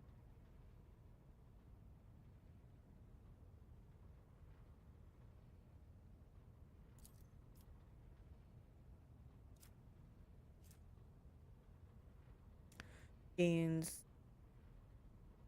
dodge reduction and parry reduction. Melee weapons. If an enemy dodges or parries his attack, the bonus is doubled for the next melee attack against.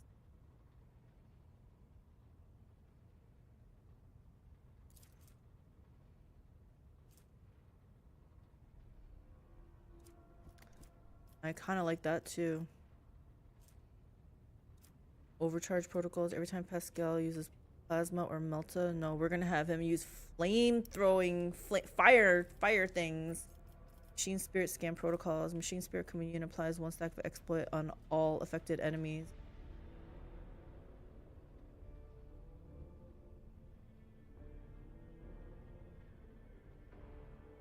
I like this too.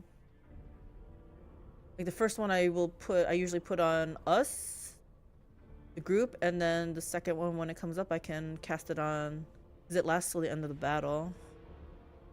Filtering protocols. Every time Pascal, nope. But that looks really good.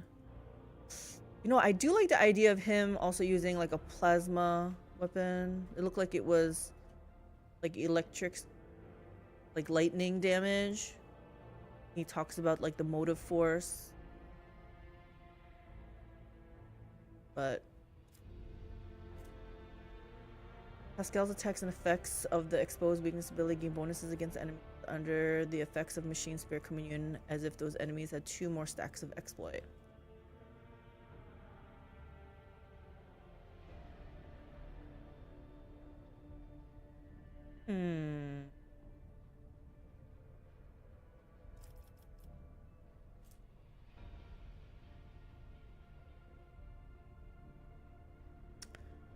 Interesting. Close-up scanning. Melee attacks apply the machine spirit communion effect on all attacked enemies. Wait, just automatically? His melee attacks apply the machine spirit communion effect on all attacked enemies.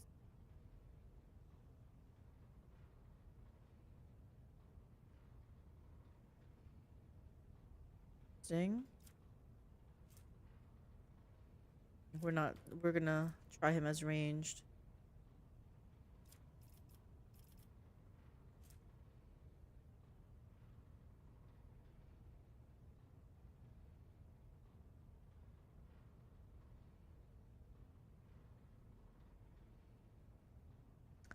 Persuasion, coercion. Seal of the Forge. Wait, why am I all the way at the bottom again? Oh, I wouldn't mind. What's the... I think this will be good since he's gonna be up in melee. Yeah, since I was so worried about his health and stuff, let's make him have him be able to even stand in melee range. Let's do this instead. Oh gosh, I gotta do this. Definitely not these. Can do medica. Awareness. We'll leave the awareness to somebody else. Argenta, Cassia. Give him medica.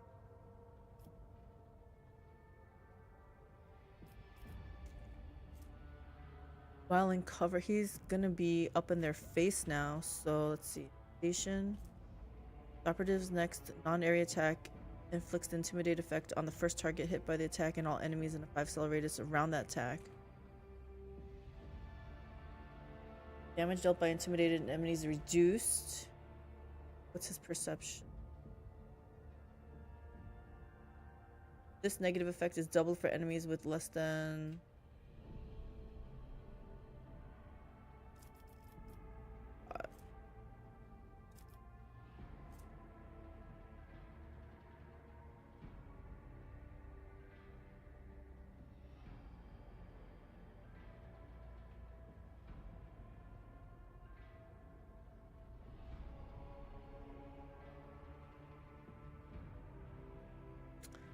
cover efficiency. But what if they're, if I'm gonna be fighting melee, they probably won't have much cover efficiency. Or what is what about this one? Removes 1 exploit from each enemy in a 5-cell radius around a point within 10 cells from the operative. If there is only 1 enemy in the area, the operative removes all exploit stacks from that enemy. All allies gain removed armor at the end of combat. If 4 more exploits are removed, the operative gains number of removed.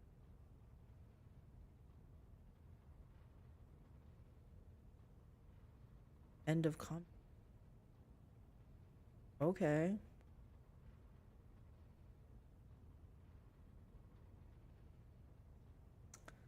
But what if they don't have exploits? What if only 1 enemy has exploit? Okay, if there's only 1 enemy in the area, the operative removes all exploit stacks from that enemy.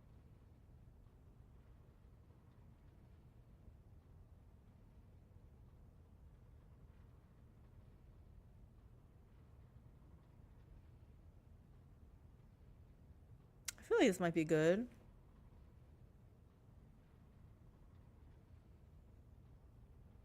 Either this one or that sounds like it's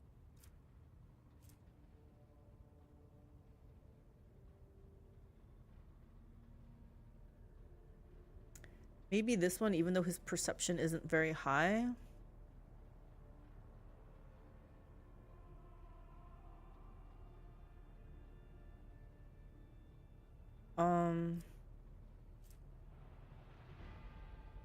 I'm gonna try this.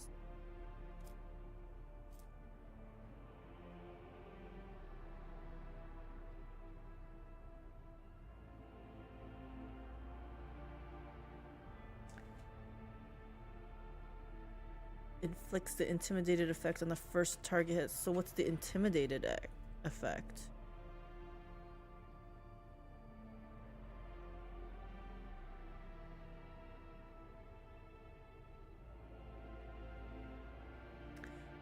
The damage dealt by intimidated enemies is reduced by 2 times perception bonus. This negative effect is doubled for enemies with less than 3 times.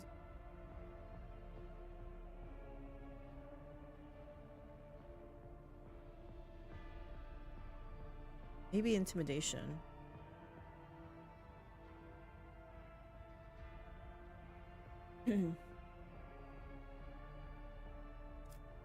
This will reduce how much they hit us. And this one, all allies gain percent armor until the end of combat. I like giving extra armor is also good too. This is good. So either I give all my allies more armor, or I can make the enemy hit us for less.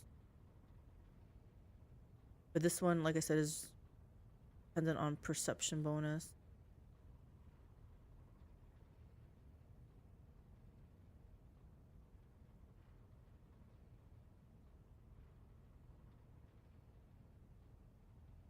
I think I'll do tactical now.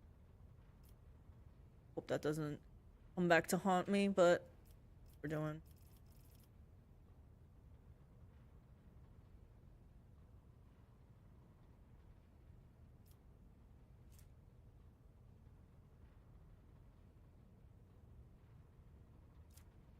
Maybe this, so that if he is gonna be in melee range, hold on. We had a lot of things down here we wanted to try, right?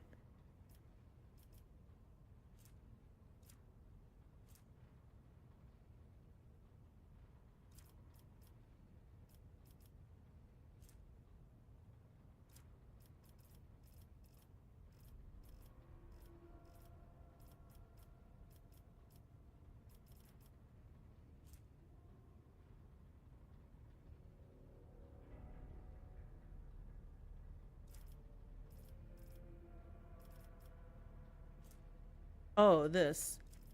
I was saying that he doesn't have enough hit point.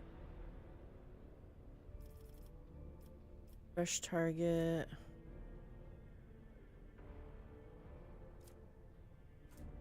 Sure.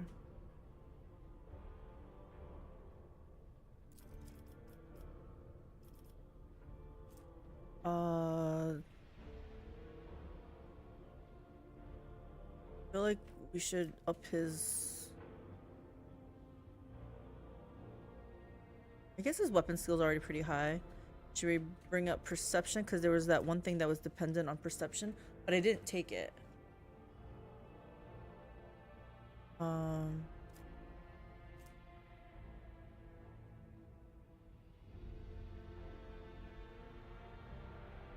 I feel like we do.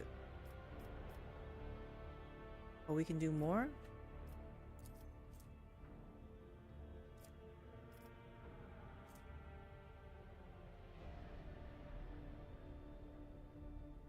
Did I not pick this? Did pick it. Oh, we can.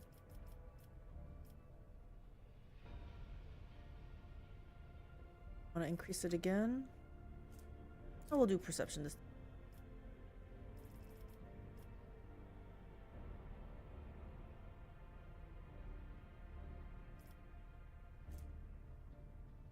This.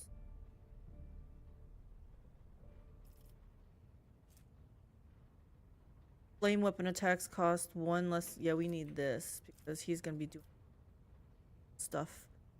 Flame weaponry. Until the operative's next turn, the target cannot move. Canceling attacks also cripple the enemy.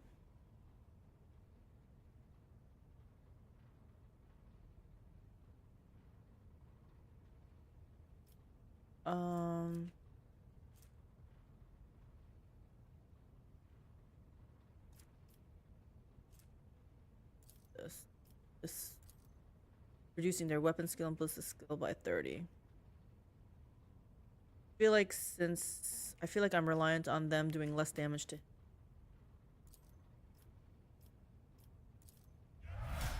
So Idira and Hakata. Wait, he still gets to go? Oh, because he gets to choose this.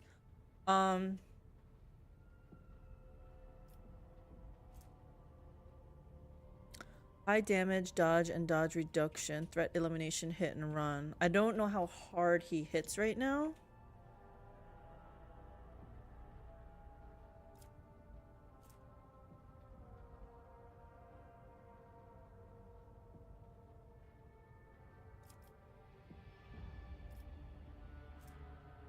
High damage, dodge, and dodge reduction. Threat elimination, hit and run. Critical hit, defense reduction, killing priority target, repositioning. So Argenta is already a bounty hunter. Henrix is an assassin, but maybe he can also be an assassin too.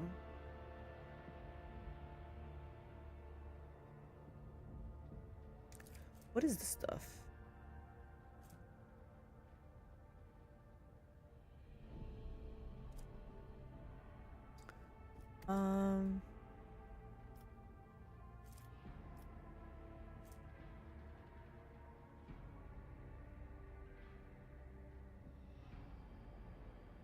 I am gonna put him as an assassin.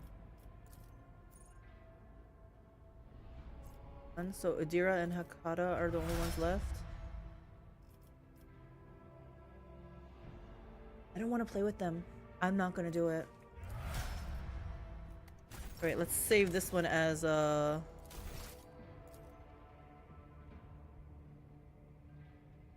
Pascal as melee. That way I have the other one, the other quick save, which we load that one. So I save this one. So this one I think is where Pascal was not melee. That way after one fight, if I don't like it, we'll just pick which one is more our style.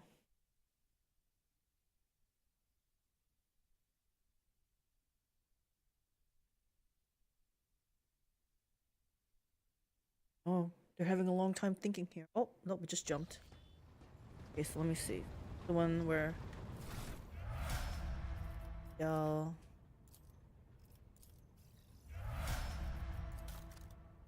Grand Strategist. Yeah, this is the one where he is ranged. So let me save this one.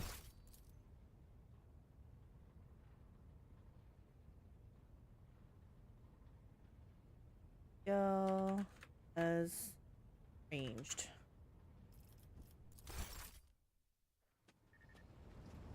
All right. I think it's only fair that we go into battle now and see what happens. But I want to make sure nobody else needs to talk to me.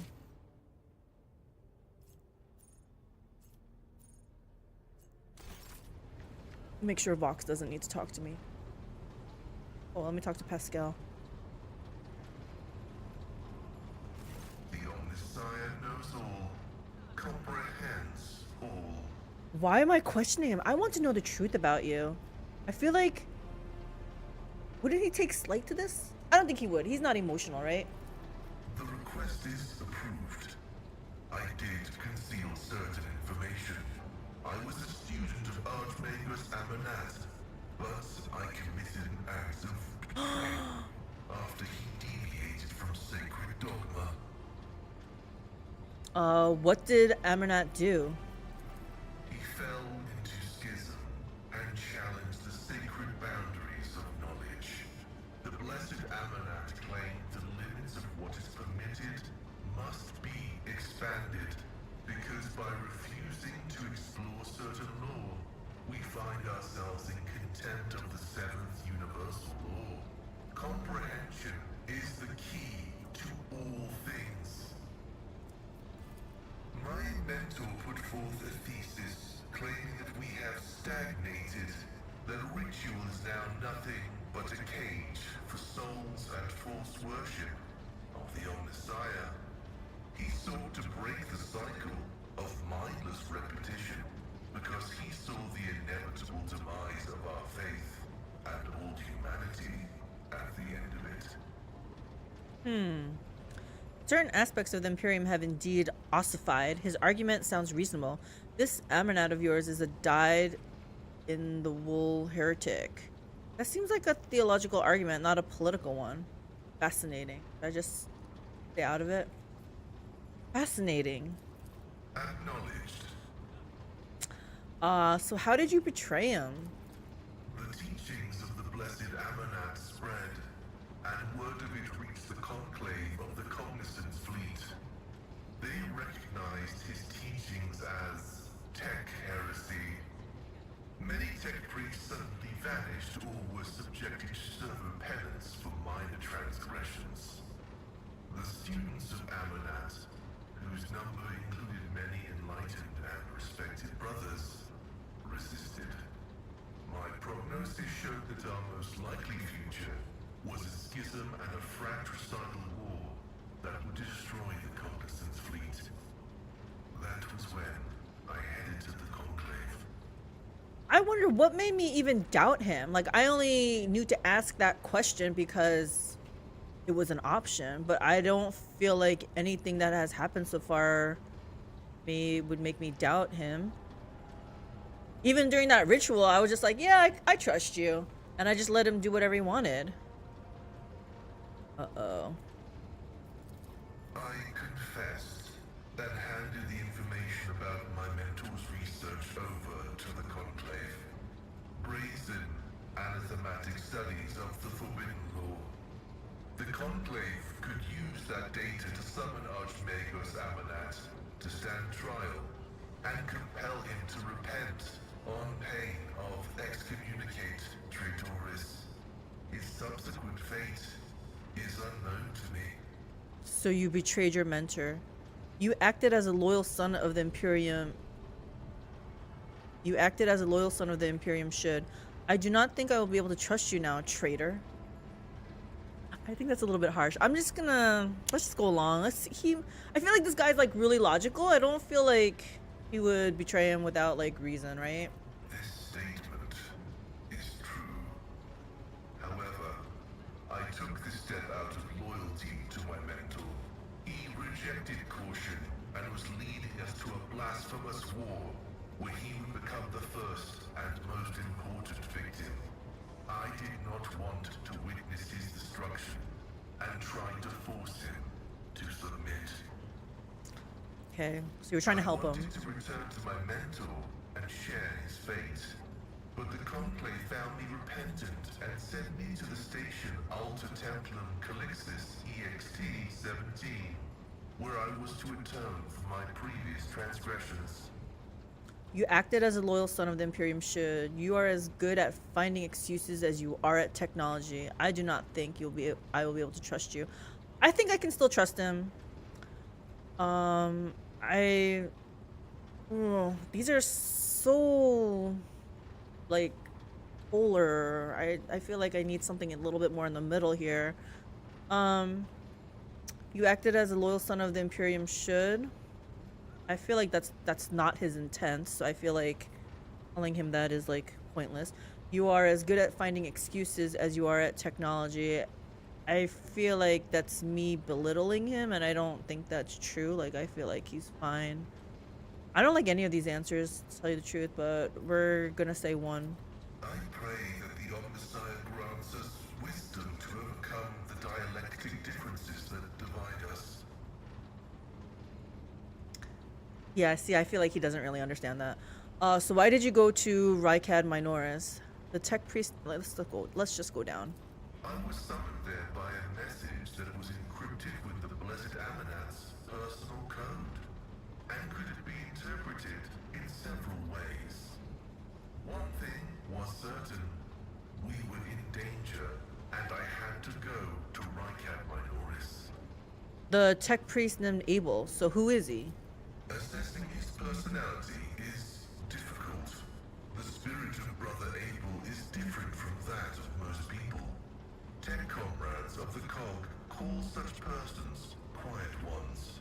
He possesses significant intellect, but shuns communication. Okay. So far, I have not been able to determine why Abel summoned me to Rykad Minoris. How he is related to the Blessed Amanat, or why he bears the same name as me. Perhaps Reverend Abel may not be fully able to actualize and interpret the available data.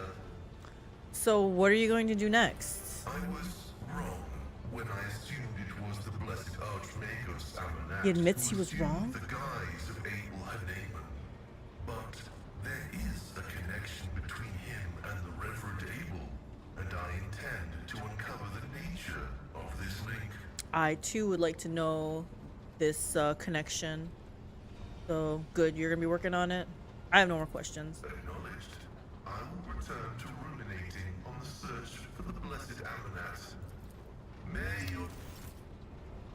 Just got myself a Christmas present, a custom t-shirt. What's it say?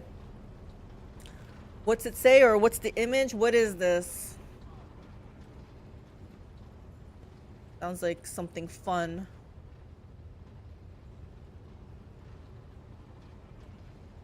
Oh, here's Abel. I wanted to talk to him from before.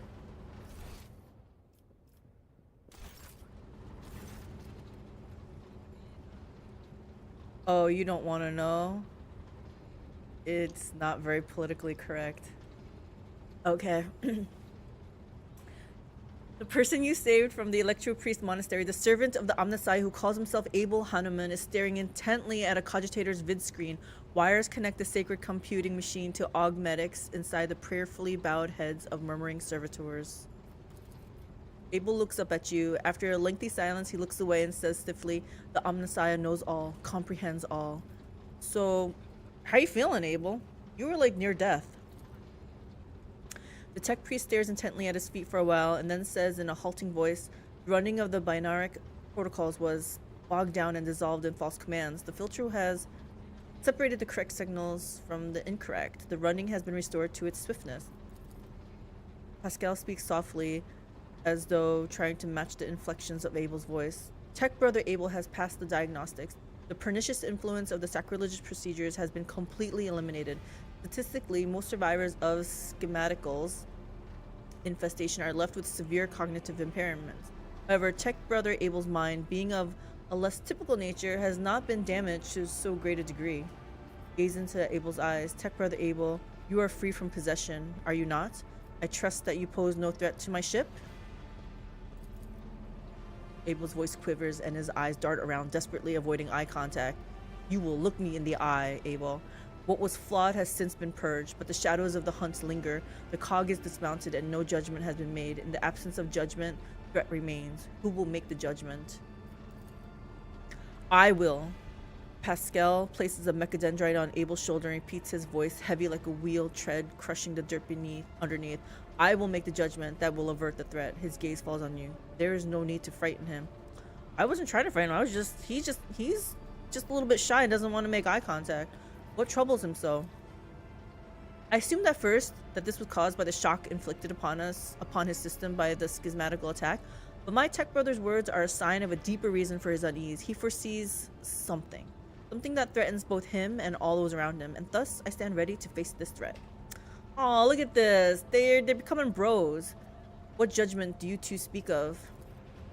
Only he knows, but if my tech brother fears that he might not make the right decision at the critical moment, then I will do it for him. Okay.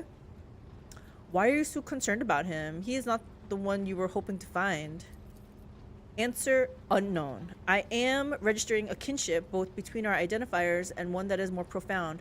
Archmagos Amernat left an imprint on all his students. It may be then that I see some of my mentor in tech brother Abel, and so my spirit rejoices and strives to keep him from harm. Aww, they're forming a friendship.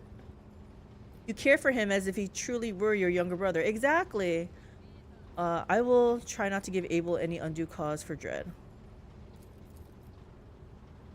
Pascal's vox rasps a tired laugh. Tech brother Abel is harmonious and harmony is beauty. Is it so strange an urge to protect beauty from the horrors of the grotesque? I will try not to give Abel any undue cause for dread. Thank you.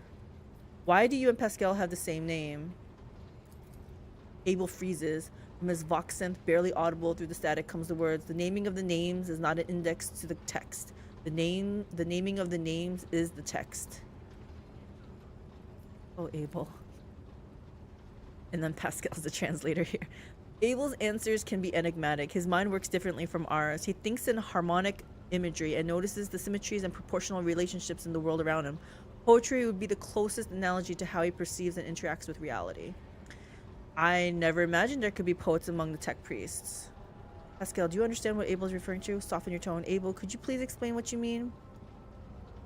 I don't think he can explain if he's talking poetry. Respond sharply to Abel. You will express yourself clearly. I don't think he's able to. Are we overthinking it? It doesn't matter why your names are the same. What matters is that they are the same. Is that what you mean? Let's move on from this. Let's start from the top, but I'm not going to do these two. Okay. Pascal looks surprised. Why not? Technolingua is rhythmical and possesses a broad semantic scope, and some of its more sonorous dialects lend themselves well to individual and symphonic declamation. Do you understand what Abel's even talking about? Negative. However, I will hypothesize. Tech brother Abel is seeking to convey the idea that our matching identifiers are not the key to some vital data point. They are, in and of themselves, the vital data point. At this stage in my analysis, I can draw no useful conclusions from this proposition. However, the very fact that tech brother Abel is trying to hint at something points to him either being better informed than I am or having conducted a more in-depth analysis of the situation. That is useful information. I don't think Abel's gonna be able to. You know what? I'm just gonna ask him politely because it says I soften my tone, right? But I don't think he's gonna be able to tell me. But let's just see. Abel relaxes a little. His gaze drifts to the side. There is silence. Yeah, I didn't think he was going to. Are we overthinking it? It doesn't matter why your names are the same. Abel looks sideways at you, and at once his transfixed stupor is gone. At this point in time, the cycle has been broken and reshaped into a rising spiral, as Amernat envisioned. On hearing his mentor's name, Pascal lets out a raspy, static-filled sigh. They are connected. My hypothesis regarding Abel's connection to the blessed Amernat has been confirmed. Point to the cogitator. What are you working on? We catch the soul of the light in the solar wind. We look for the footsteps the Omnissiah left when he walked the desert. This is the oniromantic computation procedure. The depersonalized minds of these machine servants are in a data dream, processing enormous arrays of assorted data and aggregating them. Virtually all results of such synthesis are scrap data, but occasionally we have noted coincidences whose exactness defied logic. It is an extremely rare and venerated form of statistical augury. The tech brother Abel is adept at this form of appealing to Deus Mechanicus. Why do you do it? Inspect the sacred machine. Logic 40. Look for logical connections within the data. Perception. Take a closer look at vid screen to check for anything unusual. I'm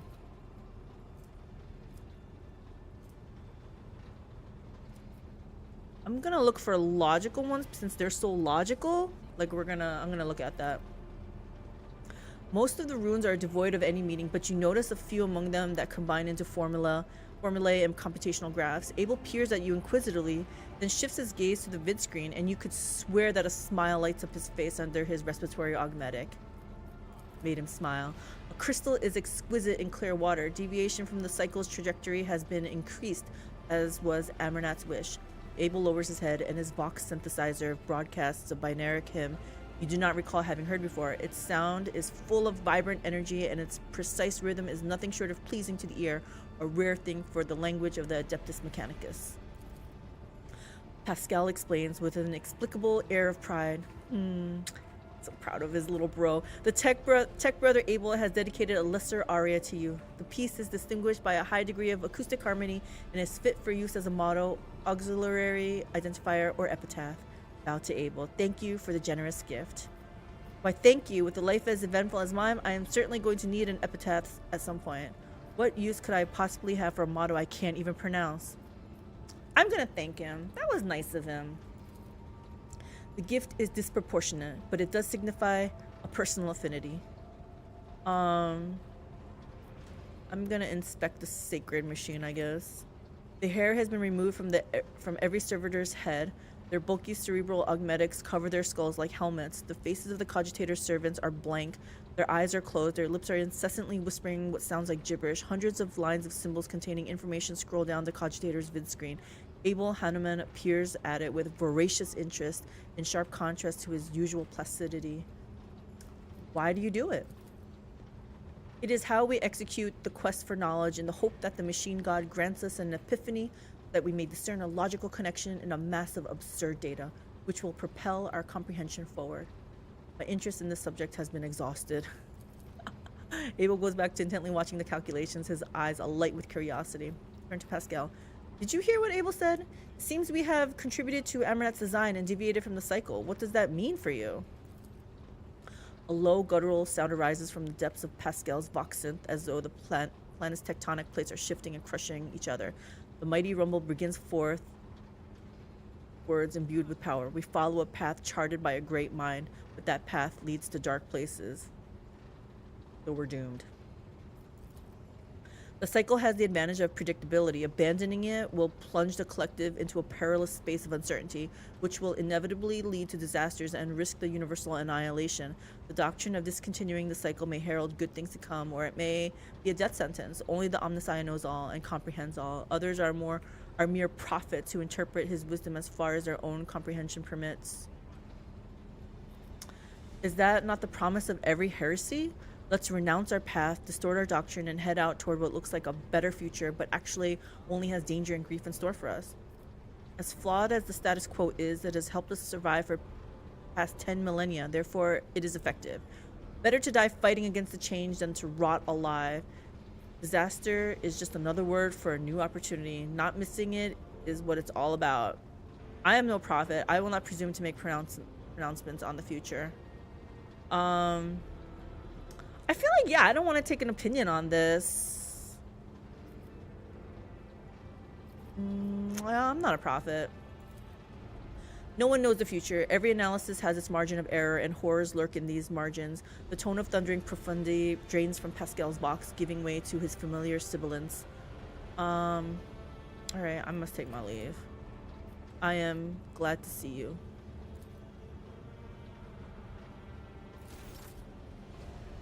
So I wonder if Pascal has something to say to me. I mean, I know we were just talking to him, but maybe he has something more to tell me.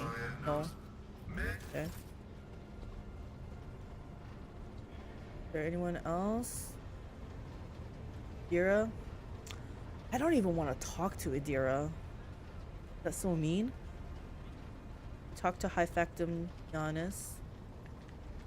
Anybody here? You know who I want to talk to? Did I talk to Abelard? Oh, let's talk to Henrix. I'm gonna see if I can persuade him to stay. You have my complete attention. Henrix leans toward you, his gaze filling with warmth. You're telling me this dude wants to leave me? I want you to leave my retinue and my ship. No! I don't want him to leave. Let's see. Abelard, do you have anything to say? Lord Captain. Oh, okay. Lord. Who are you?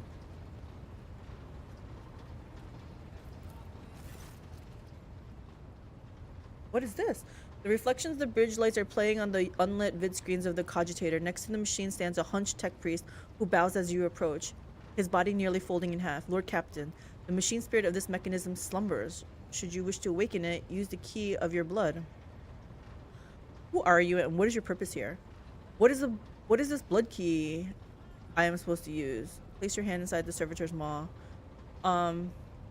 Yo, who are you and why are you here and what is going on?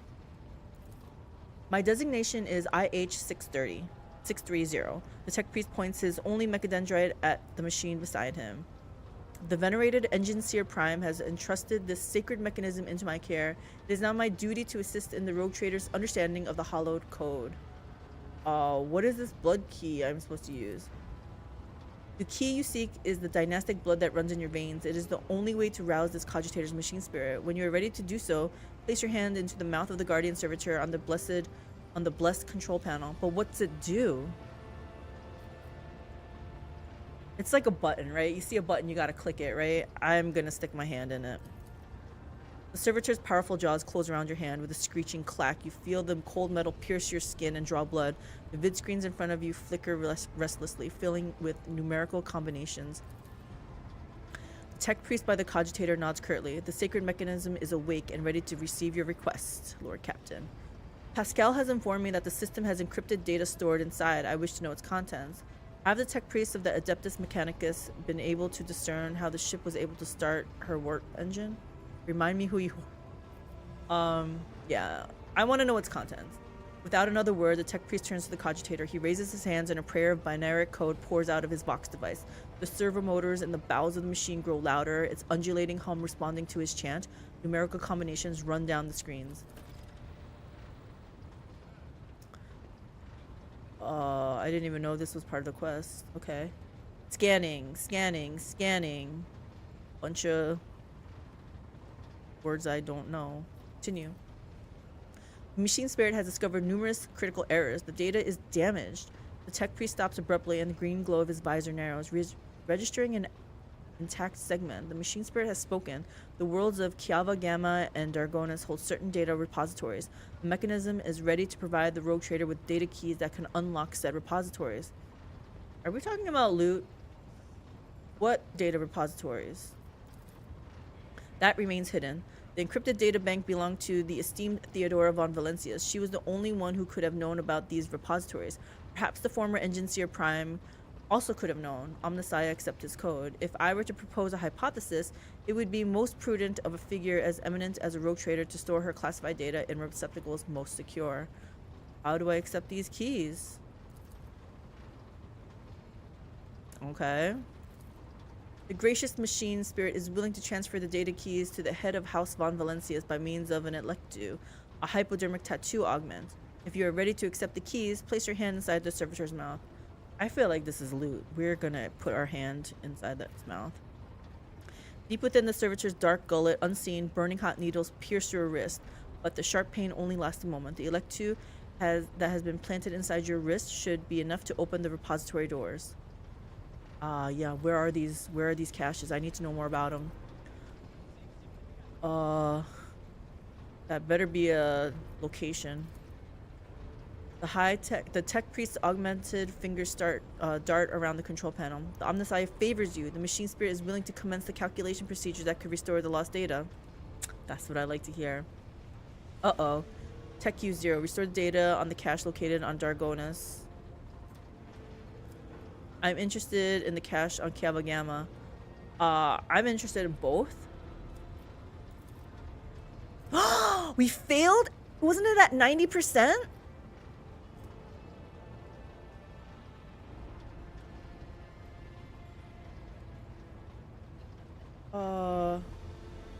The machine's hum grows louder and more promising, but a few moments later it abruptly stops with an unpleasant click. You hear sympathy in the tech priest's synthesized voice. The sacred mechanism could not restore this data segment. Man, I just missed out on loot, didn't I?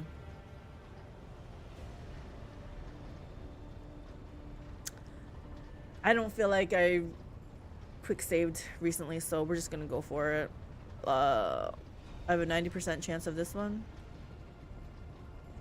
Okay, let's try the cache on Kiavagama.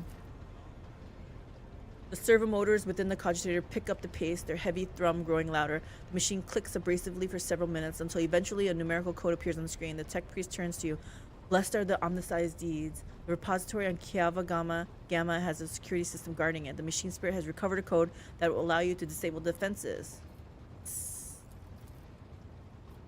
Have the tech priests of the Adeptus Mechanicus been able to discern the ship and how was able to start her warp engine? The Engine Seer Prime spends hours pursuing the quest for knowledge in hopes of comprehending the nature of said miracle.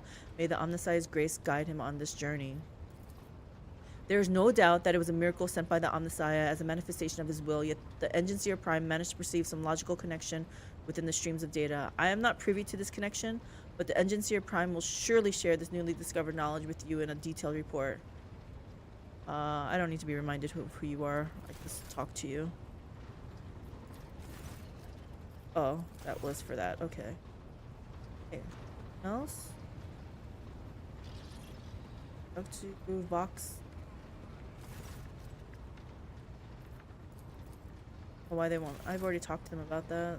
So Henrix we talked to. Who's down here? Raver. Yeah, let's go down here. See if Cassia has anything to say. Let me see if there's anybody down here. No. Okay, Cassia. I have anything? Argenta. Greetings. Oh. And then just him. All done. Okay, so we're all caught up on everyone's conversation, dialogue, whatever. Let's I'm interested in seeing what our next steps are. Let me take a look at this.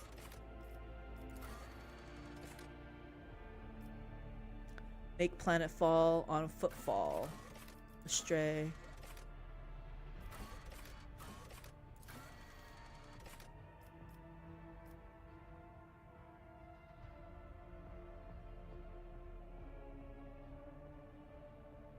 So you're saying I still have a chance at this one, huh? It didn't say failed or anything. See what we can get.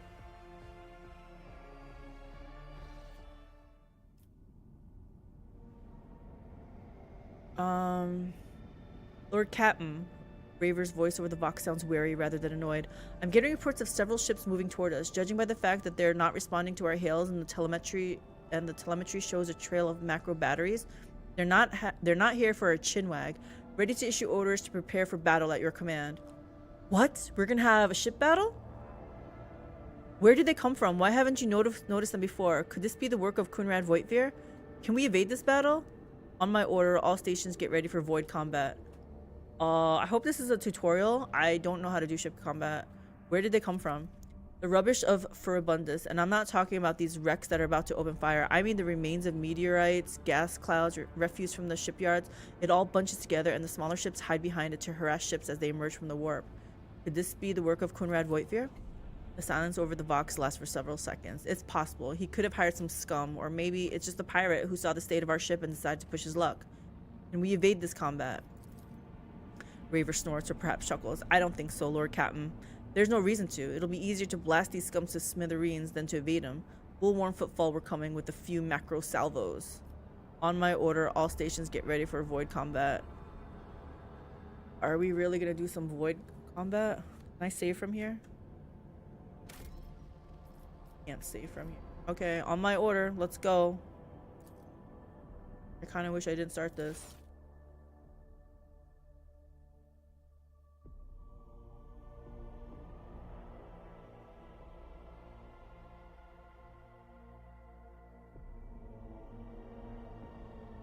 Let chaos paint the stars red. I don't know what's happening. Moving the ship in combat. You have engaged the enemy in space combat. Battles in space and on the surfaces of planets work quite differently from one another. In space combat, the battlefield is separated into 3 zones marked by various degrees of brightness. Acceleration zone, mid-movement zone, end movement zone. Ships travel at high speeds even during combat, which is why both your ships and those of your enemies must move a certain distance each round. You can only end your turn once your ship has traversed this minimum required distance upon entering the end movement zone. To move the ship, click left mouse button on any accessible cell on the battlefield. Once you do, you will see a hologram of the ship that will allow you to evaluate the efficiency of future attacks and actions from that position, just as you would in regular combat. Click left mouse button again to confirm your choice and command the ship to move. Alternatively, you can click right mouse button to remove the hologram. Okay. I'm actually thinking this is probably a good idea to call it quits for today, and we will reconvene maybe tomorrow. Saturday, like I said, we're Saturday, Sunday, for the past couple weekends, we've been kind of doing Path of Exile.